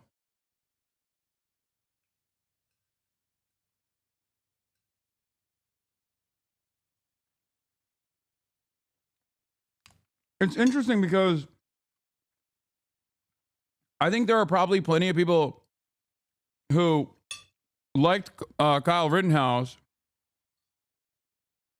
and donated to Kyle Rittenhouse's defense fund. Ironically, also are fond of Luigi Mangione. Or at the very least, don't give a shit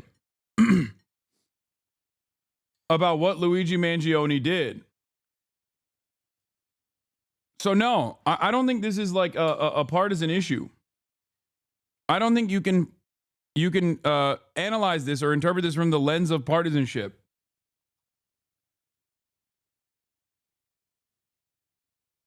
Every American that's been fucked over by healthcare, regardless of what their political background is, understands what happened here.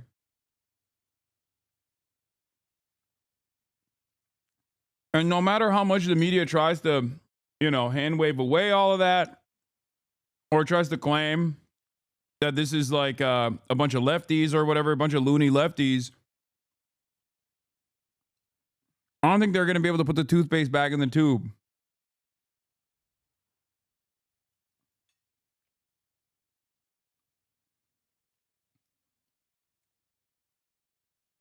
Thinking of the wealthy people running this country. Health insurance has been a scam for far too long, and it needs to change. Stop talking about it and do something. I want to bring in Sam Beard. He is the... Yeah, stop talking and do something doesn't mean like go kill CEOs, dumbasses. It means change the system.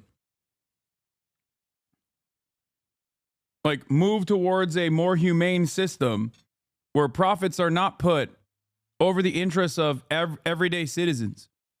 The spokesperson for the December 4th Legal Committee and the host of Party Girls podcast. Sam, thank you for joining this evening. How many donations have you received this far? And are you surprised to see the level of support for someone who is a murder suspect? Laura, thank you for having me on and for covering this important topic. So far we have received over 4,700 individual donations, averaging about, it seems, $15 or so at the median there. And to be honest, I'm really not that surprised that all of this widespread support has sort of risen up in this moment for this young man alleged to have taken action in this way. I think Americans are fed up with the way that the health insurance system operates. When you think about you said taking action in this way, he is accused of having committed murder. You've gotten people who've donated to the fund who are embracing and celebrating that murder of this man, Brian Thompson. What do you say to your critics who think this fundraiser is co-signing that murder? Well, at the end of the day, every American has a right to a fair trial. And I think for every person who might be exhibiting some sense of joy, there are 10 people sort of asking the question, well, who's the real murderer in this conversation? We're talking about the largest and most successful private health insurance corporation in the history of humankind, right? Which is successful precisely because they generate profits by denying claims, among other things. Just to quote one donor here directly, quote, "We do not condone murder. And for that reason, we cannot condone the actions of United Healthcare. Luigi was standing up to a systematized murder of millions of Americans at the hands of a broken healthcare system." When you hear that, of course, first of all, I'm a former prosecutor. Everyone deserves a proper legal defense. And frankly, he is presumed innocent at this point in time. They have a burden of proof that they have to carry out.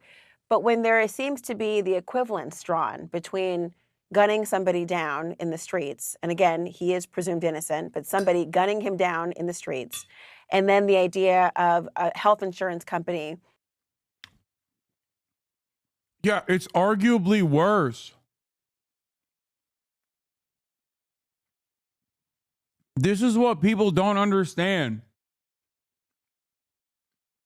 When your grandma's like, oh, I can't get chemotherapy because it's too expensive and insurance won't cover it, I guess I'll just die. That's murder. So yeah, the CEOs that contribute to that profit off of that, you can systematize that murder as much as you want, but they are responsible.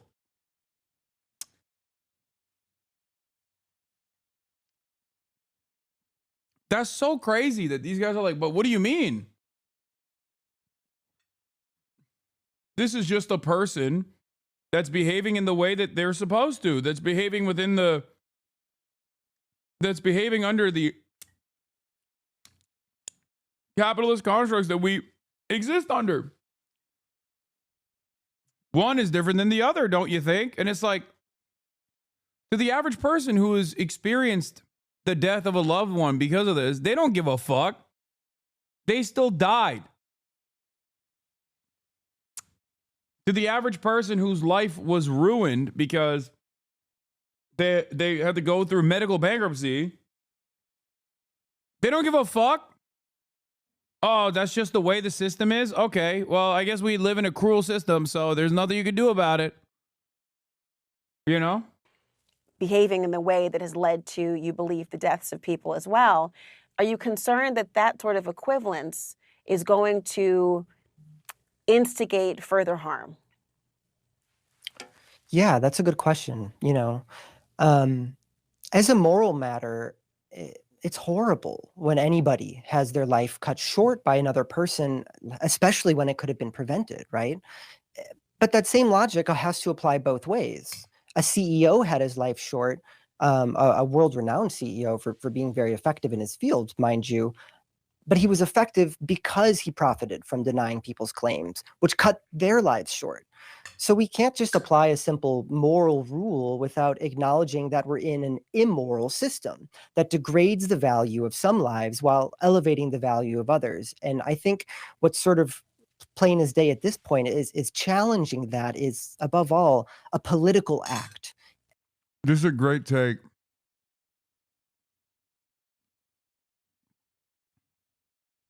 Both, I mean, he's just popping off.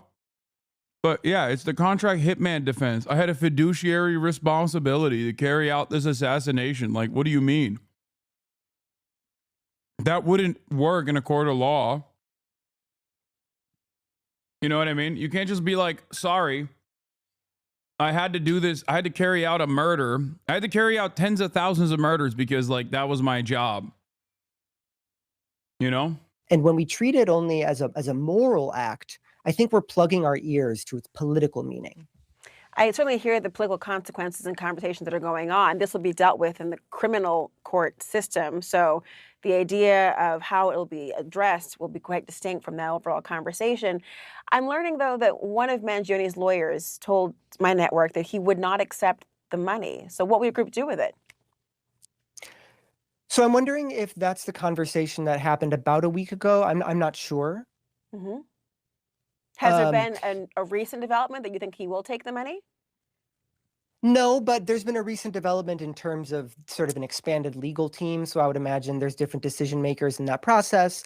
And we have yet to establish two-way communication with their newest legal team. We have contacted them via telephone, email, and good old-fashioned snail mail. That was fantastic. That was a fantastic redirection. Talking about like the inhumanity of the system that we live under. I mean, it was fantastic. Well, we'll see what happens. Thank you so much for joining us, Sam Beard.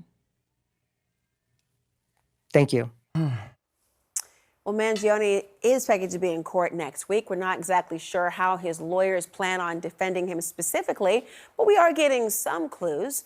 I want to bring in Charles Patrick Ewing. He is a board certified. I'm going to be honest. I'm shocked that they even had this person on. I'm shocked that they even had this person on because I would more so assume that they would have. Dude, every time I see a person on a CNN broadcast doesn't mean I have to have them on as well, okay? Like, can chat fucking calm down, please? Holy shit.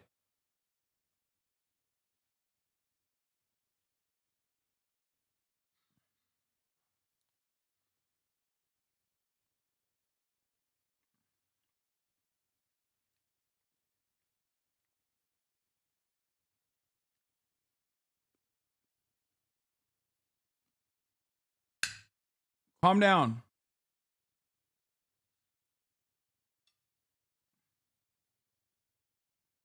Do you think the jury will convict them? I think that they will find the best possible jury to convict them. It'll be tough, but they'll do it. forensic psychologist and a distinguished service professor and professor of law emeritus at SUNY Buffalo. Also here with me, Joey Jackson, senior legal analyst and defense attorney. Glad to have both of you here. Joey, let me begin with you. Can you first quickly explain to us why Mangione has a second-degree murder charge as opposed to a first-degree charge in New York? Yeah, Laura, good to be with you. So what happens is that in New York State, first-degree murder is reserved for the killing of a police officer, a peace officer, a judge, a correction officer, a first responder. You don't generally get first-degree murder unless it pertains to one of those issues. The only other conceivable way that it could be first-degree is if it's in furtherance of some act of terrorism, which could be a viable charge, depending upon, of course, what authorities continue to find with respect to that is Luigi Mangione's state of mind, mindset as it relates to the actual crime. Murder in the second degree, however, is preserved for everything else, and that is intentional murder. Cops are a special class, dude. You know they had to add EMTs and firefighters and shit on there specifically so that it's just not cops. I love that. Like, they write this stuff specifically to protect cops, like to add extra protections of cops beyond that they already have. But then they have to be like, oh, peace officers, like, oh, what, you want EMTs not to be a protected class? It's like, that's not what that's for.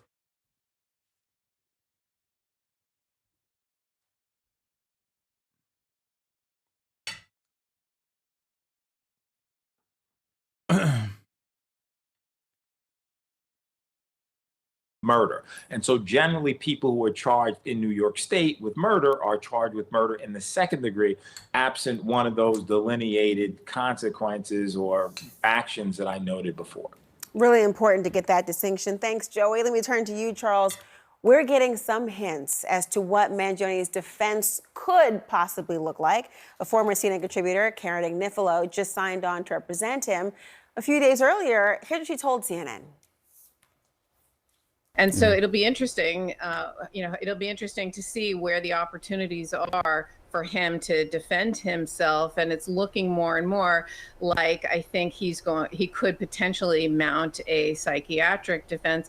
And I think what Marianne was just saying is exactly right, because was he playing to the cameras versus is he having some sort of psychiatric event happening right as we speak, and are we watching it in real time on TV? Those are some of the things that will come into play, I think, in this case.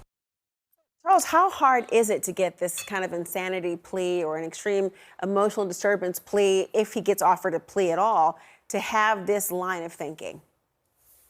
Well, it's extremely difficult to make out an insanity defense, especially in New York State. In New York State, the burden of proof is on the defendant to prove, first of all, that he was suffering from a mental illness or from a mental defect, as the law says, which would be the equivalent of an intellectual disability. That's just the beginning. Once you have that, then you have to establish to the jury's satisfaction that you either did not know the nature and consequences of your acts, or you did not know that your acts were wrong. That's a tough sell. About maybe somewhere less than 1% of all criminal cases that go to trial with an insanity plea. And among those cases, I want to hear that point. But go ahead, Charles. Excuse me. Yeah, they almost never result in a finding of insanity.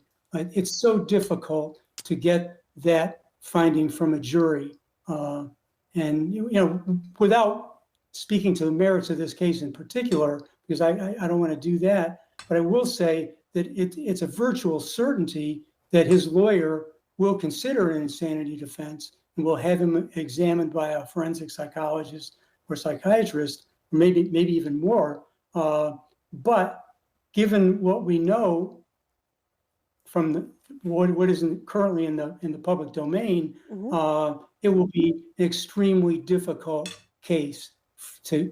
Yeah, the irony here is that given that it is a manifesto, like chatters are talking about how this guy is free him. Like he was he didn't know what he was doing. He was mentally ill or whatever as a joke. It makes it much more difficult when you have a manifesto that you wrote on your premeditated murder, allegedly. Especially if the manifesto itself features like fairly commonplace problems. Like you could have a manifesto, allegedly, that you could have a manifesto allegedly that's like the scramblings of a madman.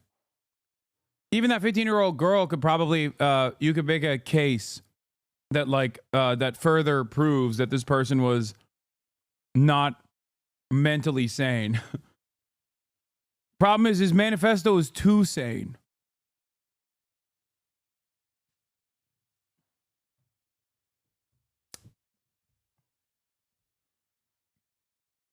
It's not only so sane,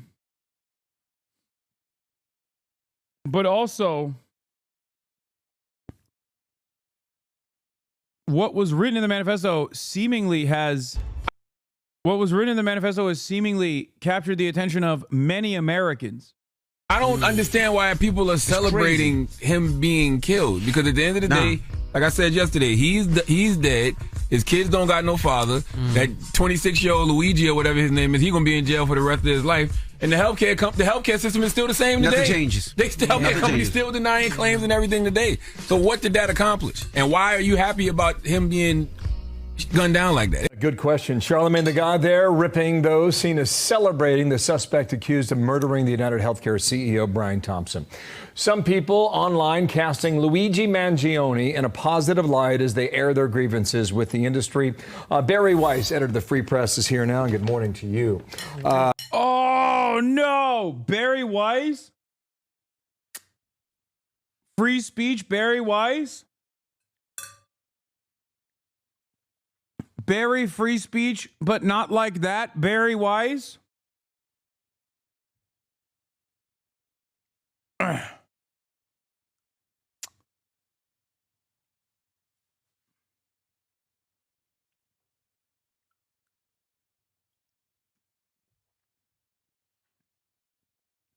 Peter Thiel's favorite intellectual, Barry Weiss.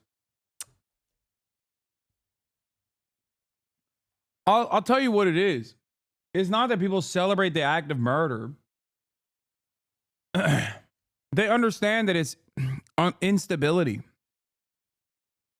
Murder in broad daylight is a symptom of a deeply unstable society.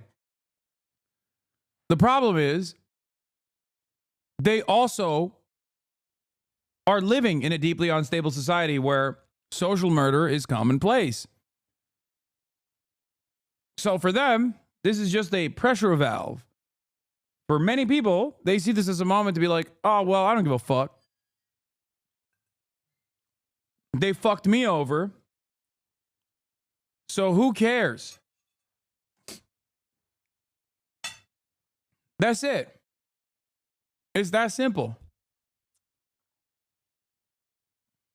Thanks for having me back. Thanks for having me. All right. First of all, here is Bernie Sanders talking about some comments that Elizabeth Warren made about this here. Elizabeth Warren obviously understands killing and murder and shooting somebody in the back is totally unacceptable. But what I think has happened in the last few months is that what you have seen rising up is people's anger at a health insurance industry. It can't be apples to apples in all of this. You guys are right. Political violence happens because we let it. What the 60s and 70s tell us about Luigi Mangione and the UHZ shooting. There's no but. Where's this going? Well, I think one thing that's important to keep in mind, and that Charles Lehman writes about in that piece that you just cited, is to kind of remind people that this killing of Brian Thompson is part of a pattern of normalized political violence over the past decade or so. You have Steve Scalise, the attempted assassination. I think there's nothing crazier than this fucking freak talking about the normalization of political violence. Bitch, you're the most pro-Israel person on the planet. The fuck are you talking about? She's like directly responsible for the assassination of Refat al-Raer.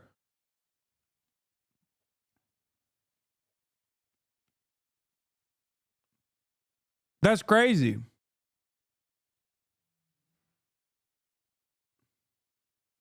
That's actually crazy. She's like, how much unrestricted ultra violence has she defended aggressively, demanded more of?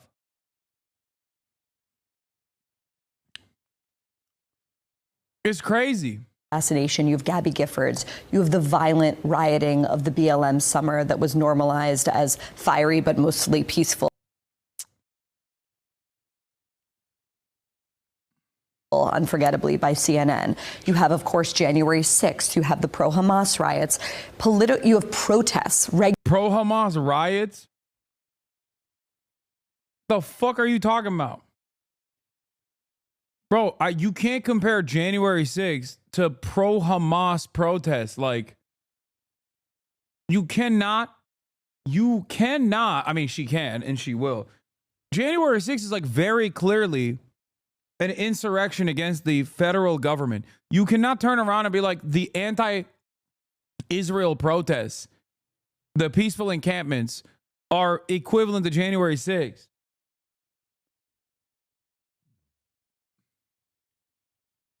She literally said, wait, hold on. What did she call January 6th? Of course, January 6th, you have the pro-Hamas riots. Like, oh, you have January 6th, you have the pro-Hamas riots. You have protests regularly now at the homes of Supreme Court justices. You have even people like a liberal museum curator in Brooklyn whose apartment building was targeted and attacked. Why?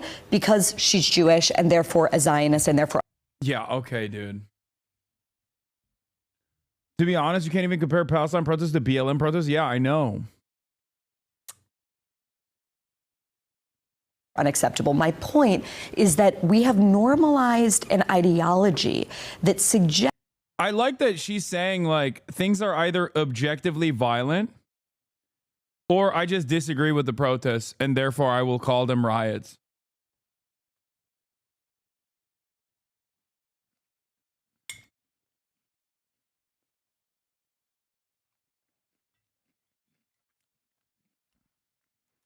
That certain people, because of their identity, because of their jobs, or because of their political outlook, are somehow ripe and, in fact, justifiable targets for violence. The very same group of people, Bill and Dana, who like to tell us that silence is violence, are going out and justifying the cold-blooded murder of a father of two. Mm-hmm. How is that? How does that comport?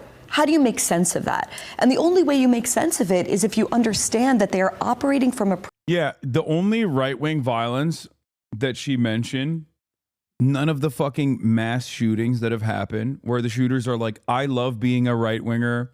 I'm writing a manifesto about how I love being a white nationalist. I love Donald Trump, and that's why I'm trying to kill as many black and brown people as possible. Like virtually every single mass shooting.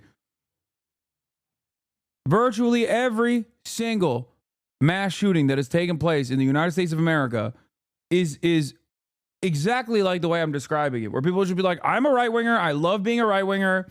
I'm doing this because I'm a right-winger.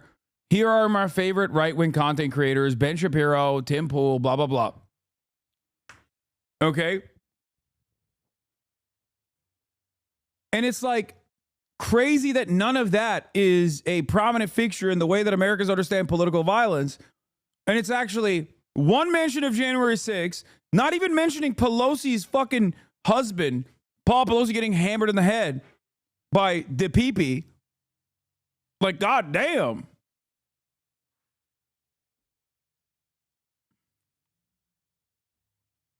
LOL! Chicago mass shootings every weekend are right-wingers? Is that what I said? I'm sure there are plenty of right-wingers that engage in that as well, yes.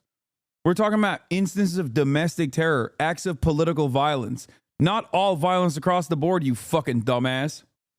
Yes, I said most political violence. Most political violence.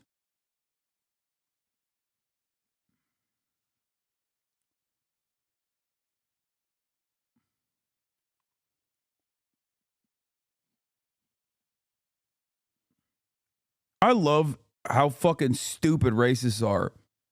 You know who else agrees with you? Chicago mass shootings every weekend or right-wingers? No, dude. They're poor people, okay? Victims of systematic poverty.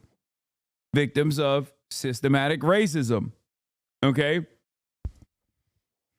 Ironically enough, in spite of all of that, Illinois' gun violence metrics are still far better than most Republican states. Oh, victim, shut the fuck up. Yes, it's true. What do you mean? Oh, victim, shut the fuck up. I grew up in project housing.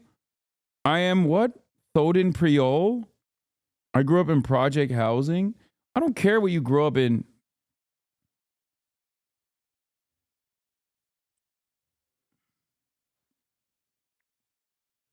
I am those people. Oh, okay.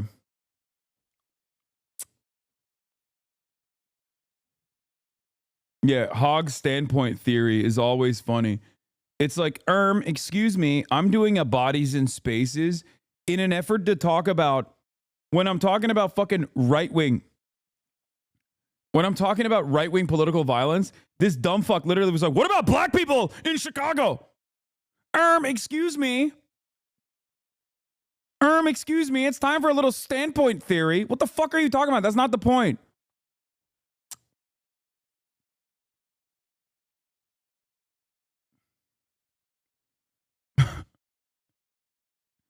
I love when dudes who have never once said black nor mentioned race.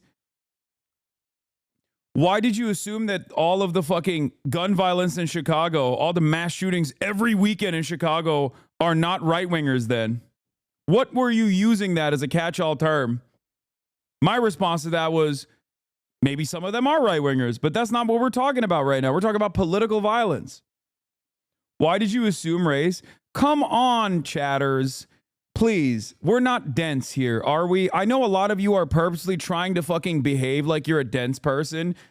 He brought up Chicago when I'm talking about right-wing political violence, specifically to say, as a standout term, for black people. It is a very obvious bad face substitute for black people. All right, we'll take a week off. Chicago is a liberal city. Man, shut the fuck up. Shut up, you fucking dumb bitch. I love dumb bitches like this that turn around and they go, oh, excuse me, I never mentioned black people. I never mentioned black people. You are the one who said black people when I randomly brought up Chicago. Huh. And then he tried to do a fucking liberal. Oh, God, everyone is a goddamn liberal. I hate this shit. I hate it. I hate dealing with it. I hate dealing with like members in my own community that annoyingly do this purposely obtuse nonsense to be like, I don't really fully understand what you're saying, so I'm just going to take the worst possible uncharitable interpretation.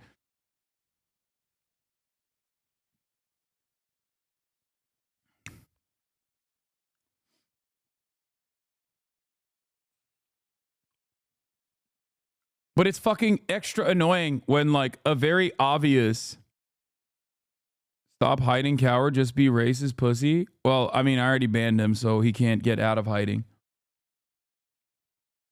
Why ban and time on people who disagree with you? It's kind of cringy. To be honest, probably going to get banned for asking. I ban... No. Hold on. Let me unban this guy real quick. I'm going to ban him again in a second. I ban whoever the fuck I want for whatever purpose I want.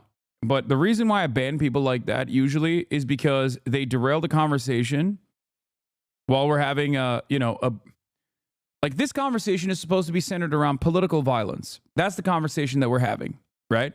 It's supposed to be about political violence. That chatter came in with a bad faith framing to specifically talk about black people, black on black crime. That's exactly what the purpose of what about mass shootings in Chicago is. We're not having a conversation about mass shooting or gun violence. We have talked about that earlier in the day. This specifically is Bari Weiss doing commentary on political violence.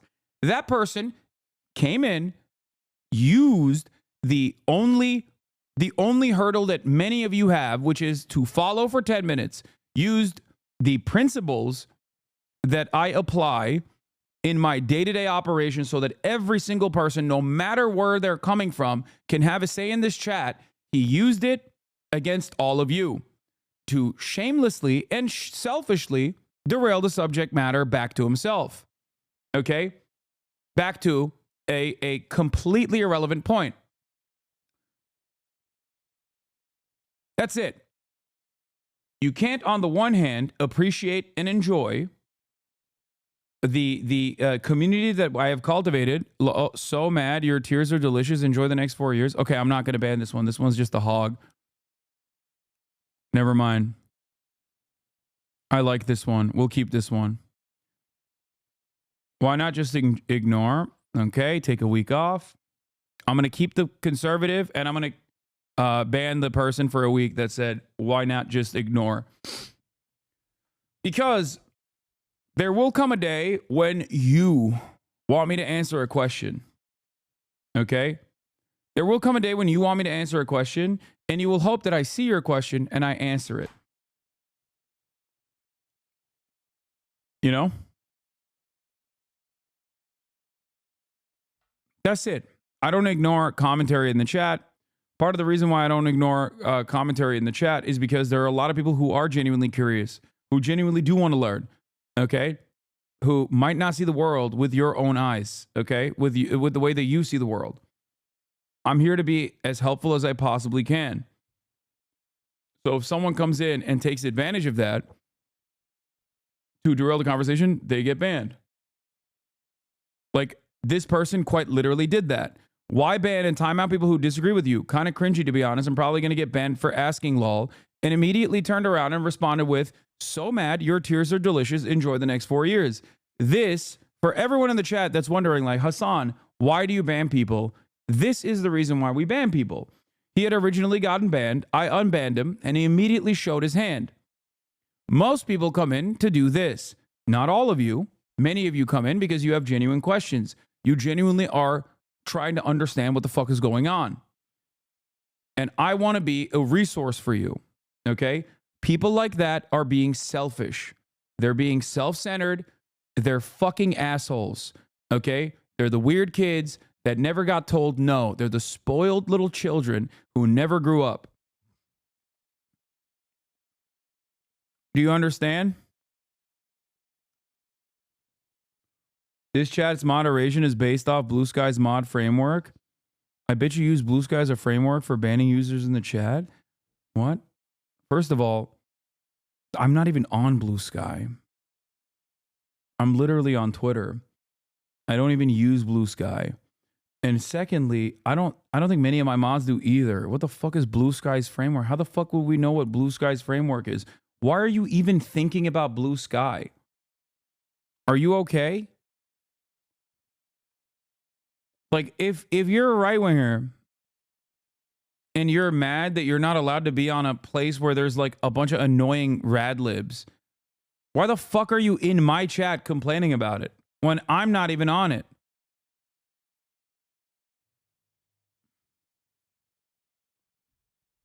What the fuck?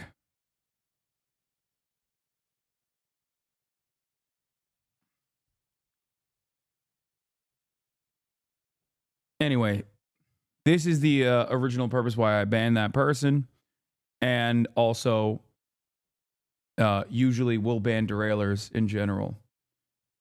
Because I read one comment and as many people as possible see that as an opportunity to fucking start going, ooh, we got him. We can piss him off. So now, instead of continuing to read the chat, I'm going to go back to Bari Weiss. In which certain groups are acceptable targets and other groups are are unacceptable ones. Other groups are protected. And this is kind of a Manichaean view of the world that is absolutely unacceptable. Either political violence is wrong or it isn't. What we know for sure is that you cannot have a functioning liberal democracy like the one we have and accept that certain people are allowed to be murdered in the streets of Manhattan. Just to put a fine point on it, this is what Charles writes about. He says political violence cannot coexist with a functioning democracy. Yes. Democracy depends on peaceful liberation, allowing each person to have her say, while violence replaces the ballot box with the bullet. If we want the latter, we must be unambiguous in our condemnation of the former, end quote. And also, let's wait a second and just find out, like, what really went on with this man. Right. The suspected killer. He didn't have United Health Insurance. But he hadn't denied a claim. But even if he did, right? The idea, I agree. Right. It's the idea that I saw this unbelievable tweet that was going viral. Maybe you guys saw it. There was some DJ that had it set over the weekend, and there were just giant flashing photos of Luigi Mangione, Terrible. and the crowd is going wild for it. Right. There's something like very, very rotten in a culture where that has become not just acceptable, but somehow like cool and So chic. how do we turn it around? We re-stigmatize political violence, and we shame, frankly, any person that is trying to contextualize. Yeah, Barry Weiss gets to say that while simultaneously championing Israel's genocide, by the way. Because that's not considered political violence. That's just foreign policy. You know, that's just American foreign policy. It's the norm. It has to happen. This is so stupid, dude. You can't expect people to not feel a sense of vengeance and relief. It's not correct. I understand it on principle. Unlike Barry Weiss, I am a humanitarian. Okay? But I'm also not shocked by this reality. I'm not shocked that people look to someone like Brian Thompson as a placeholder for the violence that they've experienced in their lives. Okay? That's it. Oh, we got to shame this. We got to stigmatize it. Like, you can't. It's not going to work. No one gives a fuck.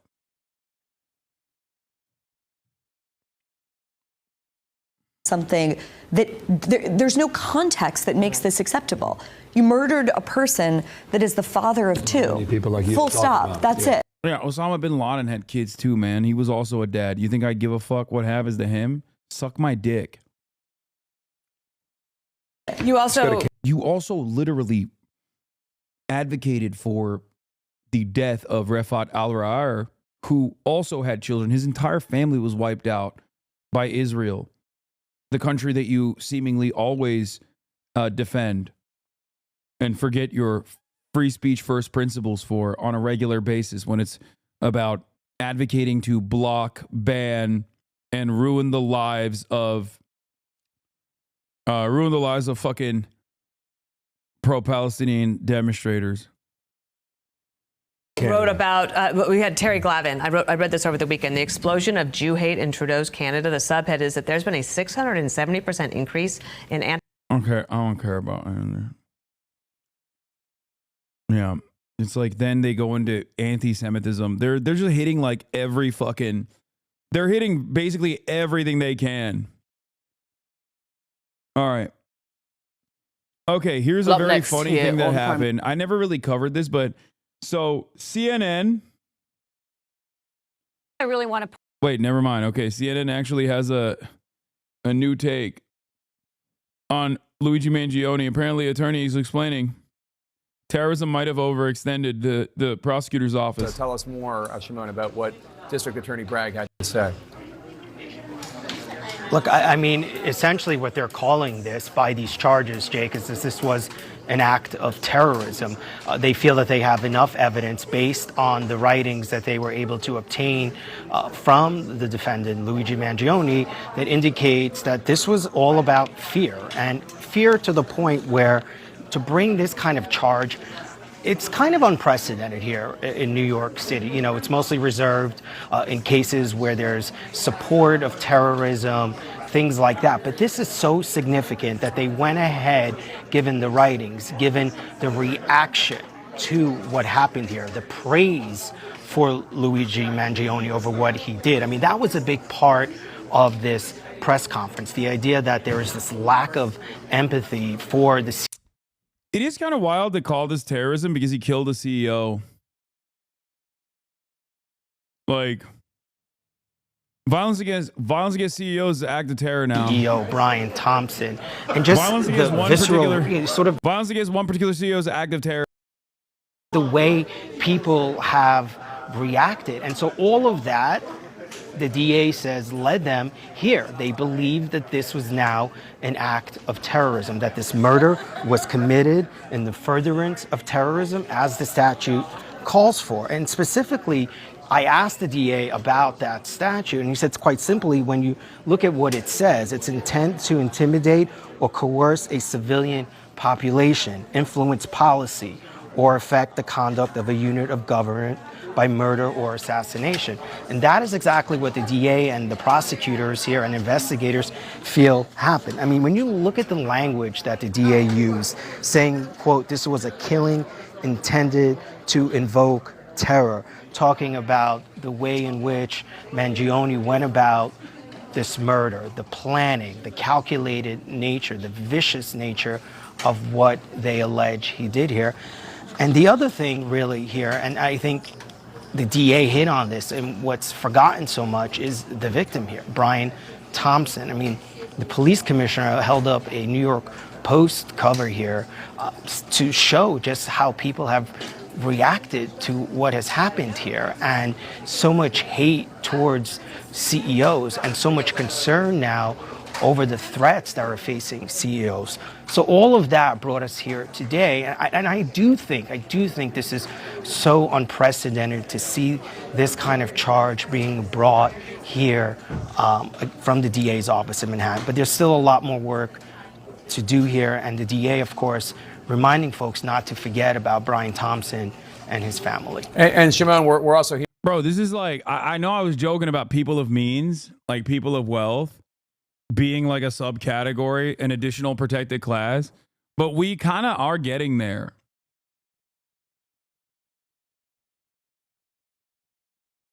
It is kind of wild. Like, they wanted to really punish Luigi Mangione. They wanted to like make an example out of him. So they kind of hit him with the book. And I guess the argument will revolve around terrorism. And maybe the reason why they put terrorism in the forefront of the argument is to maybe goad him into demonstrating that he had a political purpose behind it. Because I'm thinking about why you would prosecute him as a, not like simple murder, simple premeditated murder, but instead terrorism. Because like, they got him dead to rights on premeditated murder, right? Like in New York State, it's second degree murder. It's not first degree. First degree is for, peace officers and whatnot. But you can escalate it to first degree murder if if a terrorism designation is slapped onto it, as far as I understand. But it's kind of weird because it is definitely overreach. Having said that, I guess like, it's interesting because maybe they think he is like, maybe they're convinced that he is so politically minded that he will follow through on it and will offer them additional evidence in an effort to have his voice be heard by Americans. He will say like, no, yeah, this was inherently a political act of violence. Does that make sense?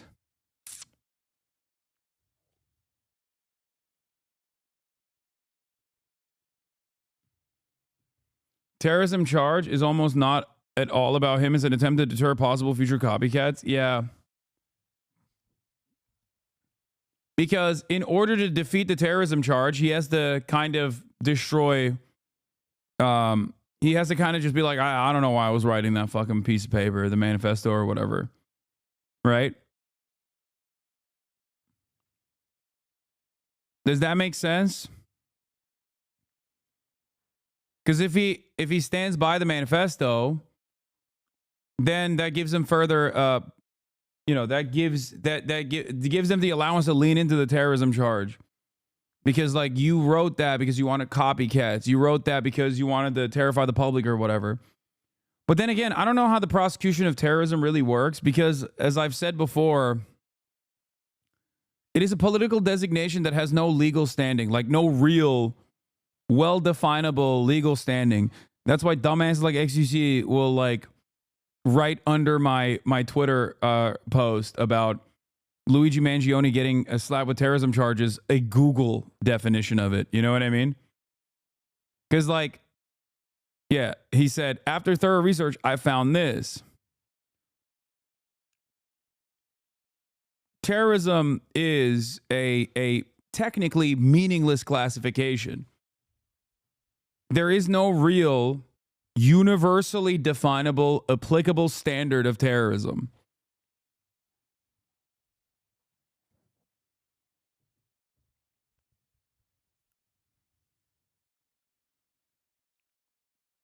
Does that make sense? Because if there was one, America would be the top disher of terrorism, the number one responsible party of terrorism.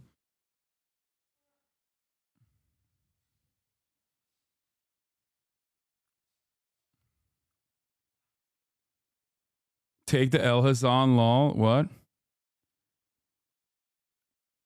Yeah, I know. I took the L here. I haven't spent countless hours and an endless amount of reading on the political designation of terror and how it is used as a mechanism to deny habeas corpus from the average person that is apprehended by the American state, and how it is an arbitrary distinction, which is precisely the reason why even most legal bodies will not offer the designation of terrorism with the same willingness that like the United States of America applies certain militant groups the classification of terrorism. Even having said that, though, this standard is hard to apply to Luigi Mangione as well.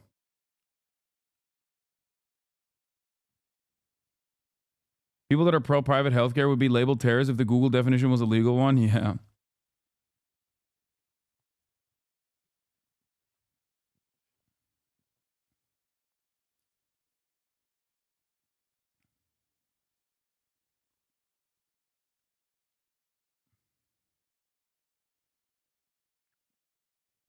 First-degree murder is a prosecutorial overreach, but could so easily backfire. The prosecution now has to make that case. And in doing so, healthcare is now an issue at trial. They've opened that door to making this a circus. I know, which is why I said in the immediate aftermath of the shooting, before we knew the motive, before we knew anything, just the victim, I said that arresting this person and then putting forth a highly publicized, highly televised trial will inevitably make this a much larger issue for healthcare in this country, for-profit healthcare in this country, because when people immediately looked at the situation, they understood what the motives were before they even knew what the motives were. And televising this trial and trying to ridicule Luigi Mangione in the process is only going to give further credence to the manifesto that he wrote, right? Even if he never had a manifesto, which I didn't even know he had one at the time. I said this would give him a universal platform to say this is what is at stake here. Yeah, bro, even at the PhD level, we do not have a collectively agreed parameter or definition of terrorism. It's one of the most essentially contested concepts. All concepts are essentially contested, but terrorism is the worst I have come across the social sciences. Yes, because there is a purpose for it.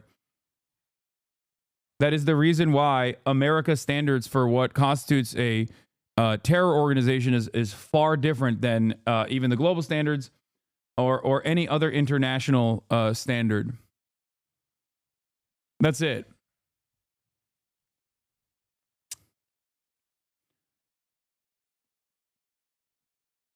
George Floyd's murderer was just a cop having a rough day. Brian Thompson's murderer is a bloodthirsty terrorist and a sick individual. It is interesting how the media and our lawmakers actually very clearly articulate how much this country is not for the general public. We are not the class they are protecting. Exactly.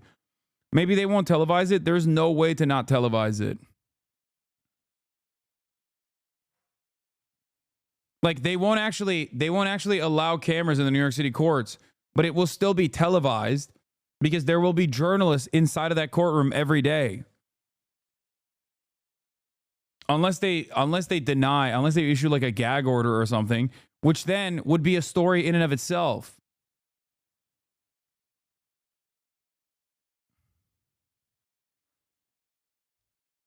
Yeah, it's a New York State court case. It's up to the judge's discretion, I think, to allow the entire process to be televised or not.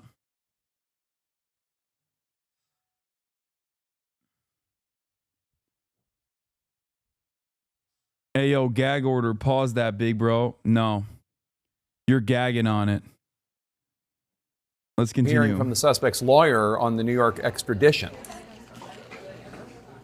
That's right. So his newly hired lawyer here in Manhattan, Karen Friedman Agnifilo, is telling us that he is not going to fight extradition. So it could be, Jake, that on Thursday we expect to see Luigi Mangione in court. Here, if you want to understand, like, the nature of language, the nature of political language, and how sometimes certain designations are used to hide and omit key details.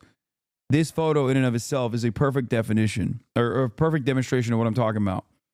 Taking advantage of the downtime between electoral college meetings to work on advancing my bill to make sure no political flags are flown in government buildings.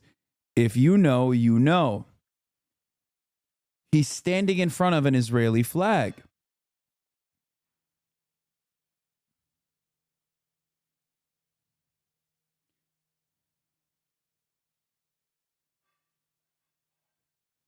Jewish and proud Zionist, speak for myself, not the state of Florida. Senator Randy Fine.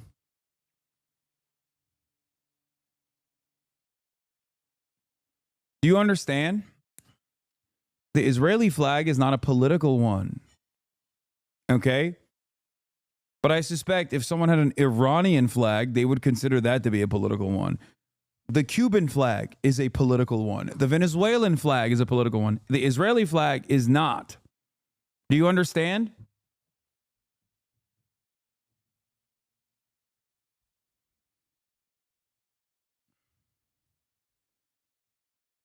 Yeah, he means pride flags, Palestinian flags. Confederate flags or the Israeli flag aren't political, they're historical. They're flags of a state.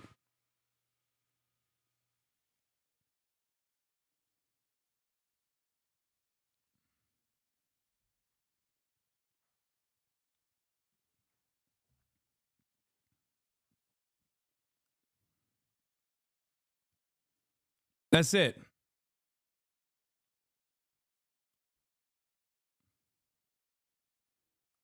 Also, I don't know what flag is not political.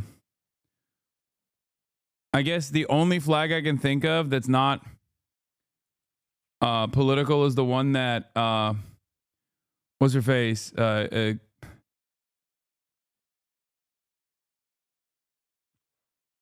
Chloe posted on Haas Twitter. You know what I'm talking about? The one with me on it.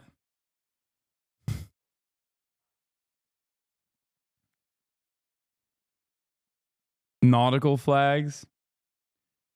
Least political flags is Six Flags. One of them is literally Confederate flag, dude. New images of Luigi with a holstered gun. Okay, calm down. Oh, it wasn't Chloe. It was Clancy. My bad.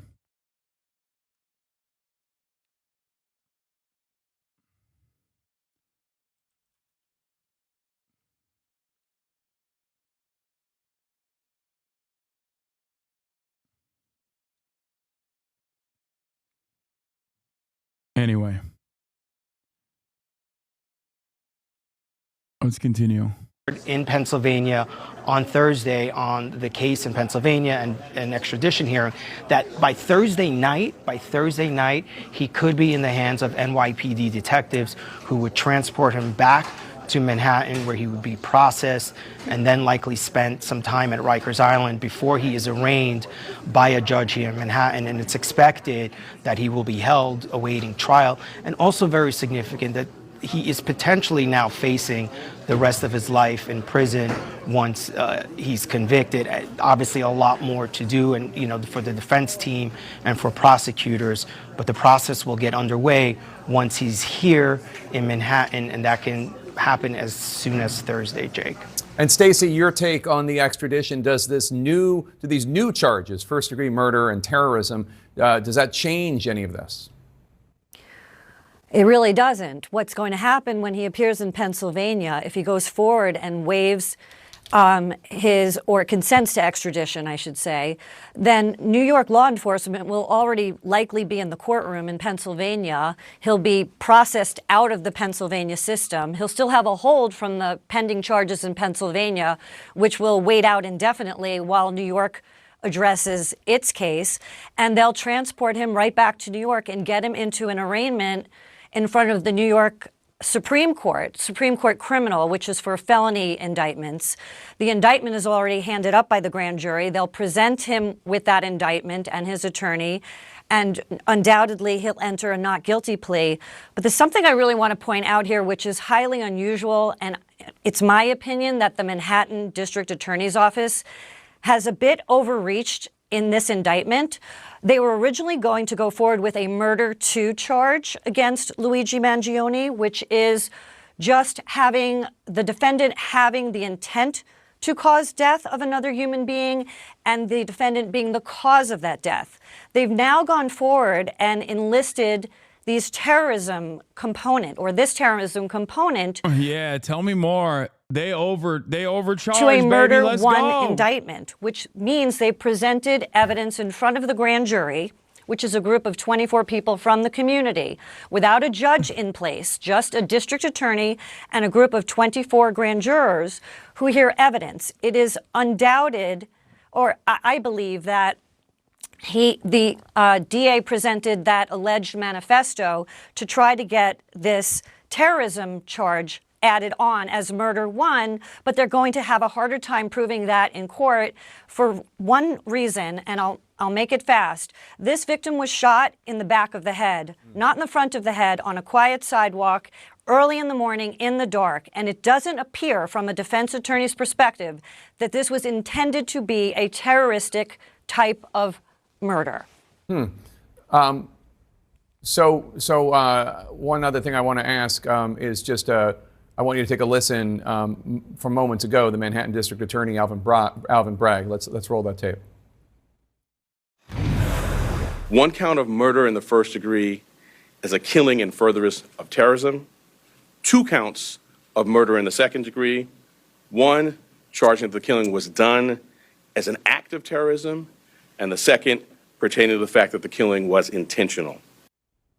So, Stacey, you think a defense attorney would disagree with that and with what Shimon laid out, that the prosecution will explain is that because he was targeted, Mr. Thompson, for being a CEO of a health insurance company, and this does appear to be politically motivated in a sense, but you disagree with those charges, or you think a defense attorney would take issue?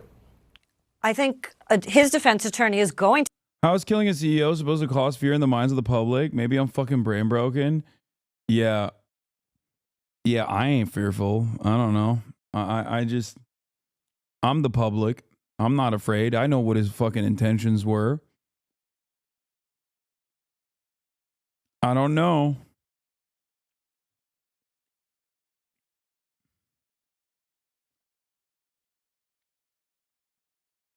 I think most of the public are not. I mean, we know for a fucking fact that at least 41% of 18 to 29-year-olds, a plurality of 18 to 29-year-olds at least, don't consider this to be scary. Actually, the number is probably way higher. 18 to 29-year-olds, a plurality of 18 to 29-year-olds actually say that it's good that this guy killed the CEO. So if you were to ask, like, are you afraid of your safety because of the actions of Luigi Mangione, I would suspect that the broad swaths of American society would be like, nah, not really. To definitely take issue at trial. They may even move to. You don't think it's valid that his intent was to cause copycats? I'm not saying that. I would never say that. How dare you? How dare you say that?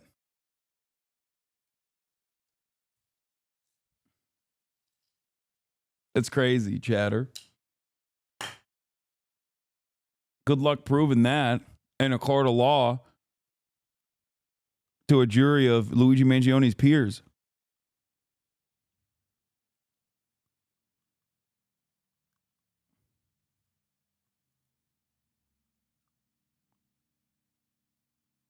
Seems like you're just making that up. What are you, a fucking federal law enforcement officer? What the hell is this? To dismiss the top count of murder one, and that would be Karen Agnifilio, because arguing this was a terroristic act when he was on a quiet street in the dark shooting a victim in the back of the head and then intending to influence the whole world about the insurance industry was an unintended consequence of this murder. No one expected the social media. Hey, it's not. Hey. It's not his fault. Everybody was like, bro, before they saw the manifesto, if I'm a lawyer, I'm going to be like, excuse me.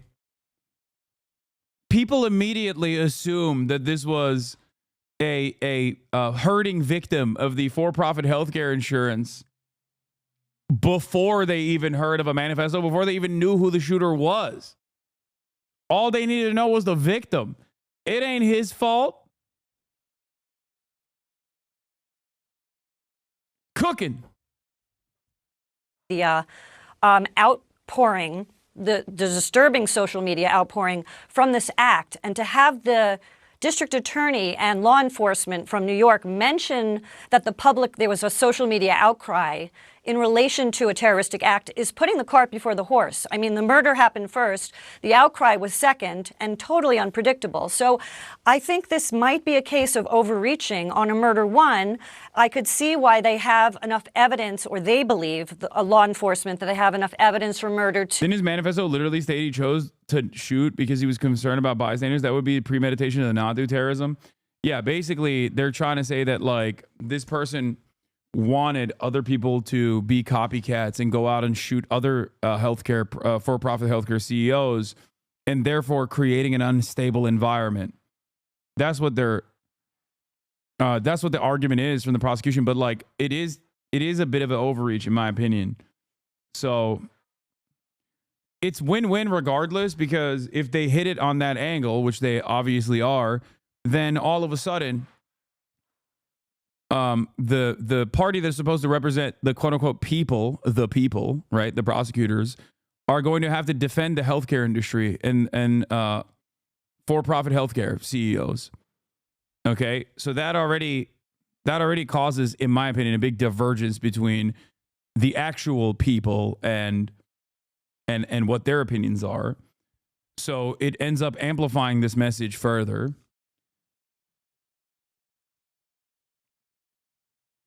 And also, it gives more opportunity to his defense to create reasonable doubt. Too, but this is going to be a very interesting turn. John Miller, I want to play for you. Listen to the NYPD Commissioner Jessica Tisch just moments ago. The New York Post reported that some extreme activists were circulating a deck of cards with other most wanted CEOs to be targeted for assassination. I'm telling you, dude, they want to arrest people that are like, I feel like they want to fucking prosecute people that are just like, yeah, I love Luigi Mangione. It's pretty wild. It's pretty is pretty crazy. It's just that the people are united, and as long as they remain united, as long as they have numbers, it's going to be fairly hard to just like pick people apart like this. You know?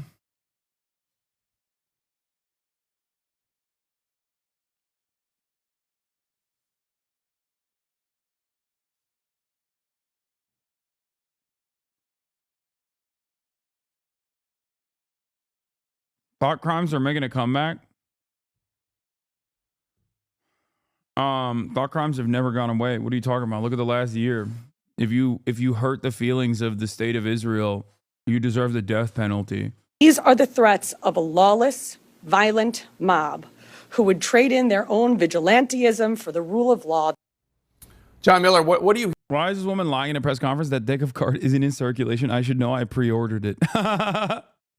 Oh, we're all going to fucking jail, dude. Hearing from your NYPD sources about this, are they going after the people who made these cards? Do they think these are serious threats? Well, they do think that they are serious threats, and we're dealing across a number of domains here. One is the psychological effect and after effect that we see in this.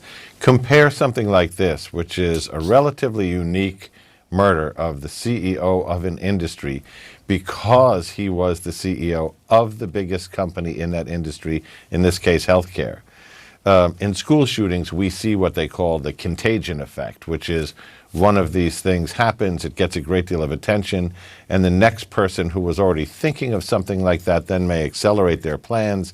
The idea that this has become a social media phenom, the idea that somebody has printed cards, the idea that just outside a high-level meeting of CEOs of a number of companies at a hotel last week, wanted posters of CEOs were posted on lampposts and scaffolding around the block showing their faces with their salaries underneath.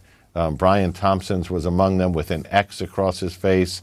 The posters said, Brian Thompson's claim was denied, his claim to live. Whose claim will be denied next? This is the propaganda of terrorism. I mean, it literally is free speech. Like, I feel like this is simply an art installation that factors in publicly available information into its art installation. It should be protected by the First Amendment. The idea that this is like a call to violence to like kill CEOs, like I get the I get why you can feature it like that, but it's no different than like fucking what do you call it? Kathy Griffin cutting a fake Trump's head.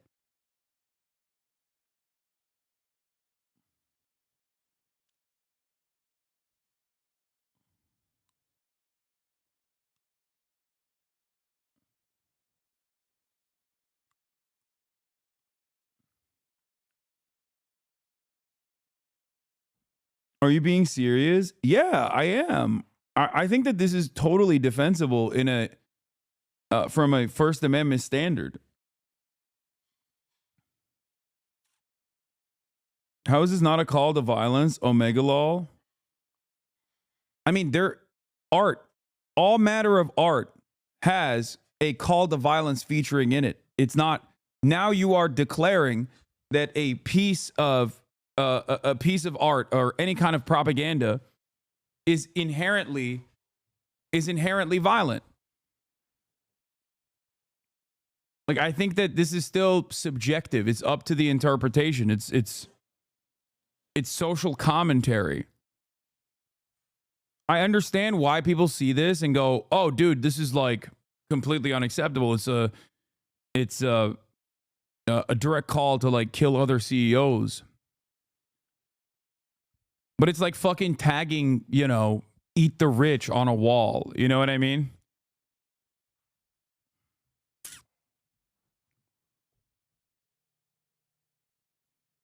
You got motherfuckers that only play COD and Halo saying that art has no call to violence. Yeah.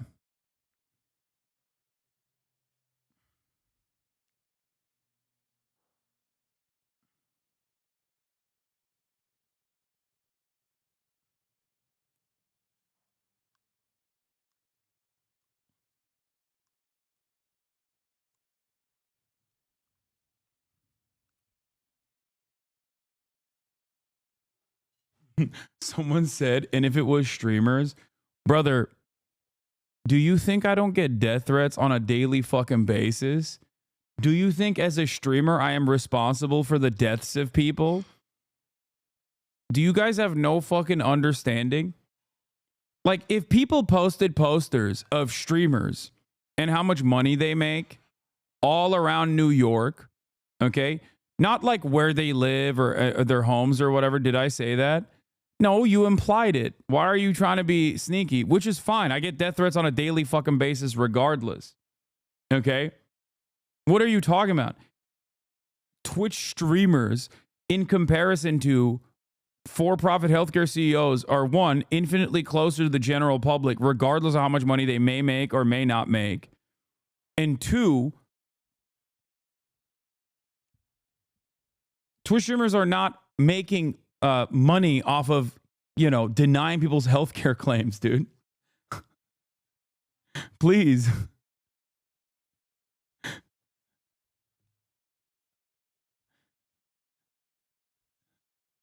That's crazy. Having said that, I have entire websites dedicated, made by people and their communities, like content creators who have literally demanded for my death. You know what I mean?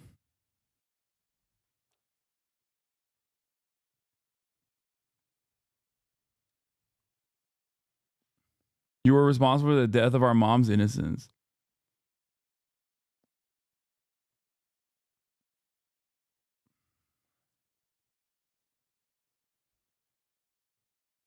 What New York considers second degree is what most of the states would call first degree. Many of the amplifying circumstances don't really apply to this case. This will likely jeopardize their entire case when considering how they'll get a jury to agree about this elevation and lead with him walking on a technicality, even if, on the off chance he's convicted, there is a chance he won't survive an appeal.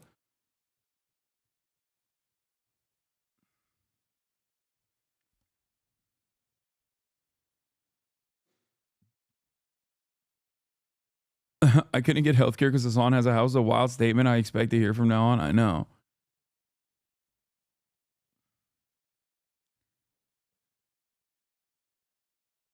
Like, I don't know, man. I feel like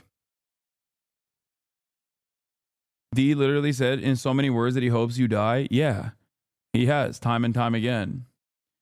Not much I can do about that.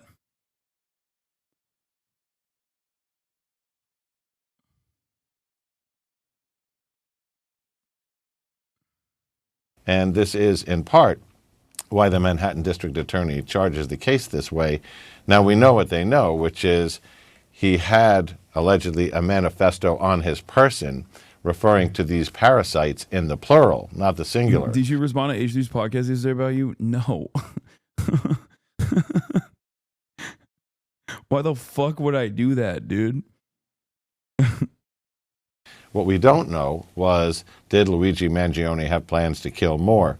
But what Commissioner Tisch is trying to do here is sound a clarion call, an alarm, saying the NYPD and law enforcement in general will not tolerate this going from propaganda to action, and that they will track down who's ever responsible in any case. The CNN guy that's speaking, prior to joining CNN, Miller served as Deputy Commissioner of Intelligence and Counterterrorism in the New York Police Department. So that's why he's saying this? Yeah. Has a school shooter with a manifesto ever been charged with terrorism? I don't think so. I mean, maybe. But I think that would fit, that would suit the purpose of domestic terrorism a lot better than a guy killing a CEO. Like, considering that since 9/11, I think it's like 75% or more of the incidents of domestic terror that has happened on U.S. soil have been conducted by far-right, oftentimes white nationalists, neo-Nazi, anti-government extremists. So usually when another lone shooter or a mass shooter writes a manifesto that is directly in line with those previous incidents, urging others to basically do the same, that I think fits the already weird standard, the already arbitrary nature of like terrorism as a designation. But that fits that a lot better than a guy doing a hit on one healthcare CEO. He implied he's going to spend his holiday break working on a content nuke on you. It's just very sad at this point. That does make me sad, but there's not really much to do about that.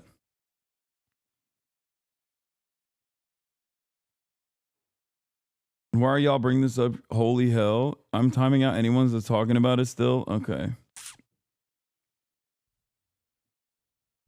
Yeah, I know. I saw he brought up Bro Tips. A satirical show from, 13 years ago that was deleted off of the internet 12 years ago that I have used as a formative experience talking about how my personal political journey and my personal political ideology has changed. Ironically enough, it's actually what I have pointed to when talking about Ethan's like many different N-word with a hard R compilations. Like, I've literally talked about how I have also changed organically. I've grown, I've reformed, and it instructs my political commentary. And I've even defended Ethan time and time again on numerous occasions. Whenever people point out his old material, saying this does not demonstrate who he is now. So it's kind of funny that he's like, no.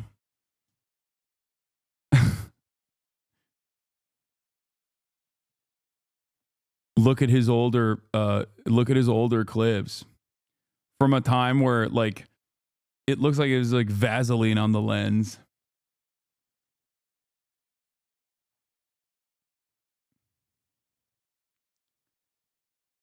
Anyway.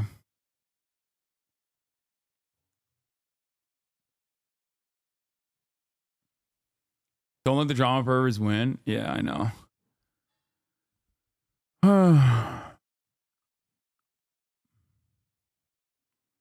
I think everyone has the capacity to grow, and I hope you guys understand that. This is one of the fundamental principles that I've always applied in my commentary and in my community building in general. There are a shit ton of people in this chat right now that have reformed, that have changed their minds, that have a different perspective, that maybe even feel embarrassed about what they once represented themselves as online or in their, personal experiences. And there's nothing wrong with that. We're all imperfect. That's it. I will always be an advocate for rehabilitation. I will always be an advocate for growth and change. That's a very important part of why I do what I do. Okay? Just so you understand. The only instance where I will, and this is straightforward, this is something that I talk about quite a bit when like talking about Ben Shapiro, for example. The only instance where I will ever use someone's like old commentary is if they have not changed their perspective from that commentary whatsoever. If it's something that a person like iDubbbz is a perfect example of this. Like, I defended iDubbbz organically changing and recognizing the error in his ways, right? I've defended him time and time again. People were hella fucking mad at me. Then stop lying and farming the drama? What? What do you mean? The only instance where like someone's past statements are I think appropriate is if it's like something that you're still advocating for. That's it. So no, I don't think that the Brotiv stuff, especially considering that it was a shitty attempt at satire to mirror the existing like PUA style format. is appropriate.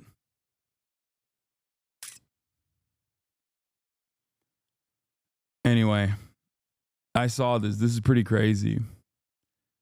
Chairwoman of the Democratic Party of Virginia tells journalist Ken Klippenstein to kill himself.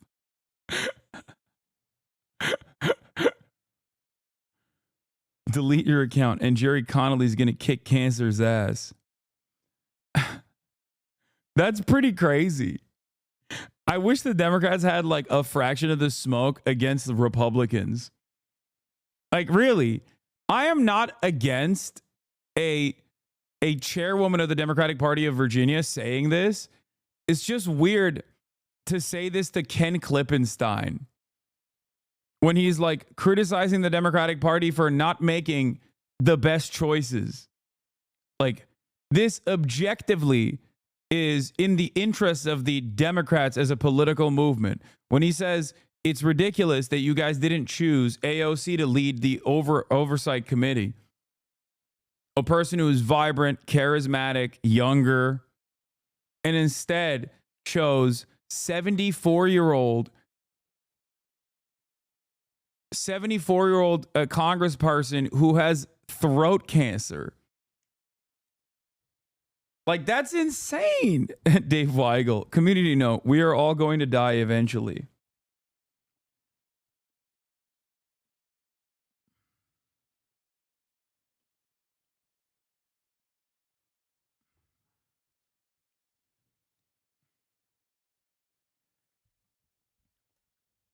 Like, that's yelling at a person who is arguably writing this article that is supposed to make the Democratic Party better and criticizing their horrible decision-making process.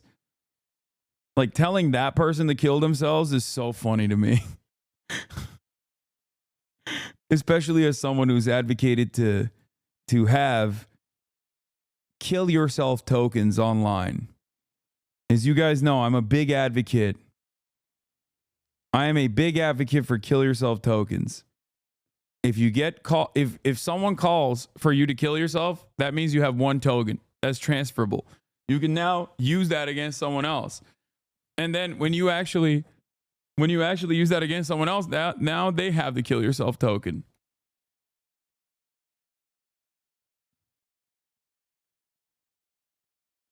To your previous point, I was quite pro-Israel before watching your stream. Day by day, my philosophy changed based on your evidence. Really disliked you at first, but kept an open mind about your options or your opinions, and I'm very happy I did. Hell yeah, chatter.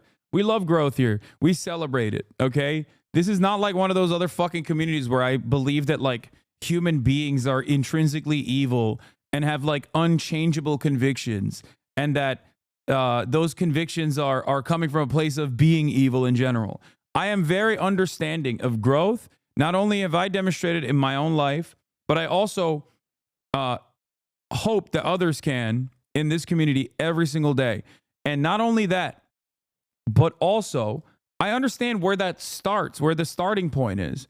We are all, at the end of the day, susceptible to social conditioning. And this is something that I criticize the left on quite a bit. I often will find myself criticizing people on the left who have this mindset that, like, no, people are also just evil. They're ontologically evil. There's no redeeming qualities, and there's no hope for change. And I find that really strange because those very same leftists also understand that we live in a white supremacist, patriarchal, misogynistic, anti-queer society, right? Anti-black society. If you understand that, then you have to understand that all orifices of a media and every institution that is supposed to teach you ends up teaching you shit that is in line with that mentality. So, of course, the expectation is that virtually everyone that comes out of that process is oftentimes going to have some resilient, unexamined, bigoted perspectives. Yes, every hole, every orifice. Yeah, you heard me right. This is something that most people don't want to contend with. I don't know why. I do know why, actually. The left also loves to act like a single mistake at any point summarizes a person's entire existence. That too, I think is silly. And it's also not a standard that people apply. It's not a standard that people evenly apply to others. If you like someone, you are endlessly charitable to them, regardless of their shortcomings. Think of a loved one. Think of your father. Think of your mother. Oftentimes, it takes a lot more for you to write them off than it does for you to write someone else off.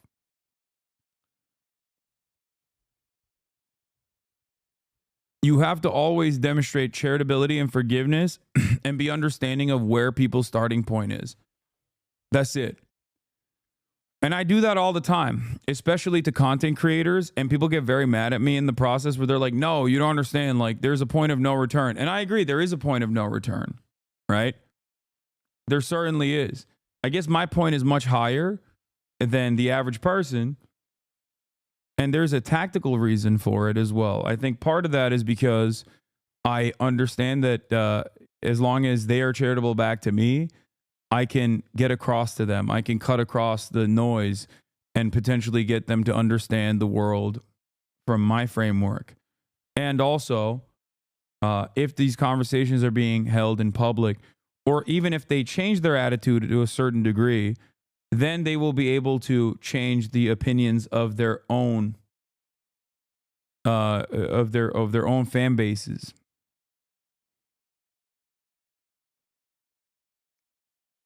That's it. I would not be doing what I'm doing if I believe that people just are impossible to change.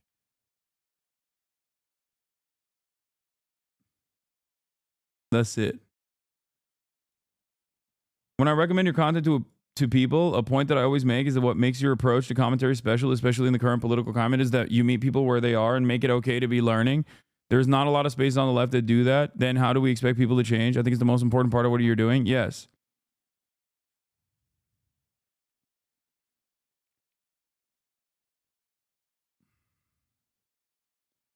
If you consider that you would be 10x bigger if you were a comfort streamer, what does that mean?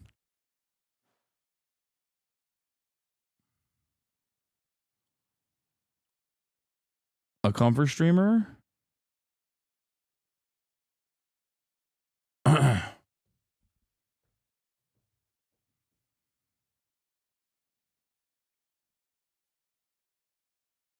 Destiny's crying about you again in his chat. That's what the reference is. I have no idea. I saw that on Twitter. Is what D is calling you now? That's funny. 10x bigger. So I'd have 300,000 viewers. That's very nice of Destiny to say that if I didn't do this political shit, I would have 300,000 viewers. That's a wild fucking take. Oh, this is the... Oh, okay. This is it. Yeah. Hasan is the ultimate comfort king. He should be 10x larger than he is right now. You guys are just R-worded delusional. He's a fucking failure of a streamer. He believes in me.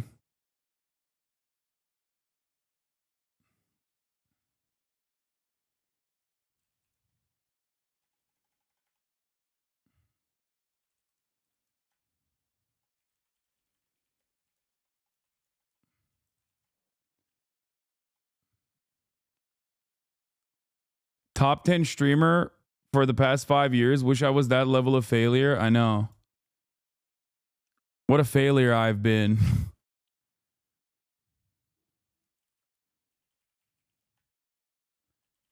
Even my biggest haters realize if I stopped doing politics,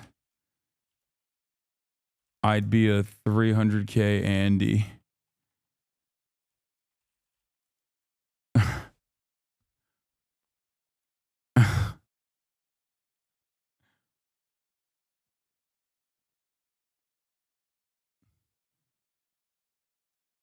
I just checked his logs. Chatter's right. He's malding hard.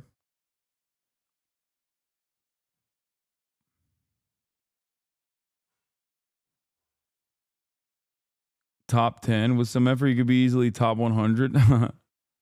Yeah.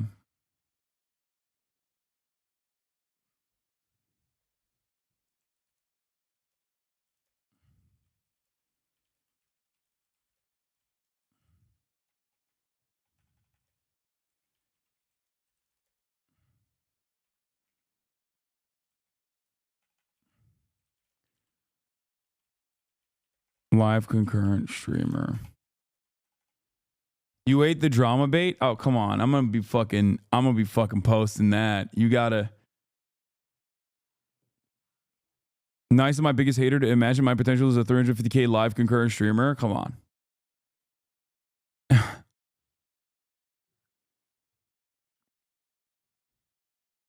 Maybe LeBron would show up if you ditch politics. I agree. Potentially. Rivals time. I've already implemented the steps to potentially put together a lobby.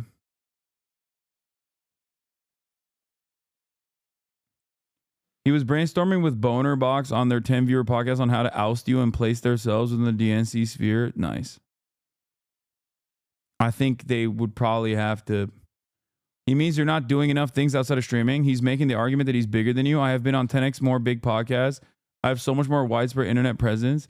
I have shows that I'm doing now. I have much more reach into infinitely more audiences. Any show I do outside my sphere is getting more views than any dog shit Hasan does.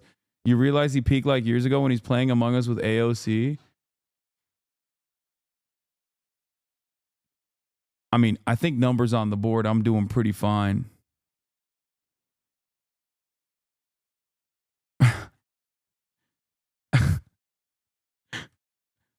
$35K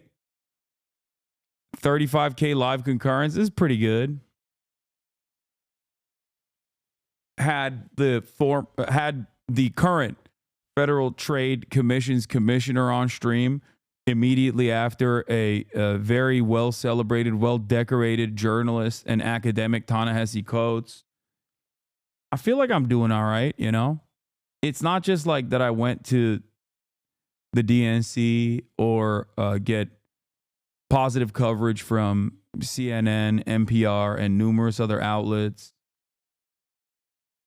He was literally arguing with his chatters about how he's much more popular and all you do is sit at home and spam streams. Yeah. I mean, I don't know. Maybe I have peaked, but it seems like this community keeps growing. And I'm pretty happy about it.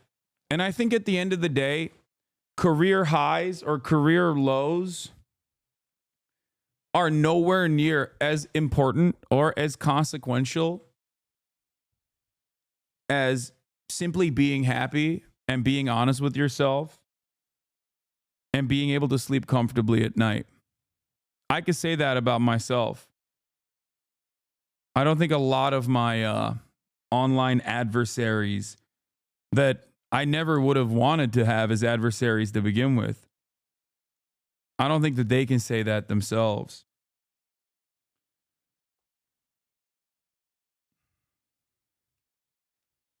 You know what I mean?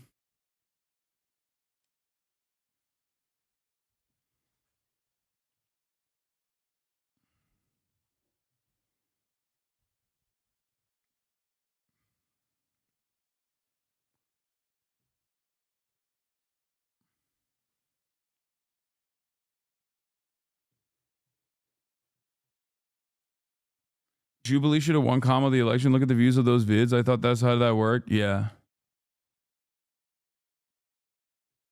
The fact that you left Stavi off that list, the real gravitas of the day, is disturbing. I agree.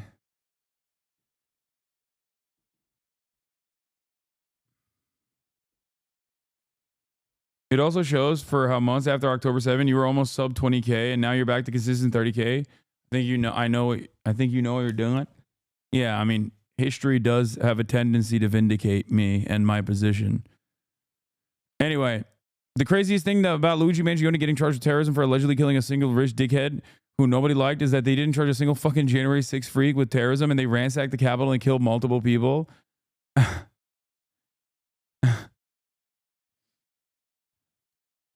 That is wild. Like, not very abolitionist, though.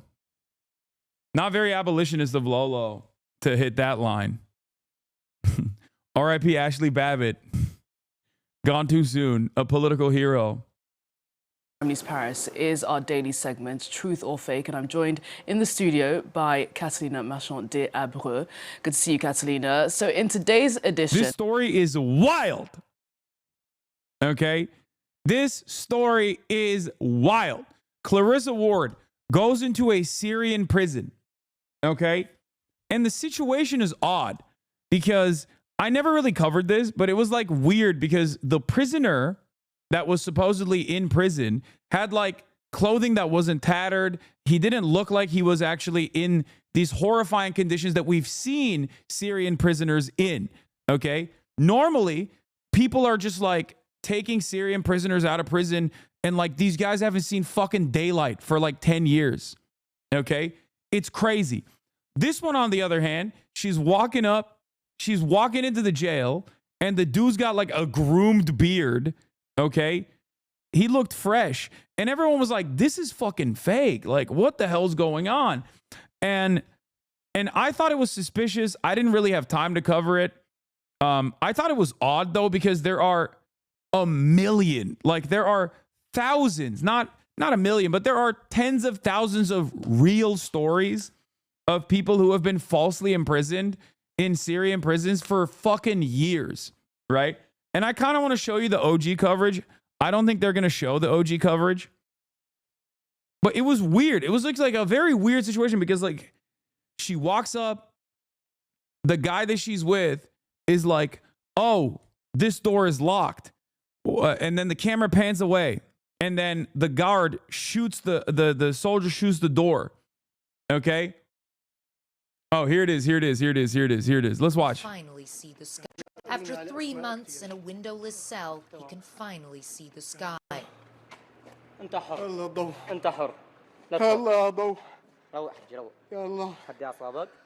God, the light, he says. Oh God, there is light. Like, come on, bro. He looks like he's faking it. He looks like he's acting. Now, you can't say that because there are like so many real images, right? It's just that this one was like particularly wild because of how it came about, right? And he doesn't look like the fucking tens of thousands of prisoners that have been released from prison so far.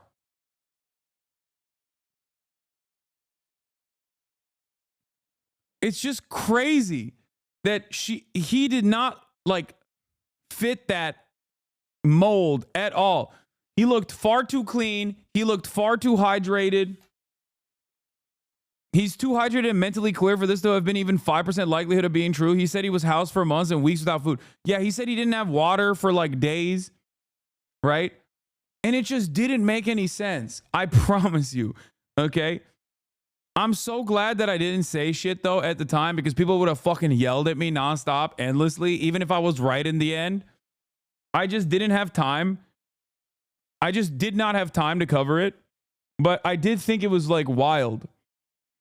And yeah, obviously American Enterprise Institute's very own fucking weirdo posted it. And to be fair, like it's not like I'm fucking pro-Assad either, but like this is a wild thing, right? My God, there is light. Like why not feature any number of like real prisoners? Of course, you knew all along. Yeah, people would be like, oh, you're defending Assad's crimes or whatever when I say shit like that. But anyway.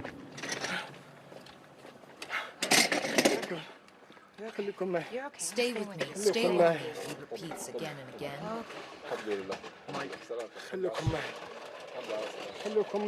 The reveal is fucking dope, though. For 3 months, I what a didn't know story. anything about my family, he says. I didn't hear. Yeah, here's how the here's how the real fucking, here's how the story starts. Tell me this is not staged. Tell me Calista Ward is not a soap actor. Tell me CNN's blah, blah, blah, blah, blah, whatever, right? Wait, where is it?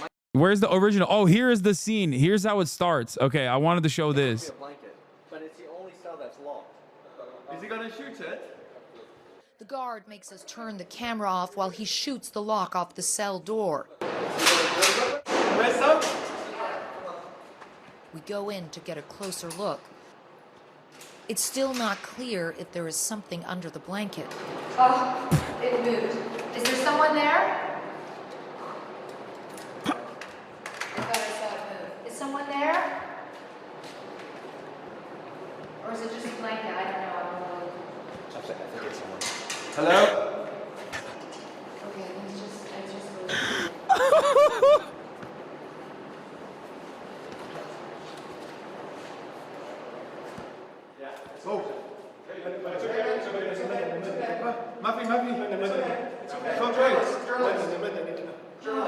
I'm a civilian, he says. I'm a civilian. He was not a civilian.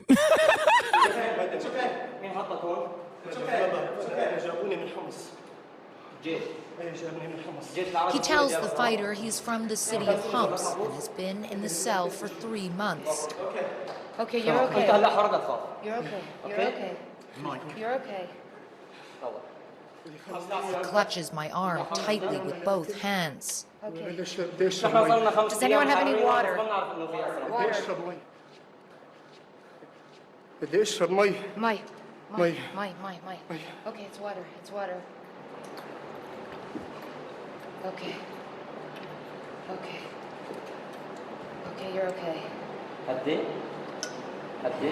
You're okay.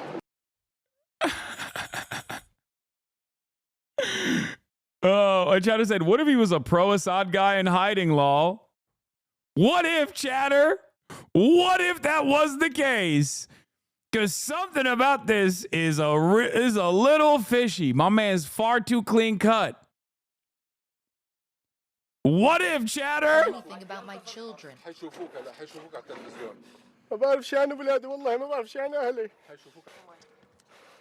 The fighter hands him something to eat. He barely lifted to his mouth. First of all, if he had 3 months of no food and water, 1, he wouldn't look that way, and 2, he would die from refeeding syndrome. He would die. Look at his fucking nails. He would literally fucking die, bro. Bro's doing a vaccine injury. He's doing a vaccine injury. He's got the shakes. He's like, Ya Allah, I'm Tony Fauci. He vaccinated me. Clarissa, you are my favorite.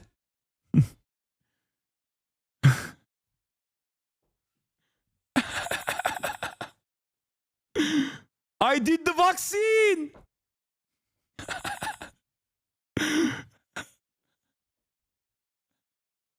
Cause ummak the vaccine. I have the shakes.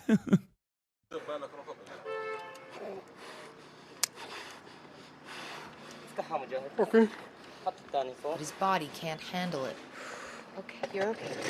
His captors fled during the fall of Damascus, leaving him with no food or water. That was at least 4 days ago. I'm shaking. My face is shaking, he says. The rebel tells him there's no more army, no more prisons, no more checkpoints. Are you serious, he says? Surya Harra. Syria is free, he tells him. It's the first time he has heard those words. So listen. So what ended up happening? What ended up happening was, first of all, I don't think that like Clarissa Ward staged this. I just think she's too horny to like get a fucking a Pulitzer. Okay? So in that moment, I'm fairly certain that she was just like not exercising normal critical thinking. Like, any sort of like journalistic due diligence, any sort of process here that would have been like, can we fact check this guy? Can we see what his background is? That literally is what you're supposed to do. I'm going to tell you something, okay? I've had many articles written about me. Profile pieces, puff pieces, even fucking hit pieces. What journalists are supposed to do, they have entire units dedicated to fact checking, okay? And fact checkers will constantly fucking harass you through the process to be like, you said this. We wanted to verify it. You know, we couldn't find any evidence. Can you show us any evidence about this? The very fact that as far as like foreign policy pieces goes, as long as it's like in line with America's State Department, like whatever their interests are in any particular fucking region, they just don't even, you know, they don't even do any sort of fucking fact check. Like, it's crazy. And what's extra crazy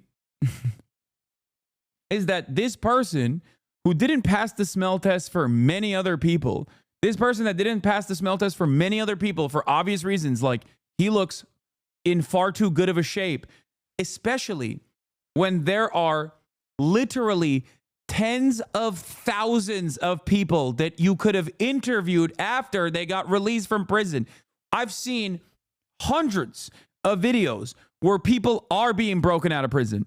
Assad's notoriously cruel prisons, where they're just like, you see them, their faces, the way that they've been harmed, like it very clearly is different than a guy wearing like a nice fucking leather coat with fur inlining.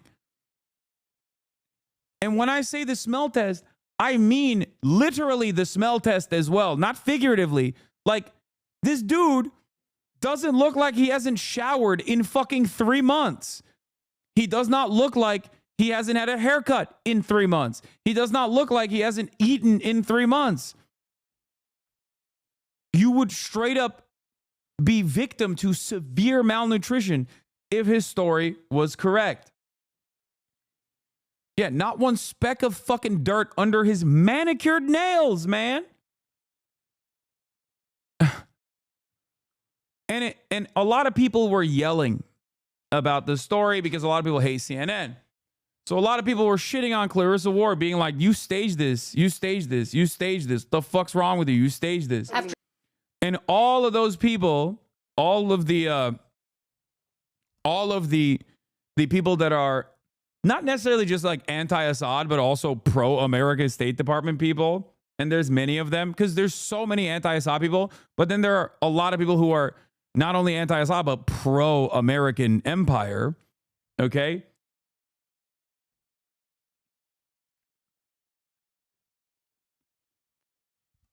All those people were yelling at this guy who, yes, you're not wrong, looks cleaner than Osman Gold coming out of Assad's notoriously brutal prisons. Okay? Well, it turns out CNN's in a little bit of a hot water because that guy isn't actually a prisoner of Assad. He's the prison guard. Here is Mohammed Salama, a former Air Force intelligence officer, strengthening evidence of his past activities after his appearance on a CNN report.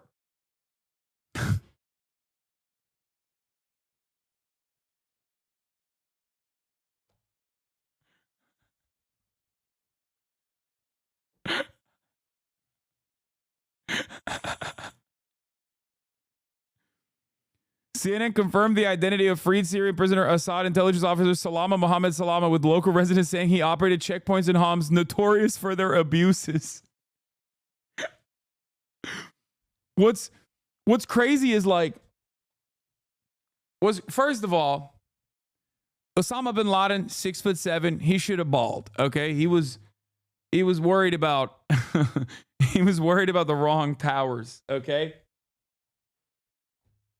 Osama been balling. This guy, he should have been acting. Okay? He clearly has a proclivity for it. He has a natural talent for it. Okay? If he had honed his theater kid skills, okay, he probably would have been way better by this point.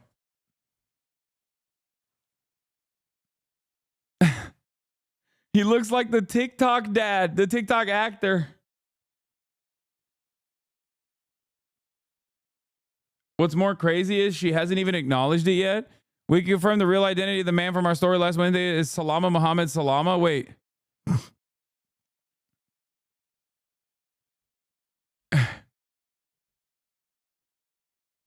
No, stop. Don't do it. You're going to future cast Syria's own version of Trump. Like, I'm just saying, if he was able to improvise in that moment when he's got like guns pointed at him and shit, like if he worked a little bit instead of operating, you know, as an intelligence officer in the Assad regime, he could have fucking been like an Oscar-winning actor.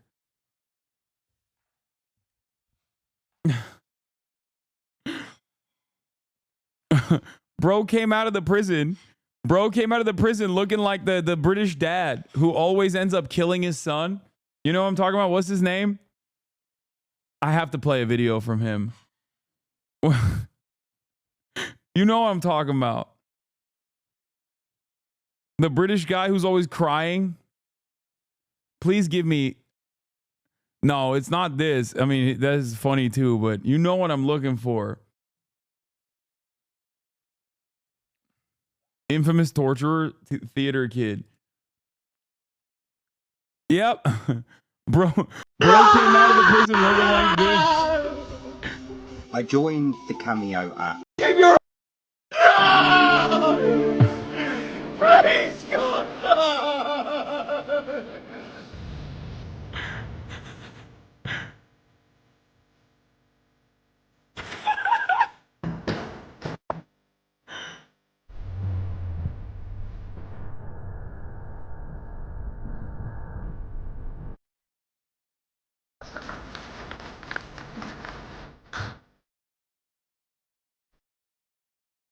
What is this slow-mo, dude? It's crazy.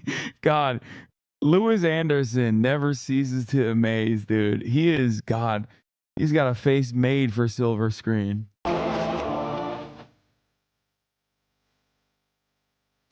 Lucas!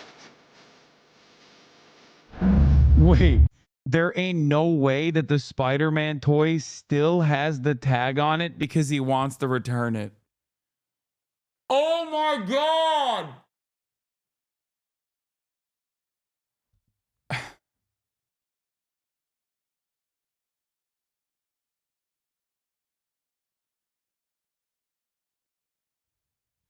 His brilliant mind.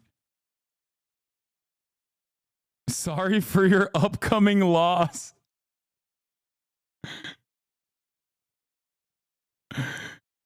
Oh my God. Oh my God. It's fantastic. Dude, nothing compares to his work. It's cinema.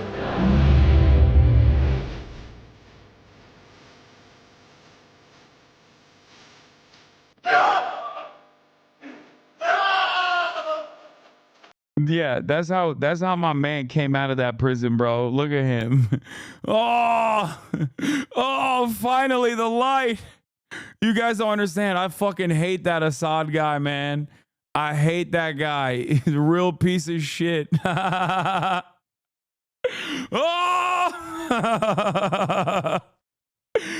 Oh, it's so good. Oh, yeah, kissing foreheads and shit. Like, look at this. Look. Oh, my God, look. Those words. Oh, my God.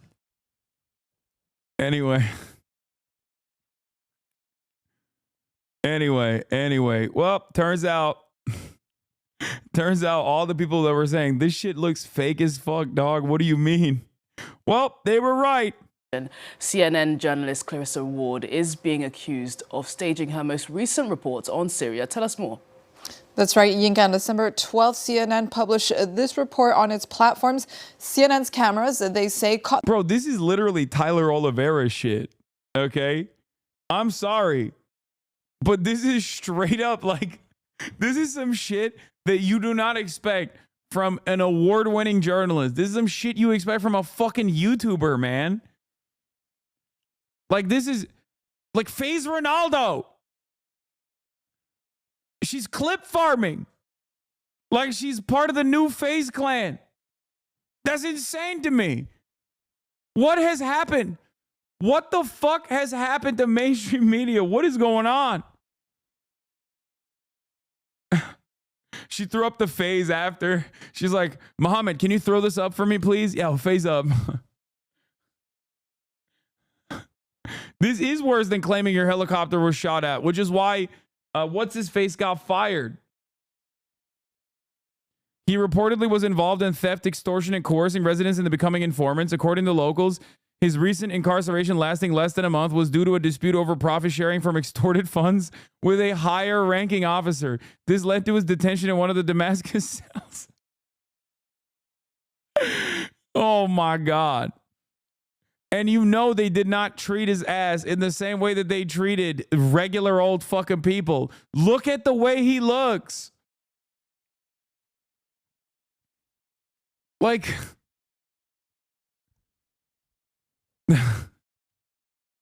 so he was a prisoner vindicated? Brother.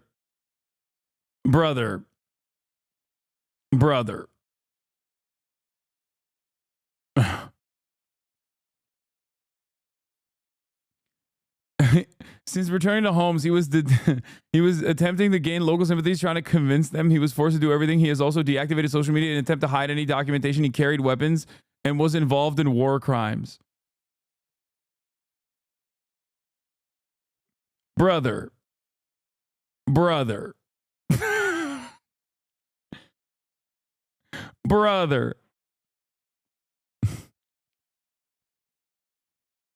Yeah. He's the one guy you're supposed to keep in prison? Yeah. His only pick looks like a supervillain. Yeah. CNN reporter Clarissa Ward takes cover. Oh, this was really funny. Amid rocket fire in Israel, and then there's just like people casually walking behind her. Yeah. Is this that one? Yeah.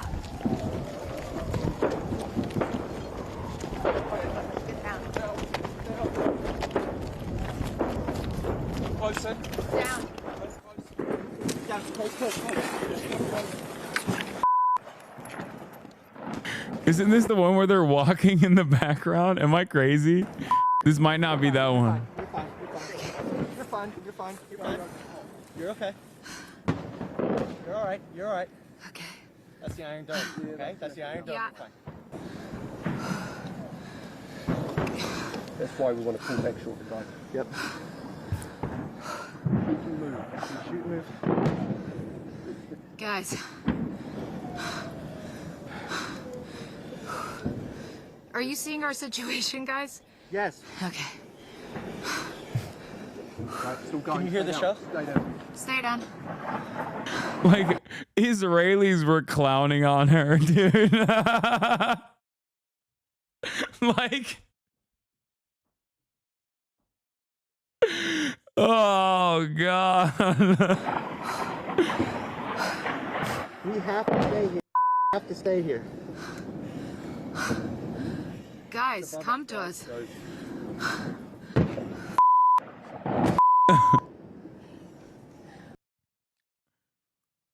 YouTube vlog really stepped up the production and acting.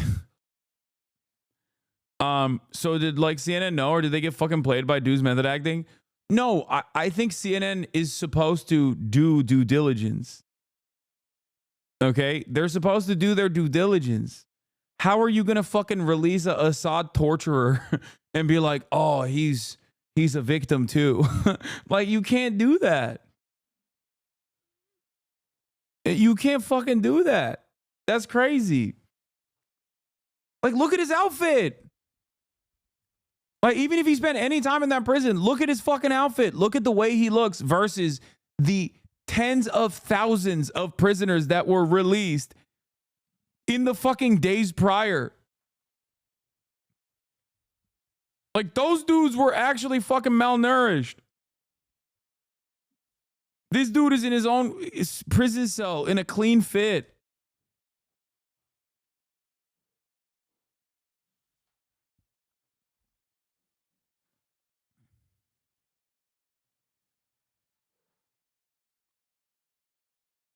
Someone also pointed out when this released that they immediately sat the guy down for an interview instead of taking him to a hospital. Yeah, like. Anyway. But yeah, CNN has acknowledged it. Free prisoner who said he was a victim of the Assad regime was an intelligence officer, locals say. Oopsie. Like, why do you release that video? Why are you so horny to put that out there without doing this due diligence? Like, it shouldn't be up to a fucking Syrian verification service to like actually figure out that the person you have released from prison is like probably the one guy who should stay in prison.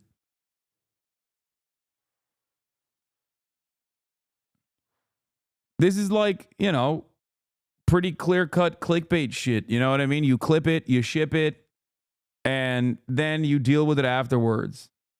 At the moment, the Syrian man was freed from a secretive prison. In the footage that we'll take a look at now, we see CNN's chief international correspondent, Clarissa Ward, accompanied by an armed man opening this cell in a secret Bashar al-Assad prison in Damascus. Inside the cell, they find this man who is hiding under a blanket. He finally reacts and he says, "I'm a civilian," apparently unaware of Assad's ouster. And more on this man. In the report, they say his name is Abdel Garbal from Homs. He claims he was arrested 3 months earlier for having his phone searched.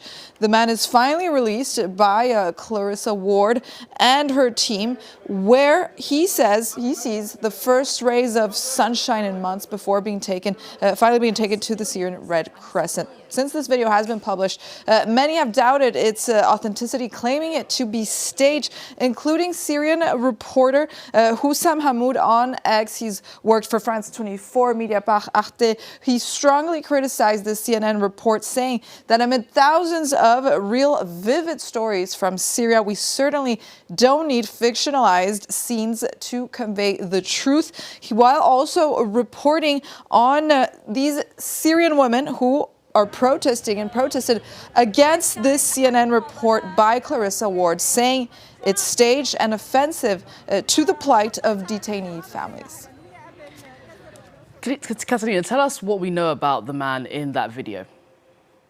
Well, Yinka, Syrian fact checkers verified this report by Clarissa Ward. They've actually found that this man is not who he really says he is. Verify SY, a Syrian fact checking outlet, indicated that they had obtained new information about the identity of this man, presented on CNN as Adel Garbal, who Verify SY says he lies about his identity, and even worse, he actually served the Bashar al-Assad regime. According to the Verify SY investigation, this man's real name is actually Salama Mohammed Salama, a detail that brought many shocking details to light. Salama, who is best known as Abu Hamza, is first lieutenant of the Syrian Air Force Intelligence, notorious for his corrupt activities in Homs. Verify SY actually collected testimonies from residents of the Al Bayada neighborhood, including these anonymous audios that they add in their report. The residents identify this man as frequently stationed at a checkpoint in the area's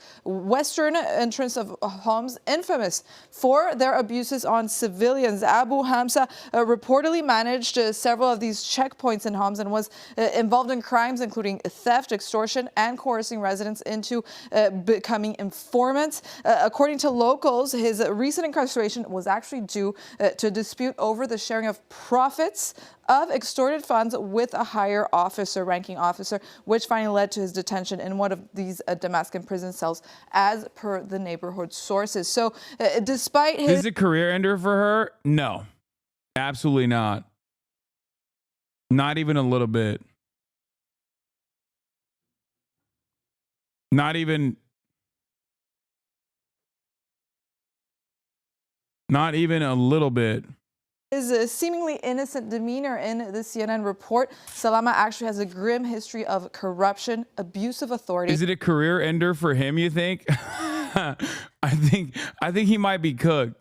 It would have been better off if he just like got released off camera, and that way he could have just not gone back to his own village, gone somewhere else, been like, yeah, this Assad guy, he's a big bad, right? You know what I mean? He could have hid, but nope.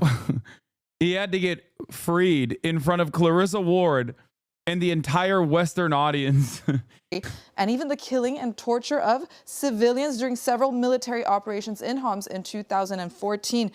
These Syrian reporters hence beg the question, did CNN deliberately mislead its audience, or did it fall victim to misinformation? Well, Catalina, any response from CNN regarding these accusations?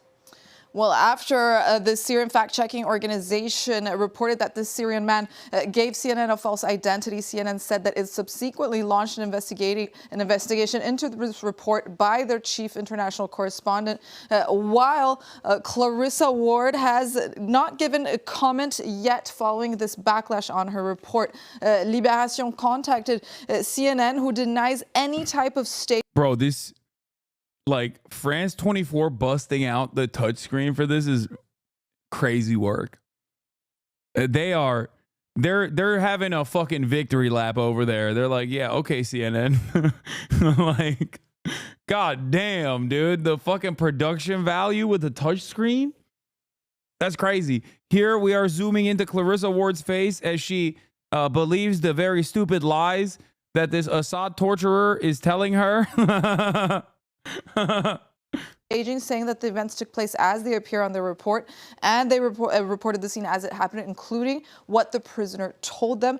Regarding the verified SWICE revelation, CNN told Libération that they are aware that the man may have given them a false identity during their ongoing investigation on the identity of this man. Clarissa Ward, though, is no stranger to these staged accusations. Recently in 2023. They're bringing the old hits back. That's crazy. That's crazy work. That's crazy work. That's filthy. Oh my God. Okay. That is, I fear that's a bit much. Okay. They're duking on Clarissa Ward. This is fucked up. Okay. This is fucked up. This video is basically everything you just said and showed. Yeah, but that's me. I criticize CNN all the fucking time. I'm not expecting France 24 to do a deep dive into the many different ways in which Clarissa Ward has like lied about shit. Yeah, I heard about this as well. The Sudan, Syria, and Gaza. The world doesn't see us, what a militia chief said while holding me captive in Darfur. This brew is a constant reminder of the mayhem and heartache that has been playing out outside of Kabul airport. I got it when a very kind strongman who shall remain nameless physically pulled me into the safety of the airport through a small door in the gate, as dozens of other people pushed and crushed in.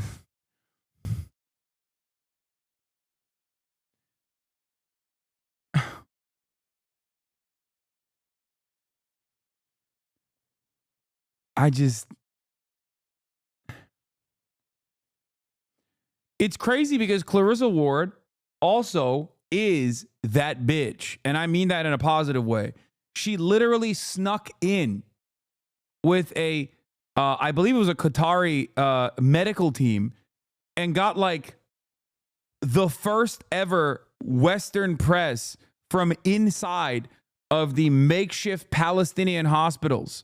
So it's like it's crazy that she does this, but then she also does that. And you're like, what are you doing? You know what I mean? She snuck into Gaza, chat. She fucking snuck into Gaza. And I gave her flowers back then. Like, that requires a lot of respect. Okay? That is actually unironically brave. Infinitely braver than fucking ducking for the cameras when there is a massive barrage of rockets near the Israel-Gaza border. She came under fire once again for this Gaza report titled CNN team ducks from massive barrage of rockets near Israel-Gaza border, where we see her dramatically taking cover from a rocket attack from Israel during this live broadcast, where many accuse the journalist of yet another Oscar-worthy performance. Damn, she underlined it. Yo. That's crazy. That's crazy. That's not good. That's crazy. Look at the smirk on her face. They cooked her. They cooked her. Isn't she just a careerist, wants to be seen as doing dangerous and potentially groundbreaking things? Okay. A lot of journalists tasked with a lot of war correspondents are like that. They're crazy. They're freaks. The difference is there are those who, treat their profession with dignity and actually go to where the violence is and actually put themselves in harm's way. And there are those who just basically, kick streamer style fake shit. Clarissa Ward has done both, which is why I don't understand why she has done both.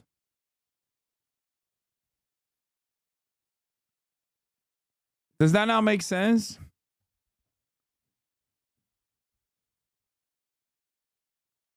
It's not like she only does this shit. She does actually go. I mean, like I said, I give her a lot of credit. I give her a lot of credit for being one of the first, if not the only Western journalist to actually sneak into Gaza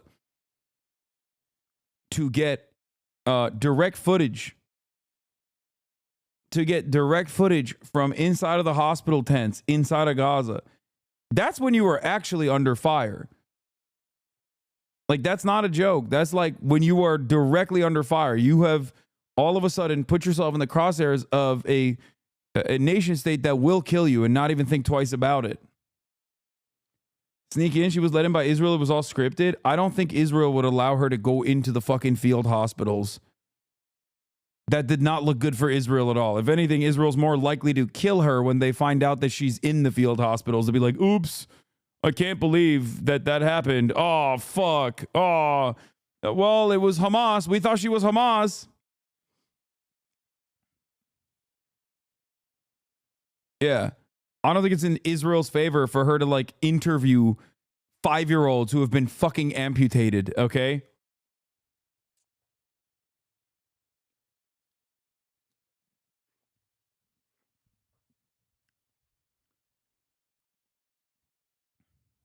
Let's just bring in now our defense and... Yeah. Also, Ukraine just straightforward domed a senior Russian general in Moscow, which is pretty crazy. Shit's getting heated. Here's the video. Early morning in southeast Moscow, and a Russian general leaves his apartment building with his military aide. To their left, a bomb concealed in a parked scooter detonates, both men killed in the blast. Another camera captures the force of the explosion. It shatters windows, punctures walls, terrifies neighbors. My wife and I were woken by a loud explosion. At first, we thought it was a drone. Right now you see a lot of police, but usually everything is open. Anybody can go in and out. Minimal security then for a high-profile member of Russia's military. Lieutenant General Igor Kirillov was head of the radiological, biological and chemical protection troops, and had just been charged by Kiev in his absence with responsibility for what it says are nearly 5,000 instances of chemical weapons use on the battlefield. Sources within Ukraine's security service have been quoted claiming responsibility for the attack. What the fuck is Lula doing there, bro? Yo! Why is Lula there? Lula, get out of there!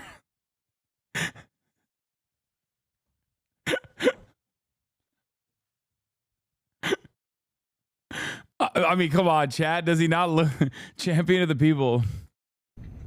Наши враги поспешили Our enemies have already rushed to publish information about their involvement.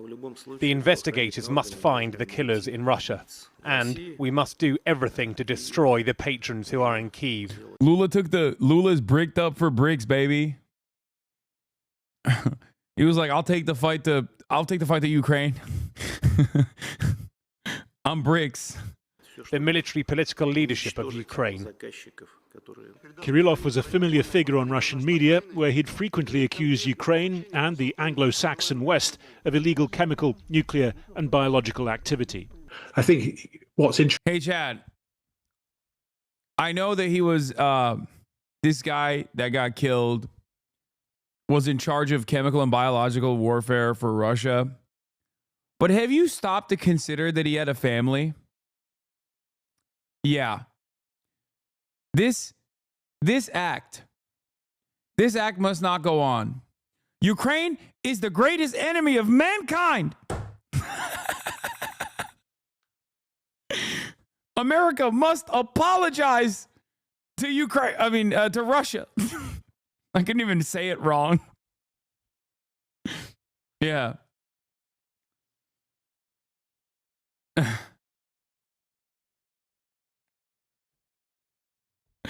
It's kind of funny to think that, like, CNN will breathlessly offer coverage to how shameful it is that Americans are not saddened by Brian Thompson's death, but then will immediately turn around and be like, and this guy murdered a lot of people, and therefore we should celebrate his death. It's like, okay, don't you see? That's how people see Brian Thompson. Like, bitch, that Russian guy had a family too. Ain't nobody cares.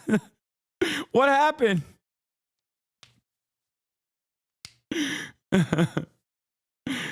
It's good stuff. It's good stuff overall, you know? Interesting is why he's been targeted.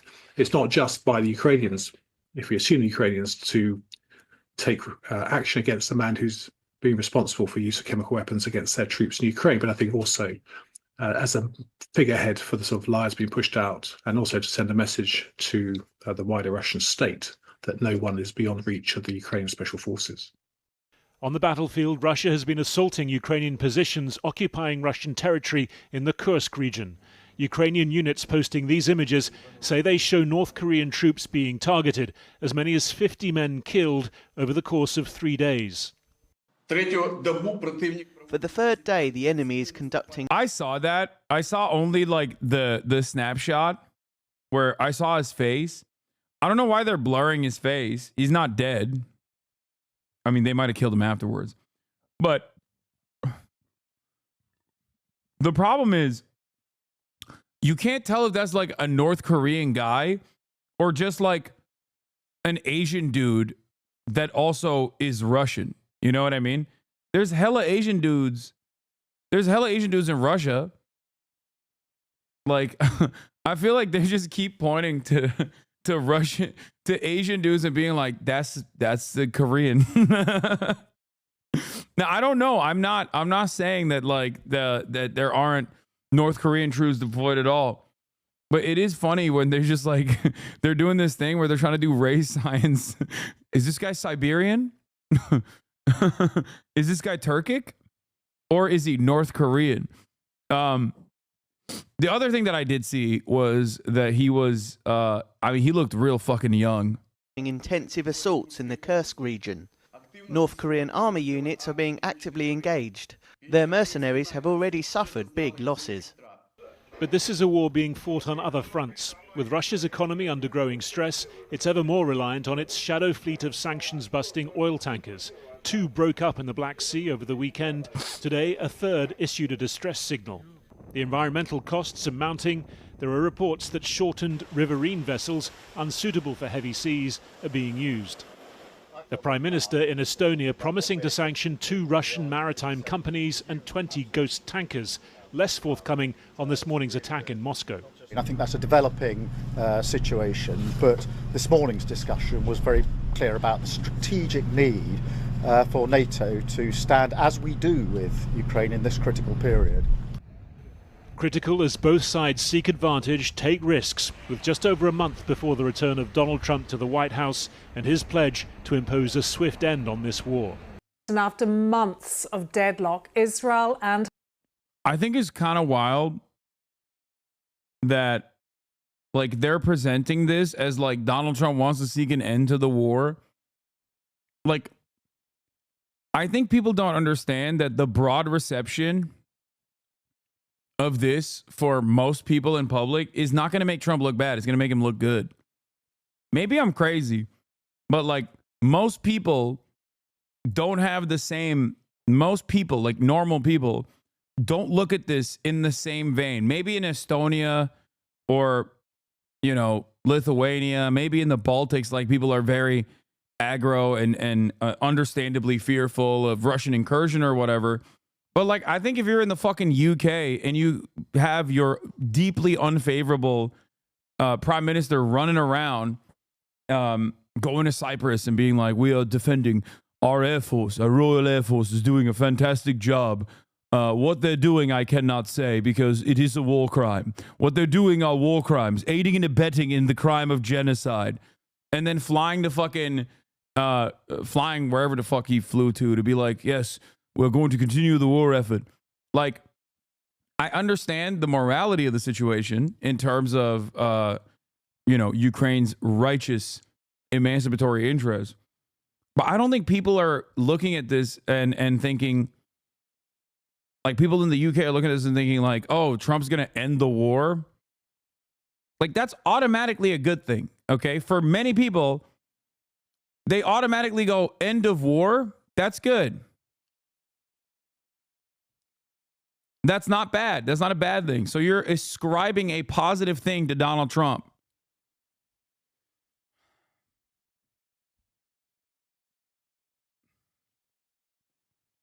New North Korean troops fighting with the Russians versus Ukraine in Kursk has suffered several hundred casualties, killed and wounded. Those are not battle-hardened troops. They've not been in combat before, per U.S. military officials. Some of that is showing. Casualties among North Korean troops fighting with Russia versus Ukraine in Kursk spread across all ranks, per the senior U.S. military official. North Korean troops fighting in Russia in Kursk are primarily special operations forces being employed for light infantry type tasks. Overall fighting in Kursk remains difficult, per the senior U.S. military official. The Russian counteroffensive has caused the Ukrainians to cede some of this territory they had back in Kursk to the Russian forces. Russia's main effort appears to be in the Donetsk region. They continue to make incremental progress. But as the Ukrainians get to more defensible positions, we think they'll be able to shore up defenses and last for some amount of time. In Kursk, it will be a hard fight for the Ukrainians to hold what they have. I have no doubt that they can hold it for a period of time that extends at least a few months into the future. Why would you take the Pentagon's word for it? Yeah, I mean, I don't know. I mean, this guy literally is a voice for America guy. So this is directly the State Department. But I also don't understand what purpose it serves to be like North Korea is really a player in this. Yeah, it turns out ceasefire very quickly. The ceasefire conversation was very quickly packed up by Bibi Netanyahu's favorite boy, Barak Ravid, who said, big gaps remain between Israel and Hamas and a Gaza hostage ceasefire deal isn't imminent, Israeli officials tell me. So it turns out that the ceasefire talks are not imminent.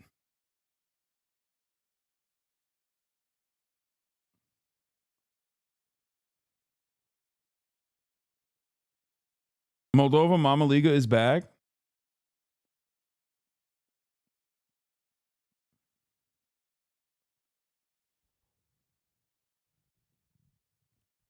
I'm partial. I don't really care about the North Korean story. It could be true.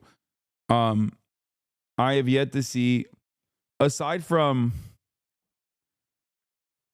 like a couple photos, like the drone footage and whatnot, where you don't have any way of knowing if it's a North Korean person or like a Siberian person or a fucking, you know, like someone who is of Asian descent. That is in the Russian ranks, or if it's just like a straight up North Korean troop. But also, I don't even fully understand what North Korean troop, like what kind of motion North Korea has. You don't understand the severity. Russian simps saying those are Kazakh people, not North Koreans, Lamau. No, they could be. I'm not saying they're not. But I also don't understand like how consequential that is. Because it's fucking North Korea. They got no motion. You know what I mean?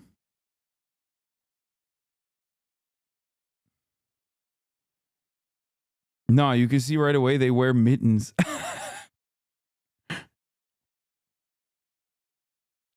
You guys get excited for a troll? Yes, Moldova Mama Liga has yet to answer for the crimes of Moldova in ending the unjustifiable, inhumane embargo against Cuba.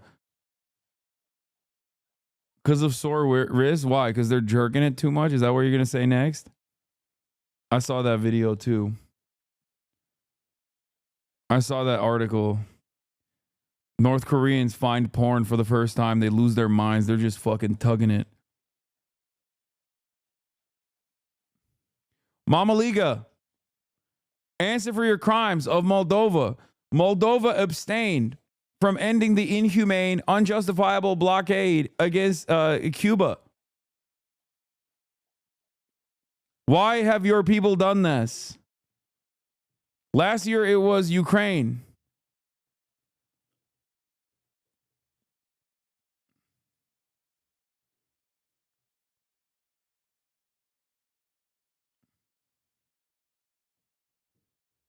We overcame.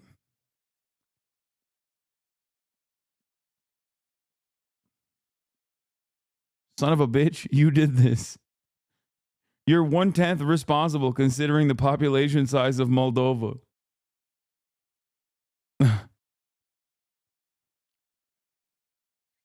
Yeah, your silence is deafening. Damn, didn't know Moldova is in the Security Council? Yes, dude, he's one of the 10 people that live in Moldova. See, he didn't even know. They didn't even, bro, Moldova Mama Liga, ever since he escaped to America to come back to Moldova stronger with 2 cows so that they can have even more defense against possible Russian incursion, he has lost track of all Moldovan affairs. He was about to double their defenses by 2 cows, not 1. Moldova, I was infiltrating Vatican and Indiana Jones in the past 10 days. Yeah, Moldova voted to abstain. For the 32nd time, the world demands an end to the U.S. blockade on Cuba by UN resolution. In favor, 187 nations. Against 2 nations, United States and Israel. Abstention 1, Moldova. Oh, all of a sudden, you're not familiar.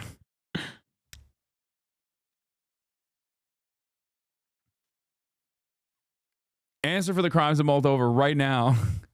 I will take away your extra cow. You will not be able to bring it back to Moldova.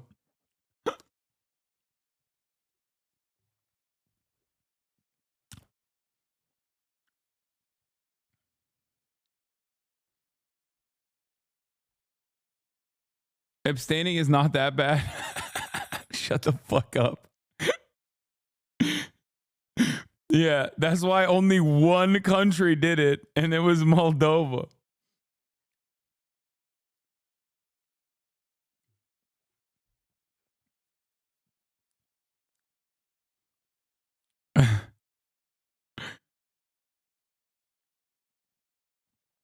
Anyway. Donald Trump is going to potentially protect TikTok. So there's that.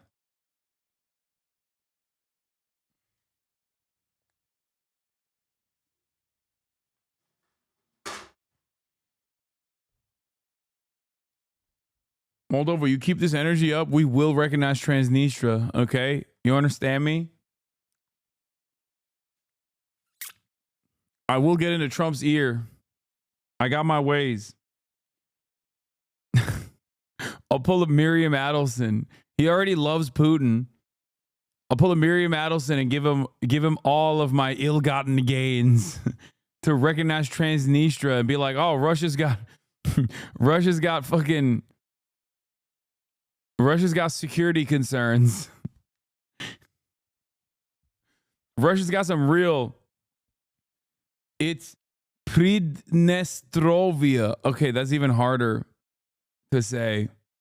I barely got around to being able to say Transnistria.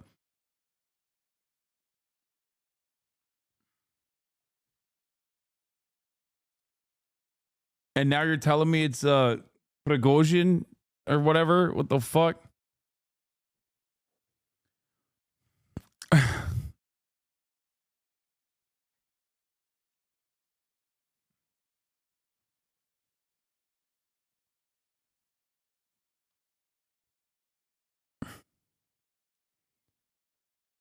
What?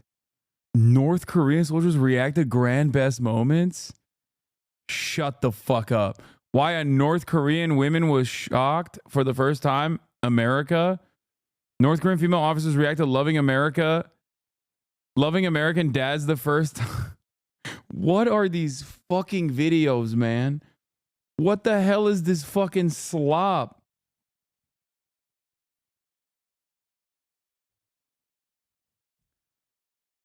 There ain't no way North Koreans. First of all, North Korean soldiers to react to grand best moments, only getting 79,000 views is criminally underrated. Okay, especially if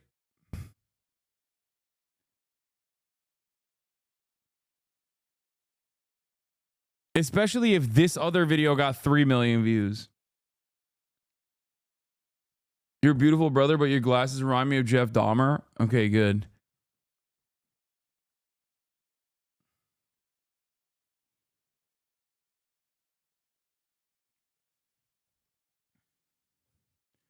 I watched a few of them. Those two soldiers are wholesome.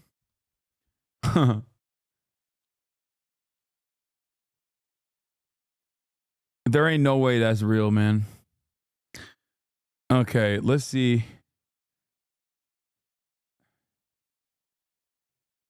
Dude, where the fuck is everybody at? I want to play fucking Marvel Rivals. Like, what's happening?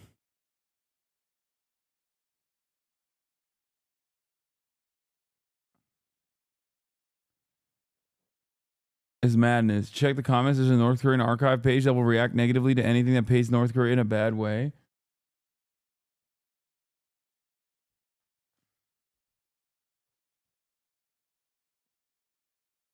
Who's playing right now?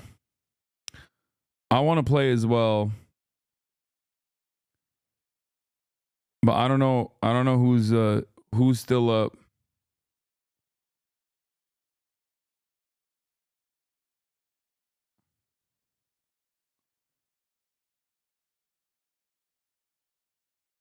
Okay. Oh shit. Connor? Which Connor? Sea Dog Va or the pant eating kind? Oh shit. I just found something out.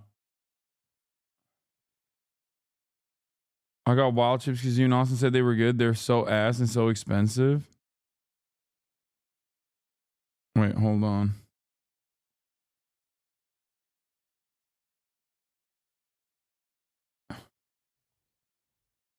Choco Agent and Pokey are playing. Are they still playing? I hit him up before. I hit him up earlier. I hit up Pokey to be like, yo, can I play? But they're not.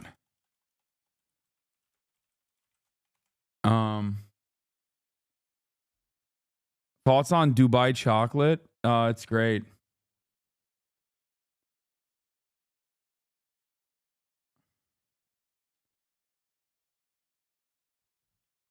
Oh my God. They're already ranking, dude.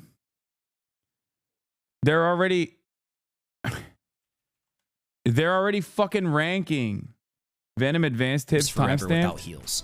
Now let's move on to how to truly separate yourself from the rest of the pack with some advanced concepts. Venom's kit is relatively simple, but truly advanced Venom players separate themselves from the noobs through a concept called spell discipline. He has extremely long cooldowns on every ability, so thinking before swing diving into a team is always the play. Venom also has the ability to crawl and run on walls, so while his core combo will always be swing dive, what you can do instead is jump from or crawl to high ground and use only your dive to engage, using your shield to extend the fight, and if things get sketchy, you still have your swing to escape with. So many Venoms will swing dive into a fight, quickly realizing that they shouldn't have gone that deep and die before their long cooldowns are available again. By diving from a wall crawl or high ground, you give yourself much higher odds of surviving, since anytime things get dicey, you've got a super fast escape tool with your swing. Overall, Venom is an extremely powerful diver in Marvel Rivals and so fun to play. Seriously, he's like my favorite tank. Remember to have strong spell discipline when engaging and try to strike a balance between diving and contesting the enemy team's front line. It can be— That's solid ass advice, dude.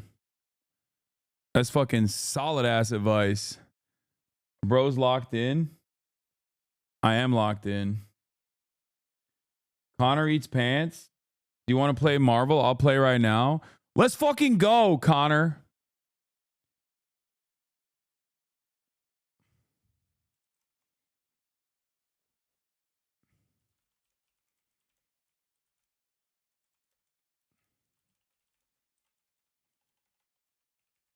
That's crazy. I've already been left behind. I'm a child left behind. I'm calling Connor, also a child left behind. Actually, hello? Are you ranked already? Yeah. What the fuck? Why is everybody already so far ahead? I mean, this game's been out for a minute. Stream politics for like 8 hours a day. Yeah, well, I'm trying to play. Listen, this isn't Fortnite Friday. I know you are. I know you've had only respectable guests on your stream from the realm of politics. Right. I You're know not one of them? I'm not one of them. No, I'm saying. You said some controversial things. I'm far too controversial, unlike George Santos. Oh, he's a good guy. Yeah.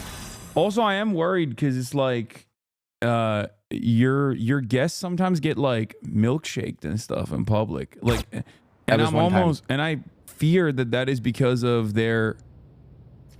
I fear that has something to do. Their association, yeah. Yeah. Yeah, no, I think so too. But it only happened one time. If it happens a second time, that's when I'll have to start doing something. Okay, well, what's your username? Write it in the chat so I can add you, so we can dive in. Face of Deadlock. What? Face of Deadlock is my name. Okay, you have to write it in the chat, and also. Put it. Oh, it's face of. I thought it was phase up. Oh no, that'd be a lot cooler though. That would be a lot cooler, but it's all good. Okay. Invite. Oh, is that? Oh, you're real Hasan. Oh, I just added somebody else I thought was you. Did you add HasanAbi? No, I just added you. You're in my game now. I added UHC CEO Shooter in all caps. Is who added me. That's not me, man. What the fuck? Sorry. Damn, we both have the same skin. That's crazy. What do you play? What do you main? I play everybody. I love learning everybody. Okay. Do we go quick match? Yeah, let's do it. And then quick match. I can't do competitive anyway. And then do we talk to the people? We can. I love talking to people in the game. Me too, but I don't know how to do that. Like, what do I have to change? What button do I press? There's I think it's in like communication settings or something. You have to like change your like push to talk key too. You'll need a top-notch team to What's your push to talk key? I put mine on like my mouse, like on the side button.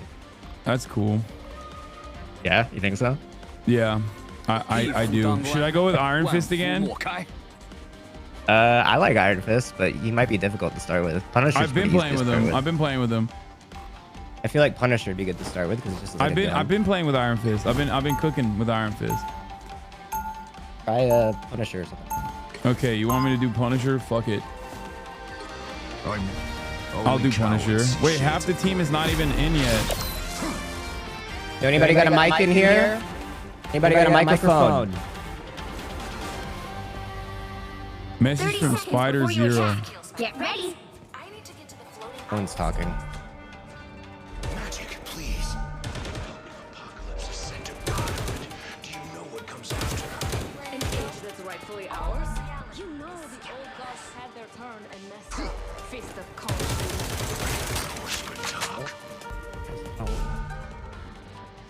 The battle starts in Bro, 5, everyone is muted. 4, 3. I know they're not talking in game. Wait, what is this game mode? I don't know what to do, Connor. Don't forget. Right, it's just securing it's the like you mission play area Overwatch. is your top priority. No.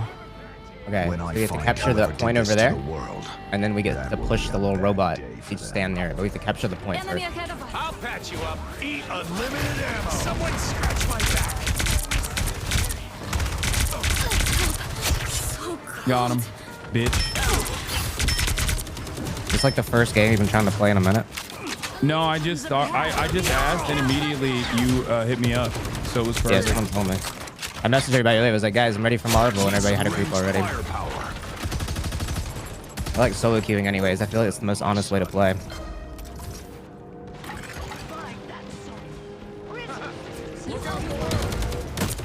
I'll patch you up. Damn, we're kind of cooking him, huh? Yeah, we're fucking them up. Is I heard this they normal? made Punisher like anti, well, no, woke, like they made Punisher woke now. Wait, what do you mean?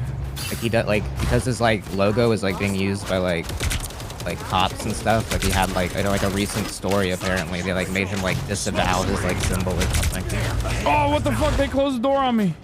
Yeah, go this way. He doesn't say slurs anymore. He said slurs before. Oh shit! Making that up. Oh, I died. I couldn't face off with Venom. Yeah, Venom's annoying. He'll just like jump in and do a bunch of shit, and then he just. No, I like Venom. I've played Venom. Yeah, he's pretty simple. Yeah. He is pretty simple. Co-op time. There's like some weird shit you can do if like you change a setting on him, but it's too complicated for me. You can like change like how his like swing works. I am ready to put on a show. I'm healing you. You're good. You're good. Thank God. That character, when she's on you, she like she does like self heal. Like the more damage she does, she'll just keep healing up. You have a Venom behind you. Wait, how am I not able to kill him? Oh, I got him. Bitch. Oh fuck. Enemies, perfect. Everybody needs a hand sometimes. I'm nowhere near my fucking. Oh, I have my ult. I'm not done. Do something funny. I'm playing with Hasan, dude. That's funny enough. We'll get jokes later. Hope you filled the tank, Zero. It's go time. You're halfway there. What is that huge jump? Fuck.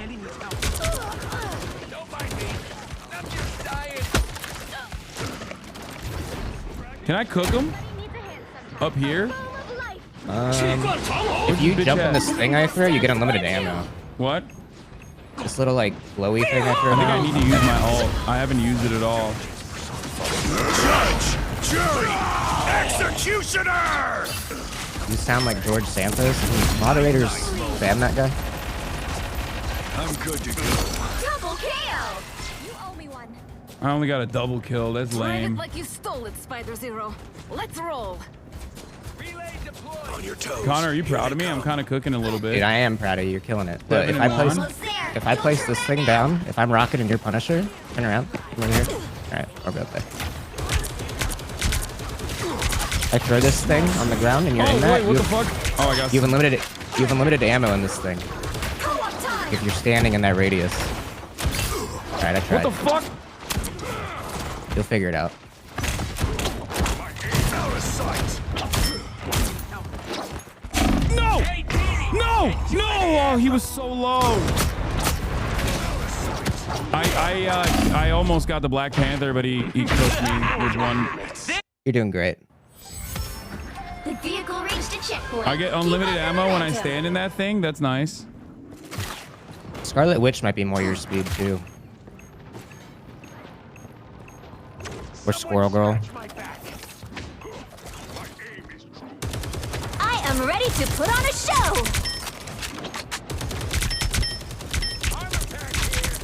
What the fuck? Oh, they're ulting. That's why. I was like, what the fuck is going on? A feast for my crow. Yeah, that like snow character's ult is really stupid.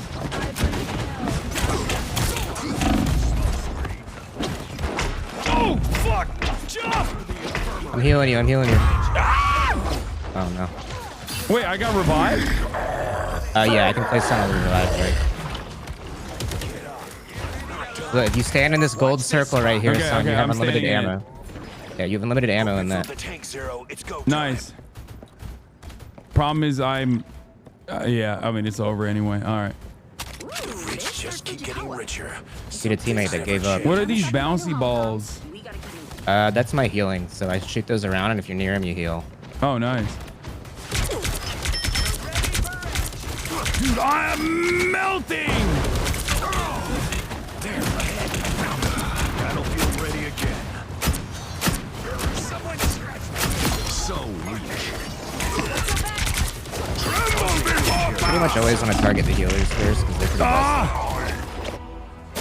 Dude, headshots are crazy, and it's so nice when it's like clink, clink, clink, clink, clink. Yeah, the little dink sound.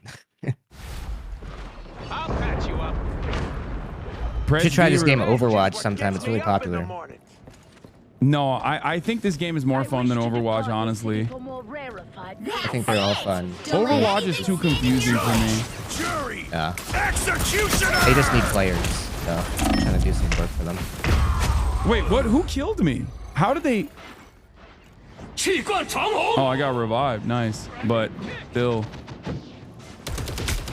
There's behind you. Behind you. Good care of your guns. Out of sight.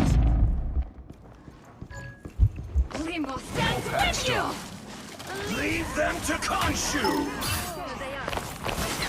So close. This is your big chance.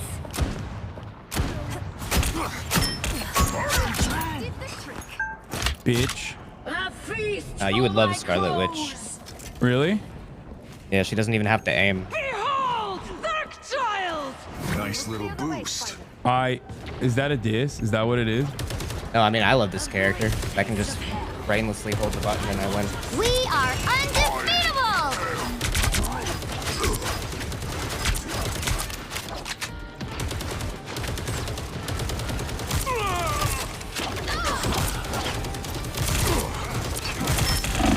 Oh fuck! Iron Fist cooked me. It's off feeling. Wait, so you do have a mic. I just heard you. This fight was never yours. Cinna wants to play. Cinna wants to play with us. She's ass though, I'm afraid. Like worse than me even. Cinna's Twitch. What? She's Twitch. He's W community now.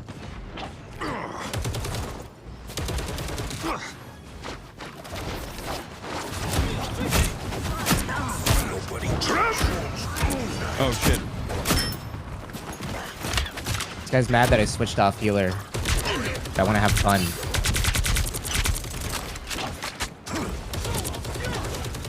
You're suck at this game.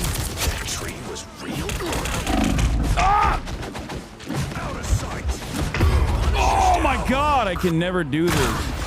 Hasan, be nice. Let Cinna play. Yeah, no, of course. I would love to let Cinna play. Let's finish this round and then we'll add Cinna. Why wouldn't I let Cinna play, chat? What are you, crazy? Y'all took me seriously when I said that?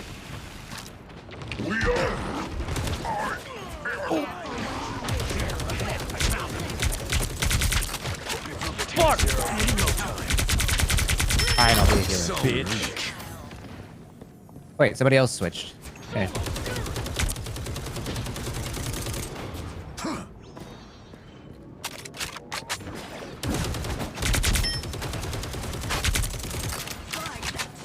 Leave them to Khonshu. I'm close to ulting. Saves me. Shit. What the fuck? This Iron Fist! Gets in your face, you can't do anything. God, I want to do Iron Fist after I get my after I pop my ult. I'm gonna probably switch to Iron Fist because I want to fuck this Iron Fist up to show him how it's really done. You know what I'm saying? Yeah, switch, bro. Ghost Moon.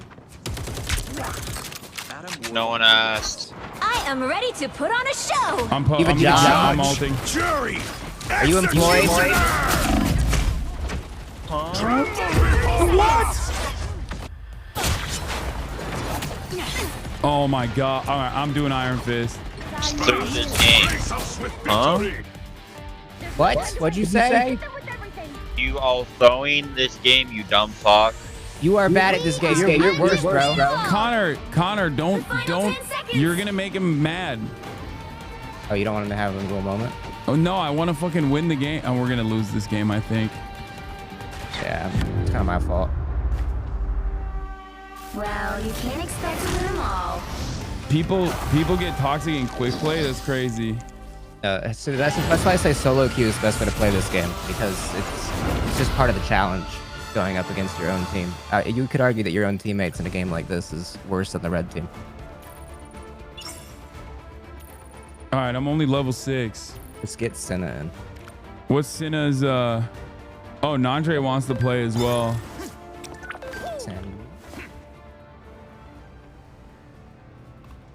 Where's Senna? You are not that good, man. Guys, I know I'm not good. Solo queue is so fucking funny and so toxic.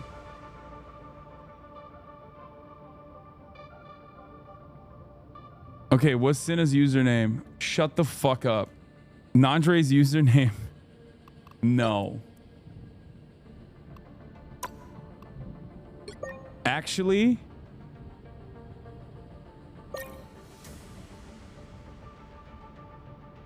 hello. I'm joining the call. Senna, what's your username? Did they lie about Senna? Because she didn't join the call. She didn't join the call. Senna, join the call. Oh, was chat Wait, lying? Who is real? We have real HasanAbi in here, and we have real Hasan Piker. It's Nandre. I think you made a new account just to fucking, or I just randomly added real Hasan Piker. It's got to be a random. There's no way it's not. Oh, Senna's not even live? Wait, she said 1 second. Maybe she is joining. Oh my gosh, She doesn't stream video games anymore. He said, nah, it's me, Lamau. Nandre, join the fucking chat, dude. Yeah, I'm gonna call. Is Nandre not invited to the call? I'm adding him. Wow, that's fucked up. What's wrong with you, dude? Why did you make a new account just for this? I thought you had it. Why would I change my name to real Hasan Piker? Well, now I'm stuck with it. I tried to change the name. They said I can't change it for 3 months. Yeah, you're cooked. Someone had HasanAbi. Put on shared chat so that I get 20,000 viewers. Someone had HasanAbi on mine. I don't know how to do it. I don't know how to do it either. I'll figure it out. If you figure it out, let me know.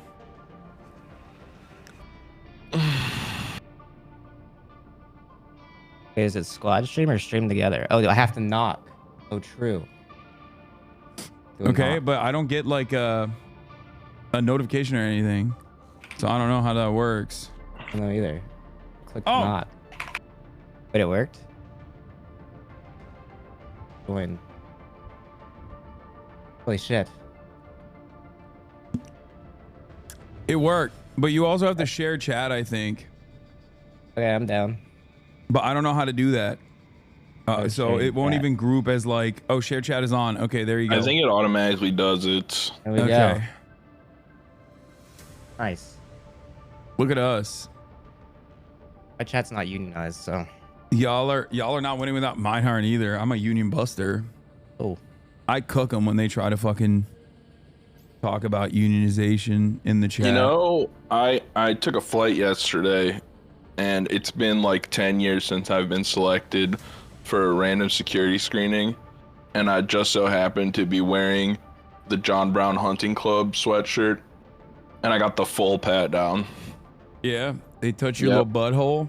All the way up, whole scrotum, down my seam, the whole thing. That's nice. Wow. So thank you for that. You're welcome. Sometimes you gotta let others cop a little feel to feel alive, you know what I mean? Yeah. Can we play Marvel now? Yeah, where's Senna? Yeah, what is this shit? She thinks because she's like W community, she can just like big time us and make us wait and shit. Literally though. Come on, brokey main.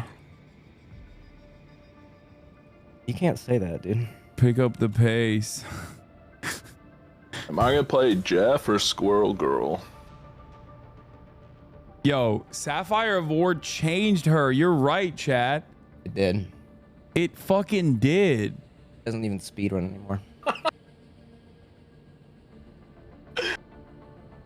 Sapphire Award changed you. Should we play one while we're waiting? I'm fucking... Yeah. I'm itching. Run it. All right. I've seen that flick to the wipe it off option. I'm sure you can cook in this game.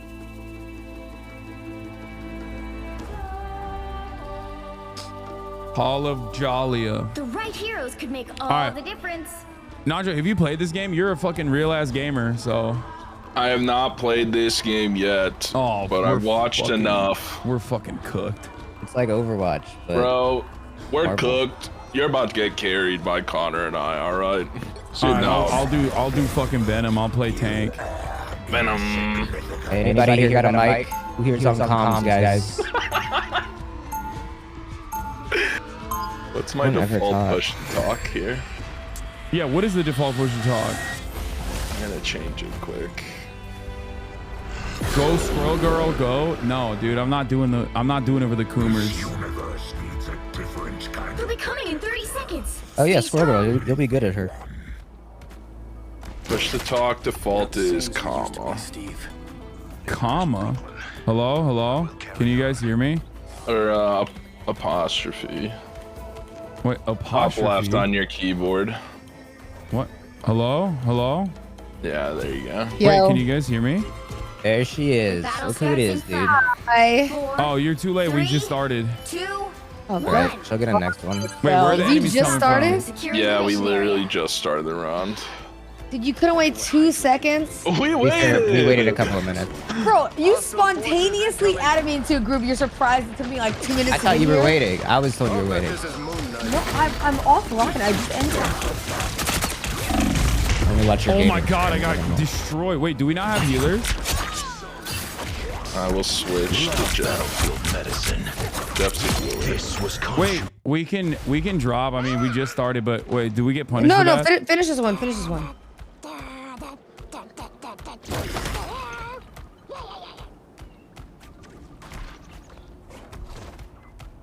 Okay. If we damage them enough, we don't really need healers.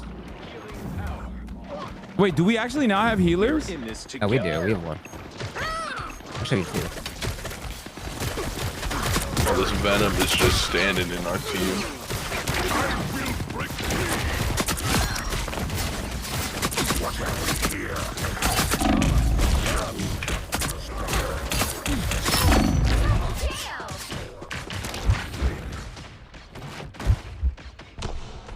Okay, can someone heal me?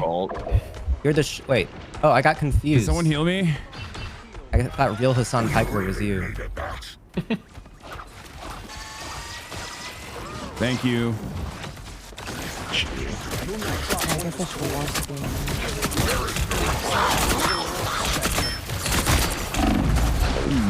Oh my god, we got jabbed. Oh. Not good. Okay, guys, I'm gonna need more heals if I'm gonna fucking Batista The shark bomb ate all of us motherfuckers. and then jumped off the map. We got I don't even know where there's healthcare around these parts. Oh, there it is. Oh, never mind. You took the healthcare. You Oh need to stop no. that vehicle in its tracks. My spirit is onward to my sacred. Hostile forces incoming. Get over to here, you son.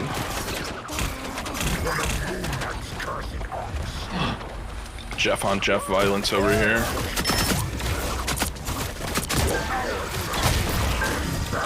Where'd he go? Up above. Oh.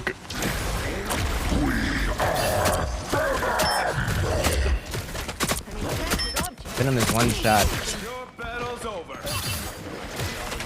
Nice. Down, big. I have my alt as well. I don't know what it's. I still haven't been able to figure out how to eat ass with it, but I don't really know what his does. You like go underground, you can like jump up on people. I've got Jeff ult.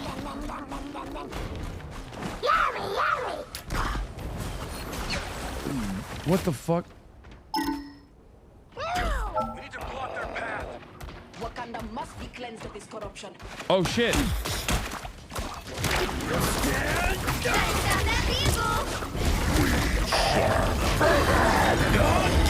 Oh shit. Did I get anybody? What the fuck?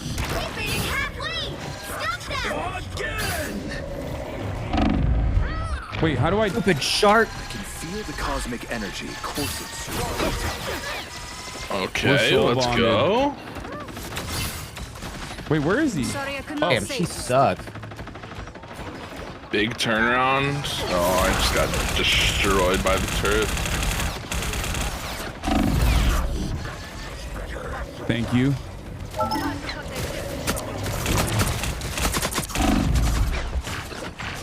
Oh, I died. I ate that shit. I'm not solo. I mean, I guess we're not solo queuing. We're trio queuing. Everyone else on our team is on fire except for us. What the fuck? Should I change character, chat? What does this team comp need? Team comp's not too bad.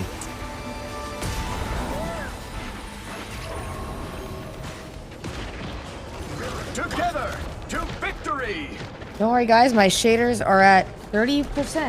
Let's go. Right? You can always count Be on there me, soon. partner. A mystical artifact of some sort. When's the last time you streamed the video games? And Today, but I have a slow computer. Jury, executioner. We could get used to rise, my friend.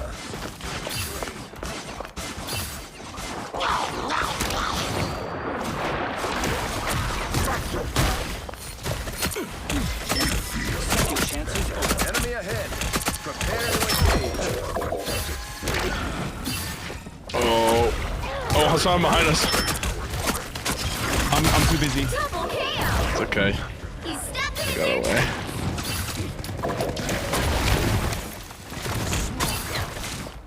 Get his ass! I don't have a heal.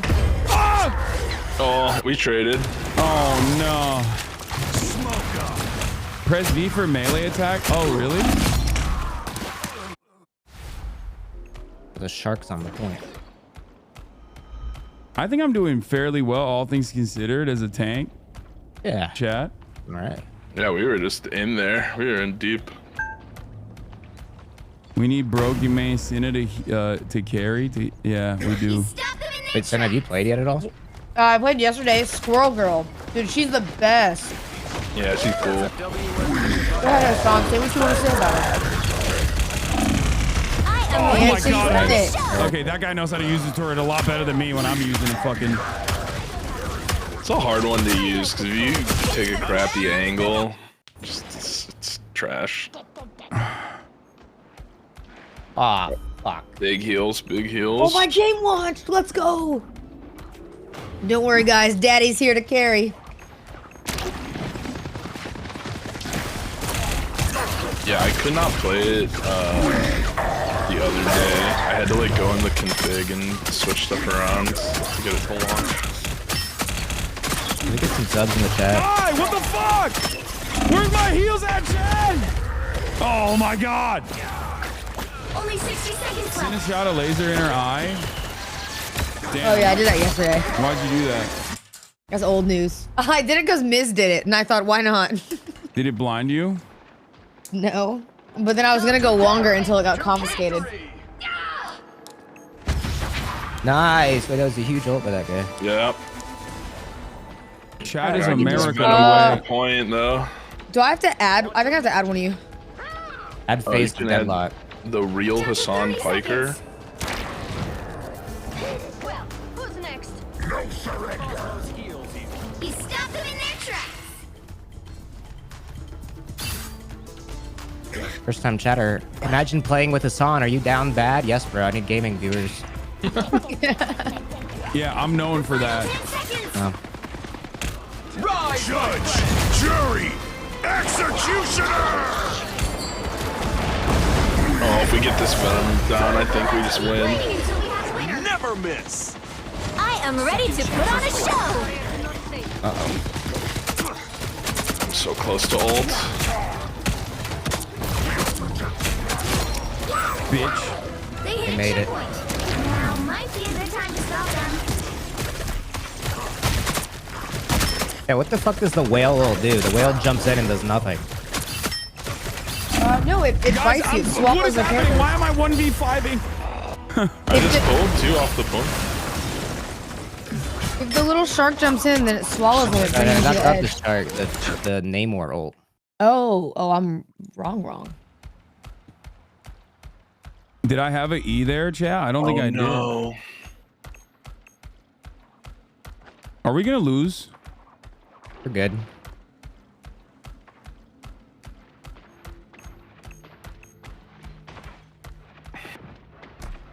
Where the fuck am I? Why am I so far?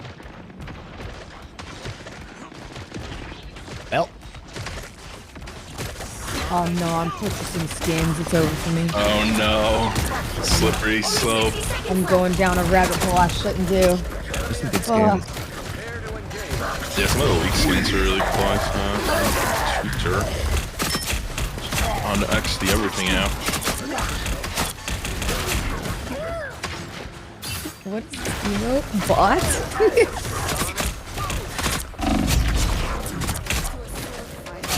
Dude, come on. Let's go. Oh, Venom ult. Down to 30 seconds.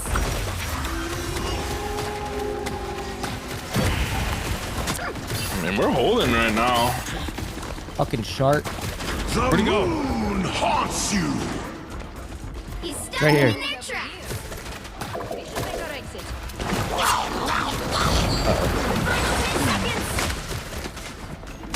I almost have ult.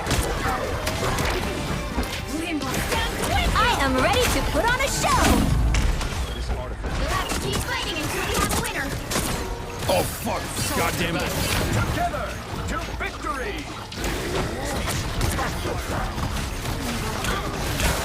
No! Yes! Wait, You're I've having been a swallowed. good game. You're doing No, well. don't throw me out! Oh, that's you. Oh, you saved my life. Another Doing well. Punisher ults.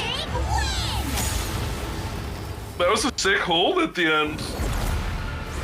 Oh shit, you guys won? Oh. Oh my god, I was MVP. The face of deadlock. No, I wanted you to lose without me so I could carry. Fuck. If we lose now, it's gonna look bad. All right, Hasan, tell me your username. Real HasanAbi. I don't even give a fuck about my username. That's fine. I get it. Fuck you too. I'm gonna be honest, just fuck you guys. Wait, type them so I can have them. Face of deadlock. What? Face of deadlock. You see that would shit, have chat? some That's a dumbass highlight right username. there, baby. Someone took my name. Literally, I got the game frame 1 and someone already took it.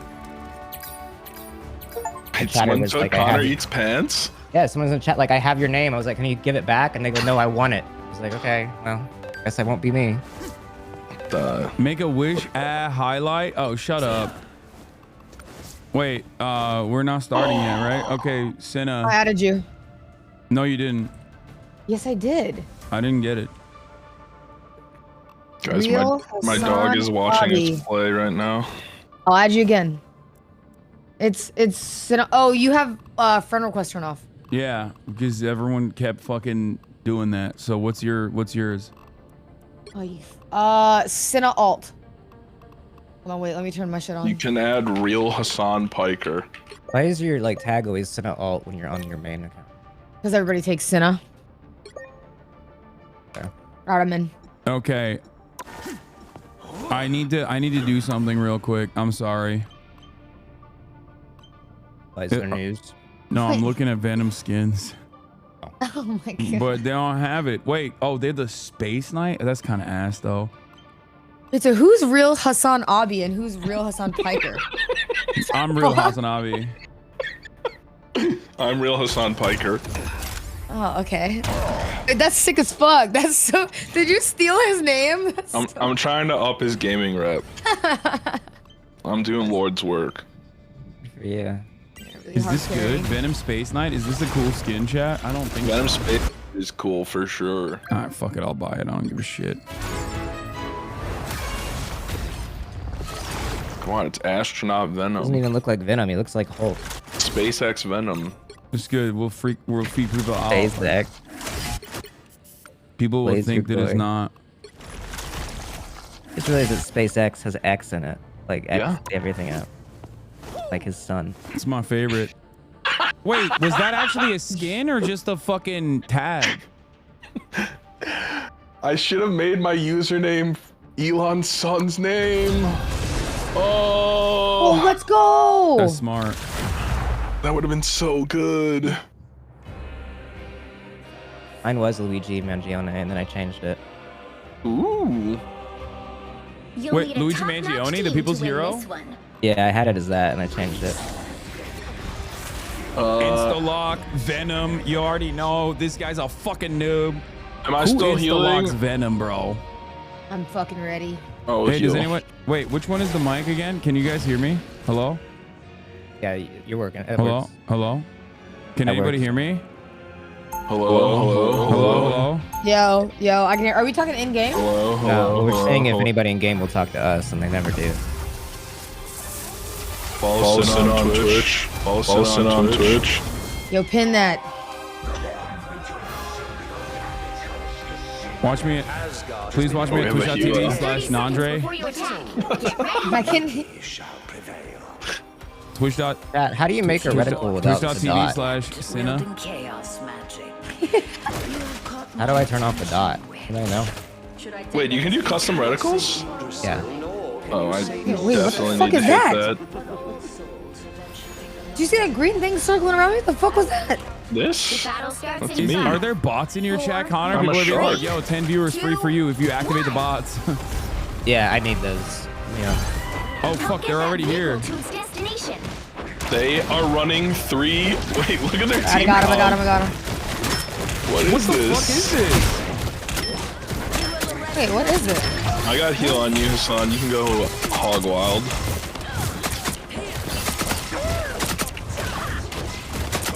Okay, I'm dropping. Alright, I got the scroll girl at the top.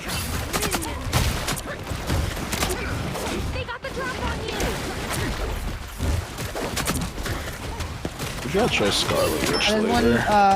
come behind us, Hasan would kill it on Got him, I got him. Yeah, I heard you explaining Hero. I was watching SK play Psylocke, but that hero was way too Does anyone have a hard. heal for me? Yep. I'm right in your ass. I need to learn gaming terms like flanking. What does that even mean? It means the side. You come from the side. Bro, I'm on a 5-player kill streak right now. That's not a gaming term. That's war. Oh, shit. That's history. Dude, who wants to smoke? Your vehicle reached a checkpoint. You said who wants to smoke? That's your gaming term that you needed to learn? Yeah, who wants to smoke? That's crazy. What's wrong with that? That's crazy that you Yeah, I'm falling back a little bit. Those are things fuck, like level dub I one. need to heal bad. Yeah! Sorry, I'm adjusting my crosshair. I have ult. I'm going in. Alright, do a scroll stampede. Got their ass. Oh my god, they killed me while I was ulting. Oh my god, I haven't died once. Oh, jinx it. Fuck. It's okay.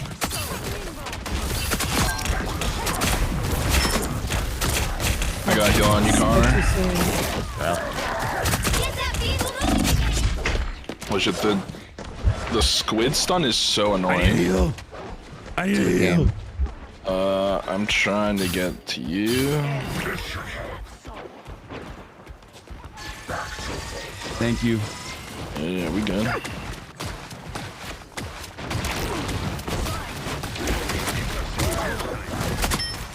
Up above on the right. What the I see him. fuck I got him. is I got this? him. I don't know how to play Loki. I don't know how to play against a Loki. He just like does a bunch of weird shit that I'm not familiar with. No! Yeah. Oh, right before I... I don't really get Loki either. I've never played him. Oh, Hasan, that is hairy over there. I know. I'm backing up. I mean, Nah. Okay, I'm backing up big time. I'm back. I'm back. I also need to heal. I'm dead. I'm trying to kill that guy with the arrow because he's really fucking us up. Yeah. Get that vehicle moving again. Hawkeye. His name's Hawkeye. Got him. I got him. He's in the Do movie. I have a heal?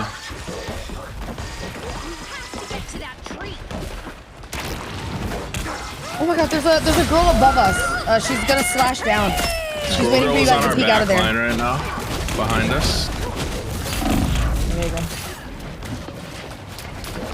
Oh my god. No, I just got my squirrel asshole. girl. Yeah, she's waiting up there. Oh.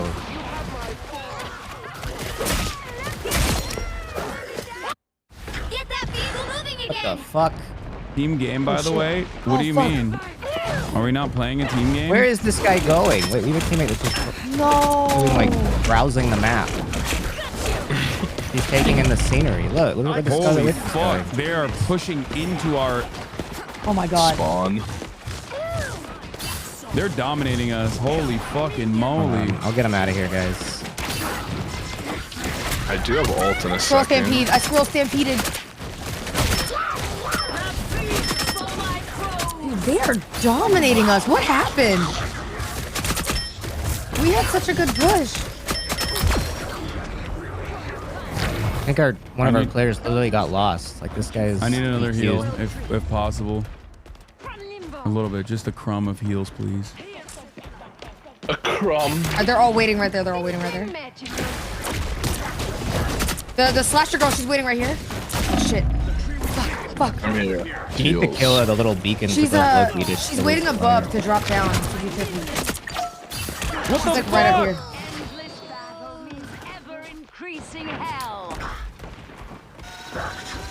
Why doesn't that fucking... I don't even understand, like, what the Here we Loki go. character is. It's very annoying. You have to figure out who the OG one is, right? Like, the real one? They're gonna ambush us for sure. This looks like a... Yeah, they're waiting for us to walk in here and die. Oh, yeah, they're... Land shark upright. Oh, yep, up the top.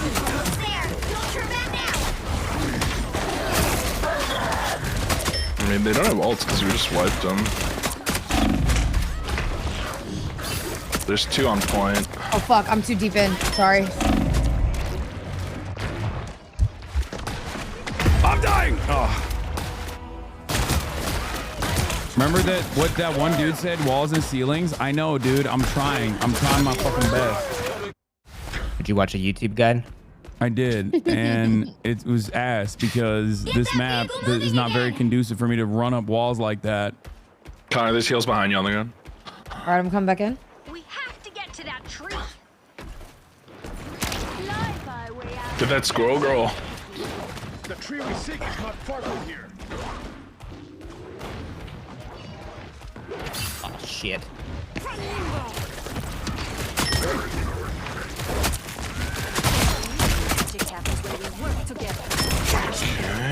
Double kill.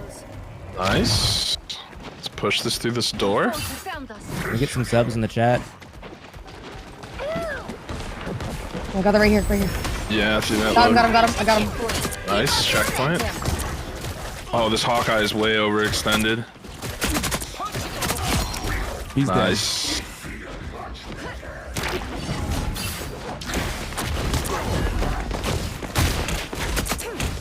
I almost have ult. Wait, isn't my character Kate Blanchett? Yep. With wild Nice, good mascara. shit, guys. She was in the Borderlands movie. She was in the Borderlands movie. Uh, Was that any good? Can Like, I is it One of the bad? worst movies I've ever seen. It was pretty. It was kind of so bad it's good though. It was I got pretty incredible. a heal pad I have here. an ult, I have an ult. Me too. I want to try and find this back line. They're above. Don't let Oh. anything stand in your way. Light him up. What the fuck? Why can't I'm goddamn Venom. Why can't I crawl up the fucking wall?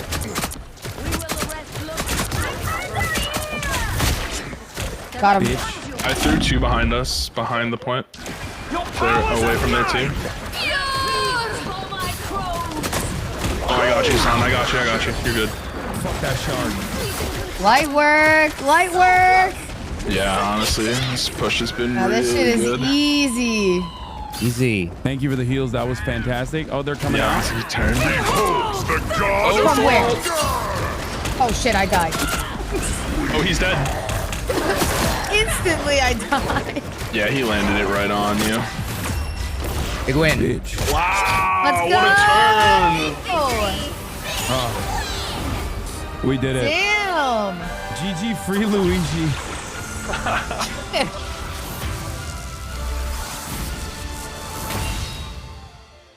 Big dubs. Big dubs.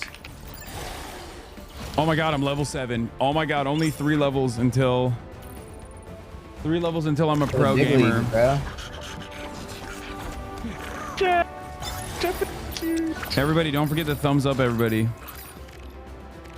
Oh yeah, that's a thing you can do. Dude, I never use those features in games, like commendate or like. Wow, you don't like I hate my teammates. You get rewards. You get currency. You're playing against your teammates in solo queue. Part of it. Look at my little dogs watching us play.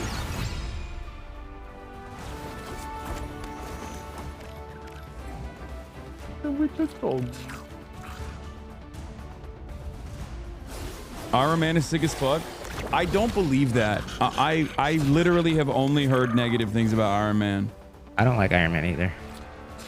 I want to play Spider-Man because the movement looks so fun. Or does he get to swing around? Yeah, and he can wall climb. That's sick. I really like Iron Fist, but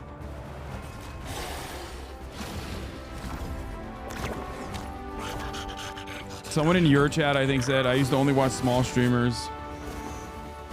Connor, you've changed. Now that you have 19K. No, I know. I switched up real quick. You fucking changed, dude. I started banning people, modding people that know what they're doing. Wait, do you like mod people that are like good at moderating? What is being good at moderating? Wait, where are we at? Why haven't we started a new game? What's happening? Aren't you the leader?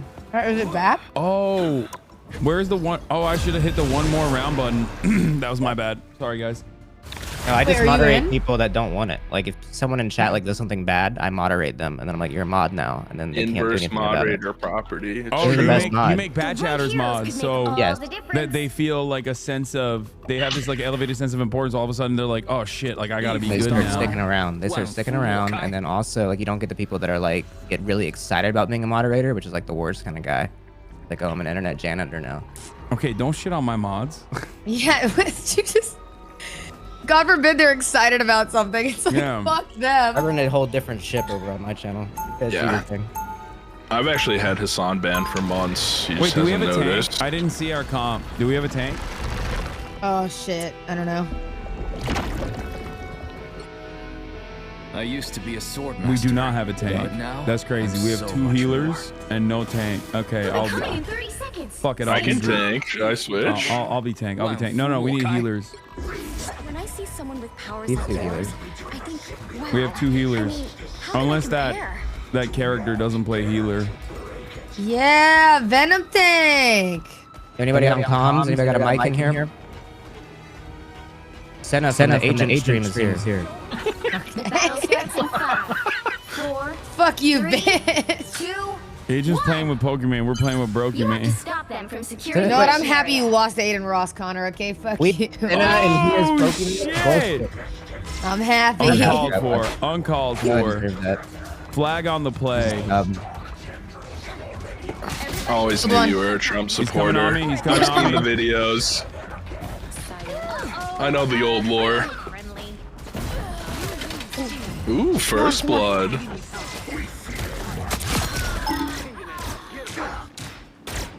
Bitch.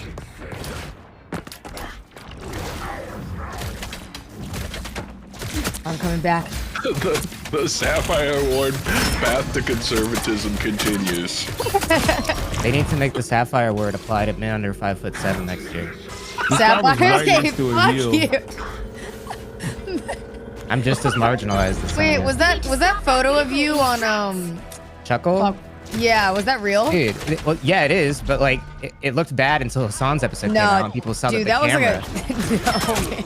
You're so small look at Hasan on compared to them. it. Look at Hasan on it. Dude, Hasan looks small next to them too. But it's just absurd because this person objected to it. Oh, I need heal in the back. Stay on objective, bro. But it looks really bad for me. Sure. Shooty needs to do a right-wing grifter award. Oh my god. Fuck am I? Who did the best right-wing pivot this year after their career fell apart? The best one? Yeah. Your uncle. Your uncle. No, that's true. That's not even fake. Too real, dude. That's messed up.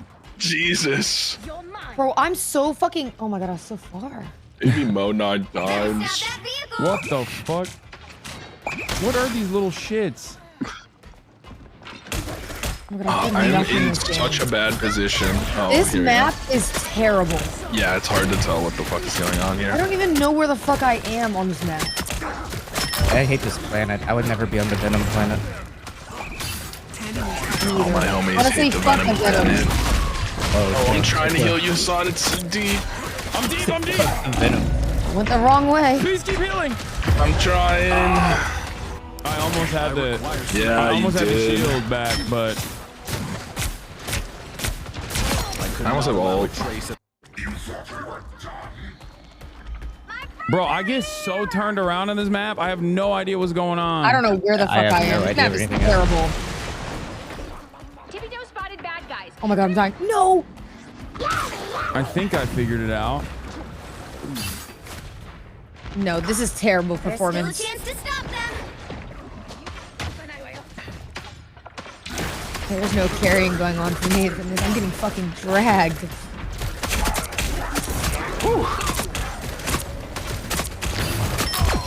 Oh, I just got my shit shoveled in.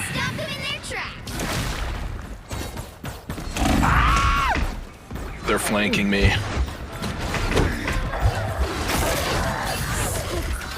Yes, and maybe you should do a quiz of gamer terms. What the fuck is that? I don't know if I want to do a quiz of games. I feel like that could be a good thing. Oh, it will definitely be bad. Rank all gaming words.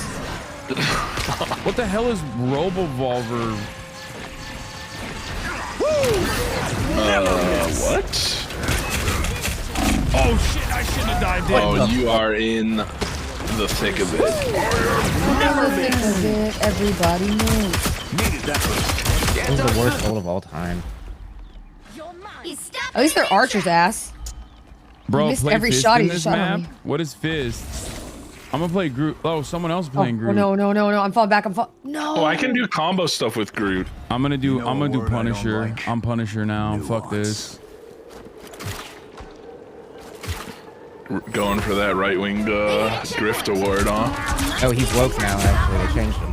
What? Punisher is woke? Yeah, What just happened? He I got a disavowed one his shot. symbols. Wait, you got one shot too? Yeah. Think about what you did. This is not over. Dude, he's sniping. Where is the Groot? I can Hey, that's combo Captain America. I with thought him. that was Thor. What is That's that it. skin? Oh, there Or it is. America. Wait, we're fighting Captain America? Yeah, he doesn't look like him though. He's like, Oh. he looks like Well, then- Thor. Fuck America in this one instance for Whoa. this. Or other instances when they're bad. You know what I mean? Dude, we're the greatest country on the planet. Shit. Yeah, but not when I'm fighting Captain America. What the fuck is that? I'm on Groot's head. What is that character? That's Captain America? That's what I said. He looks like Why Thor. does he look like a fucking Norwegian god? Born again. Oh, you gotta be fucking kidding me. I missed my jump. I'm getting fucking destroyed. Oh my god, right oh my god, now. oh my god, oh my god.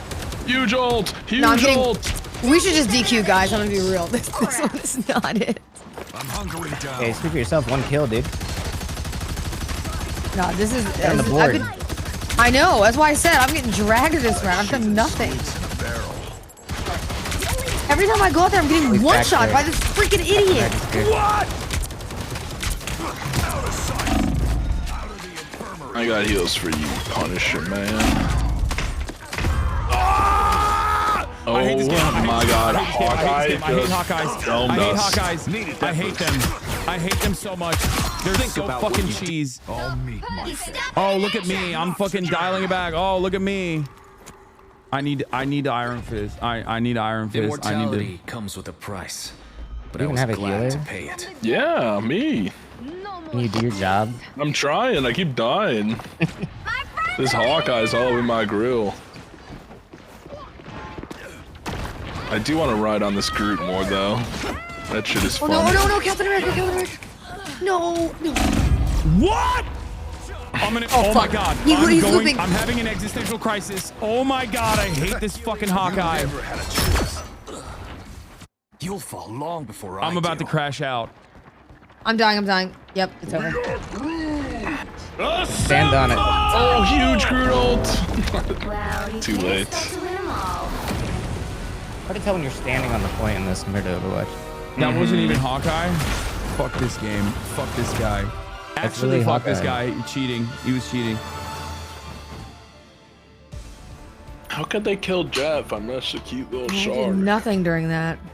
All right. Hit the match button. All right, I'll go healer this time, and I guarantee we win. Whoa.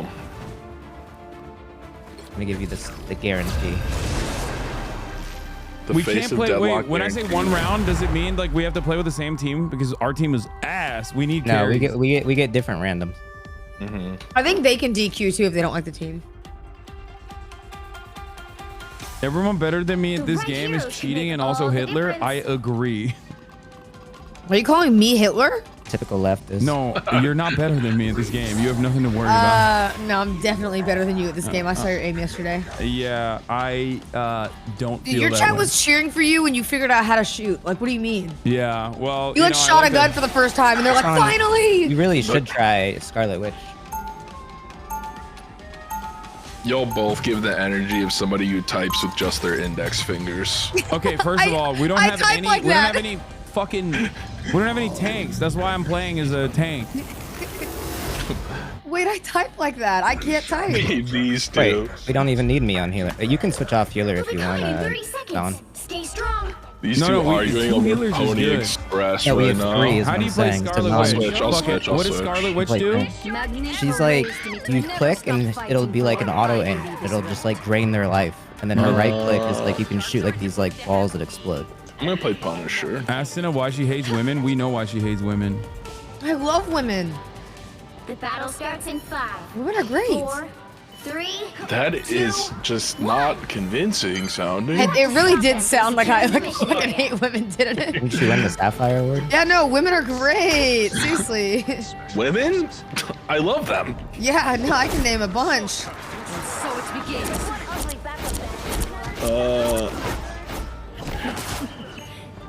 Oh my god. That character is squishier than I thought. Maybe play a tank, none. Yeah, I'll switch after this. Who do you recommend? Whoever you like. Okay, Venom? okay. I don't know how to play this fucking. I don't know how to play this goddamn character. Hold the click. Oh, it's hold. Yeah, you just hold it down. Oh. Where's this Venom on here? Nope, too many bad guys. We must hold our ground. Why can't I see it? You can Oh my go God, oh my through God. walls. No, Oh, no. really? Shit. Oh, I have to put on that setting for the swinging. What do you mean somebody has all that I shooting? can't go through these. Why do You can't go guys through lie? walls, but you can fly with the ship. Like dodge things. Oh my god, I literally have no. I have no health. I have no health. I can't play this character. I can't. I'm so sorry. Pick what you know, then Someone buy. in your chat just said Cinna was right, and I really wanted you to hear it. I'm gonna crash out. I'm gonna quit this game. I'm gonna quit playing the game. I'm gonna quit playing games again. This is Go why ahead I and open quit. up Minecraft, buddy, okay? No, it's too scary. Oh shit! Minecraft right is here. scary. You No! don't want to play Minecraft, trust me.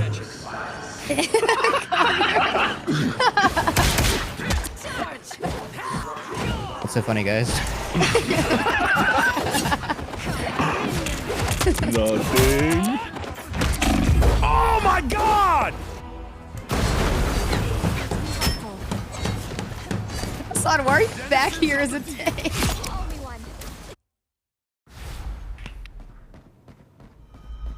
We're back.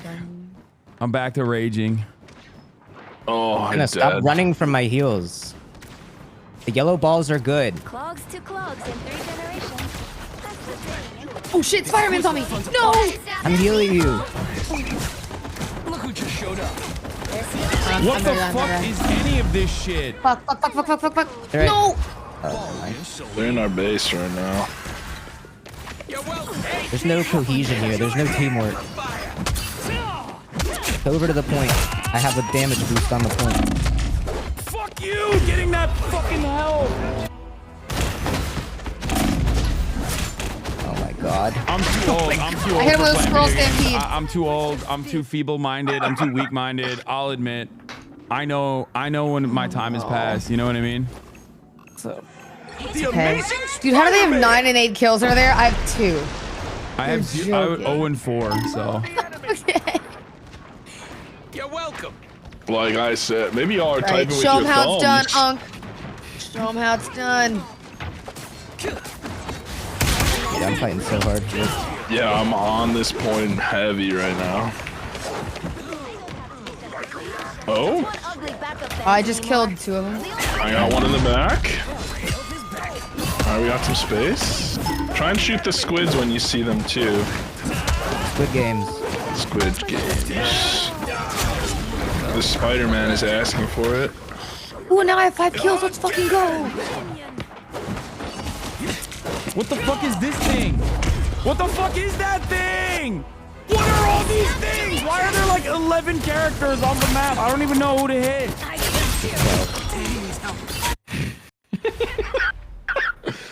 Doctor Strange about to go down. Got him. Nice, good. Spider-Man's here. Weapons are tools. Yeah. Check out. And I'm the master craftsman. Unc is crashing out. Yes.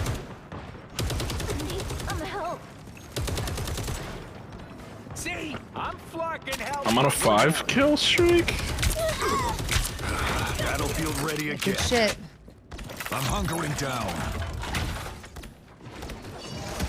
Okay, I think they're regrouping right now. It's fine. I can hold this point. Hasan's got a good turret set up. Spider-Man's right there. Yeah, I'm behind him. Oh. Nemo's got some extra help. Lucky us. I think most of them are in that building on the right. Yes. Hasan, stand over here next to the damage thing.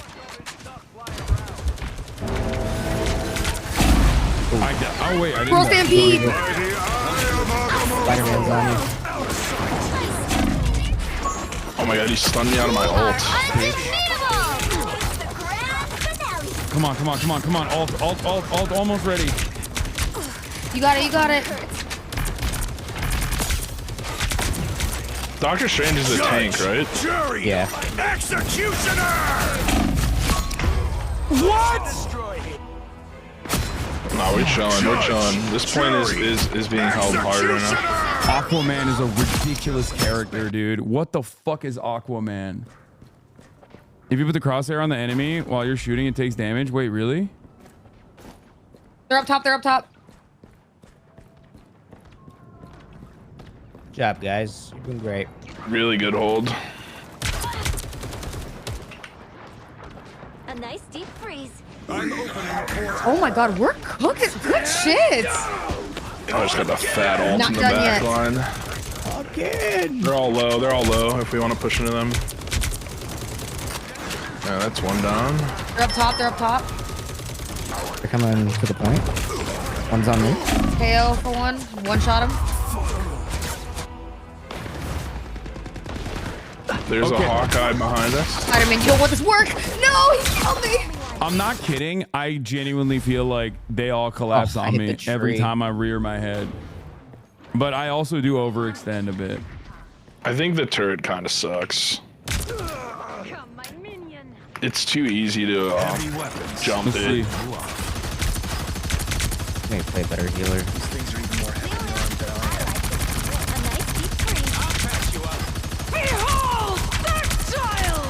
We gotta stand on it. We gotta stand on the thing. I'm here. Come over here, quick. I'm the only one on it. Oh god. Only 60 seconds left. Get a mantis. Oh shit. I got stunned. That's done too. No. Right. I got Those are killed by the freaking big Doctor Strange ult. Now might be a good time to stop them. Oh, did we all died?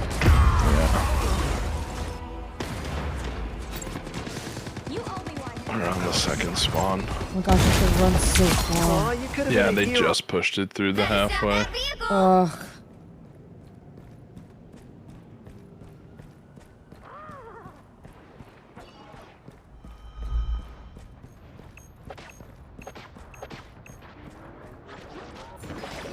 It's the grand finale. Oh man. What the fuck? Spider-Man. Spider-Man behind. Whenever I see this fucking piece of shit, what is this character? Oh. That Jeff skin is awesome. Every time, bro. Every time she just fucking destroys me. Now or never. Stop them. Pitcher dog for a soft reset? No, there is no soft resetting this. Dude, I'm just so... Dude, the magic.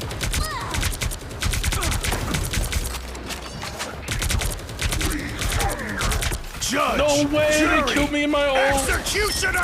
Oh, that's so bad. Fuck. Oh. Just, I was about to get a triple ult. Big bite. What is that? These things are even more heavy. A nice deep freeze. What's the problem? Is it magic? I think it's just this Doctor Strange on the front line getting anything he wants. That was terrible.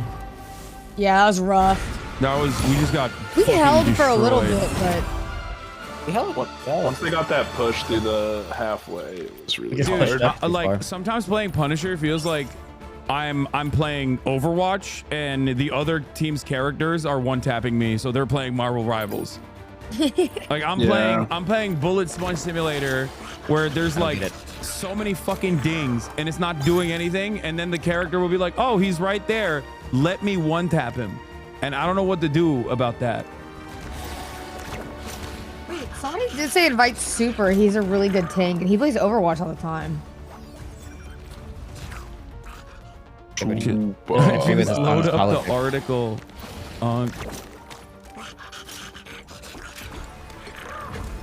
Okay, this is my last game. All right. Then we gotta win. Wait, is Super a good tank? Next time, I'll remember to ask him because I think he plays at night too. And if we play, we'd have a full team. That's what we're missing. We're just missing the other two. Cohesion. Then we'd be unstoppable. Check your bank account to get a mental reset. I don't give a shit about the stuff like that. None of that matters.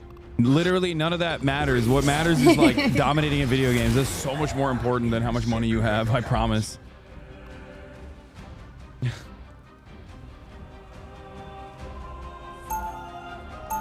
The Shroud meme. I'm clipping that and posting it to Twitter. Is this a Shroud meme? I think Shroud did that. Yeah, he died in the game and he looked at his bank account. Marcus. I wish I could calm myself down like that. I want the fluffy shark skin. I'm gonna buy that. I think they're giving out a free shark skin in like a couple days. Oh, hell yeah. Oh, yeah. They'll chew through anything. Thanks for the tip. My name is Jeff. If your mental goes boom, The battle your starts in Nexus 5, goes boom. Remember that? What does that mean? No, your mental doesn't matter. 1. It's games or nothing. Legends. Fuck mental health. To the mission area. Got Fuck mental health. Oh yeah. We know Cinna's right wing. Yeah, fuck Not mental real. health. No, I'm kidding. Mental health only important when we're talking about. No. Never mind. No, mental health doesn't matter, Hasan. Remember that. Mental health doesn't matter. It's Your fake. well-being doesn't matter. It's fake. Not It's real. not real. I They know. get you. But you know what is real? It's just a Amazon lie. Primes. Give you that read. I love Amazon Prime.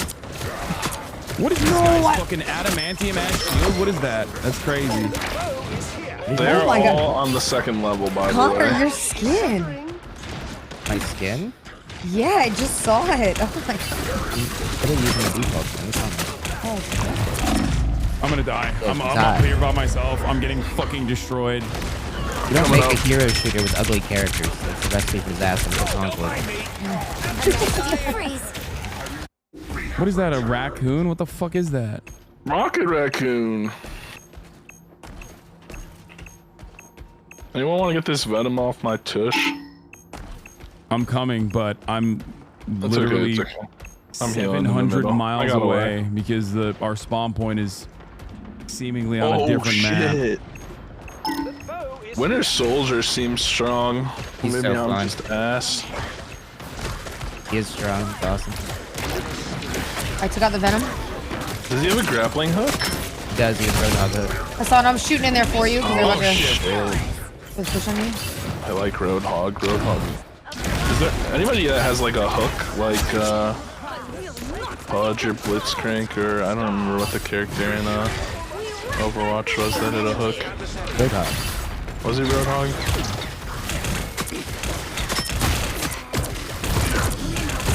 Oh fuck! I'm so I'm here. Squirrel Stampede. You're good. Squirrel Stampede. Y'all are healed. Push. Oh my god, this push is crazy. Yeah, this is really stuck We're in. fucking them up. I'm healing as much as I can. What the fuck? How did he survive that? I got ults very soon here. Got him.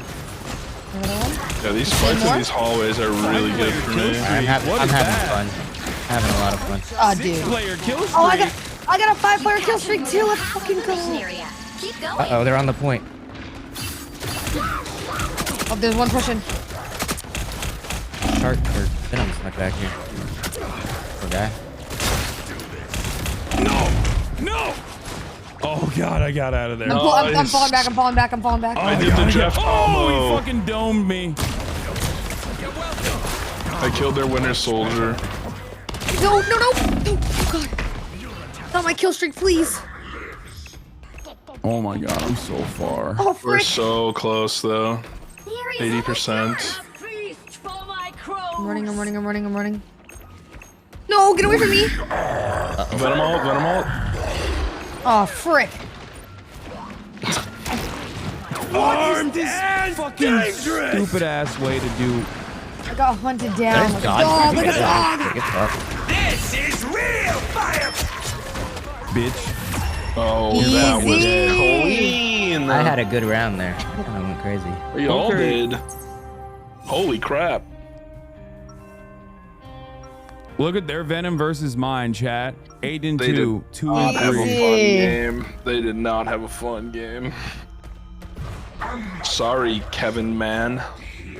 Oh, I'm starting off with that Can't ult log too. off on a dub? Yes, watch me. Hey, come on, one more. You guys new players, lol. Before you attack, get ready. Yo, mods, get that guy's address. People are scared of you.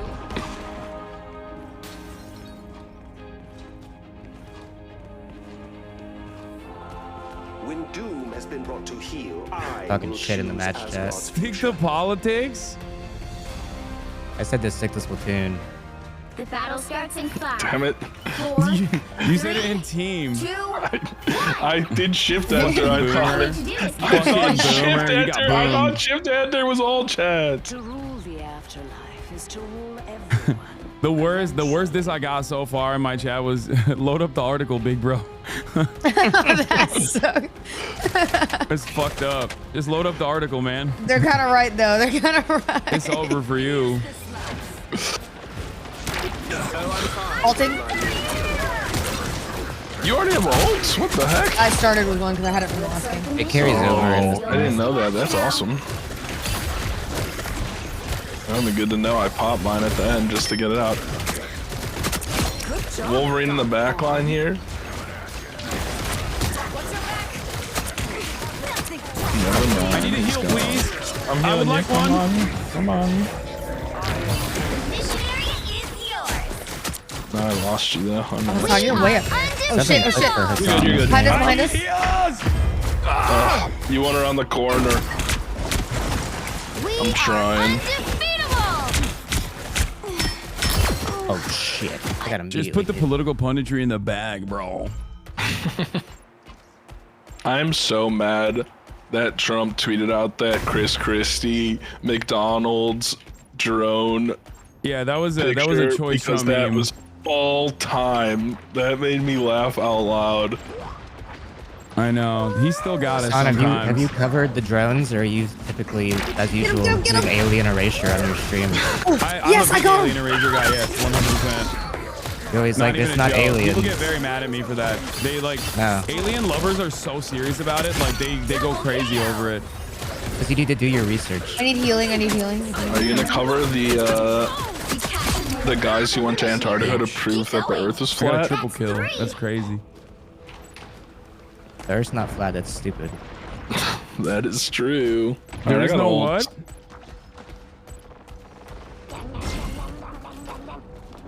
I thought about becoming a flat earther for the fun of it. Not because I believe it, but just because I want to see what the plot would be like. Yeah, They're coming. I feel like I just want to see.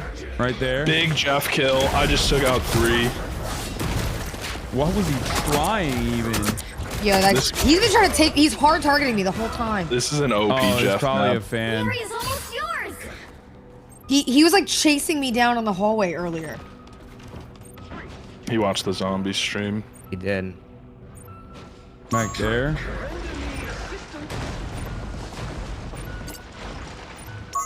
Well, thank you. There's one coming. Punisher on our left. Scroll stampede. Heal for Connor. I got heal for you, Hasan. Thank you. Another I'm one. dead though, so you gotta 1v1 him. Oh my god, it's over.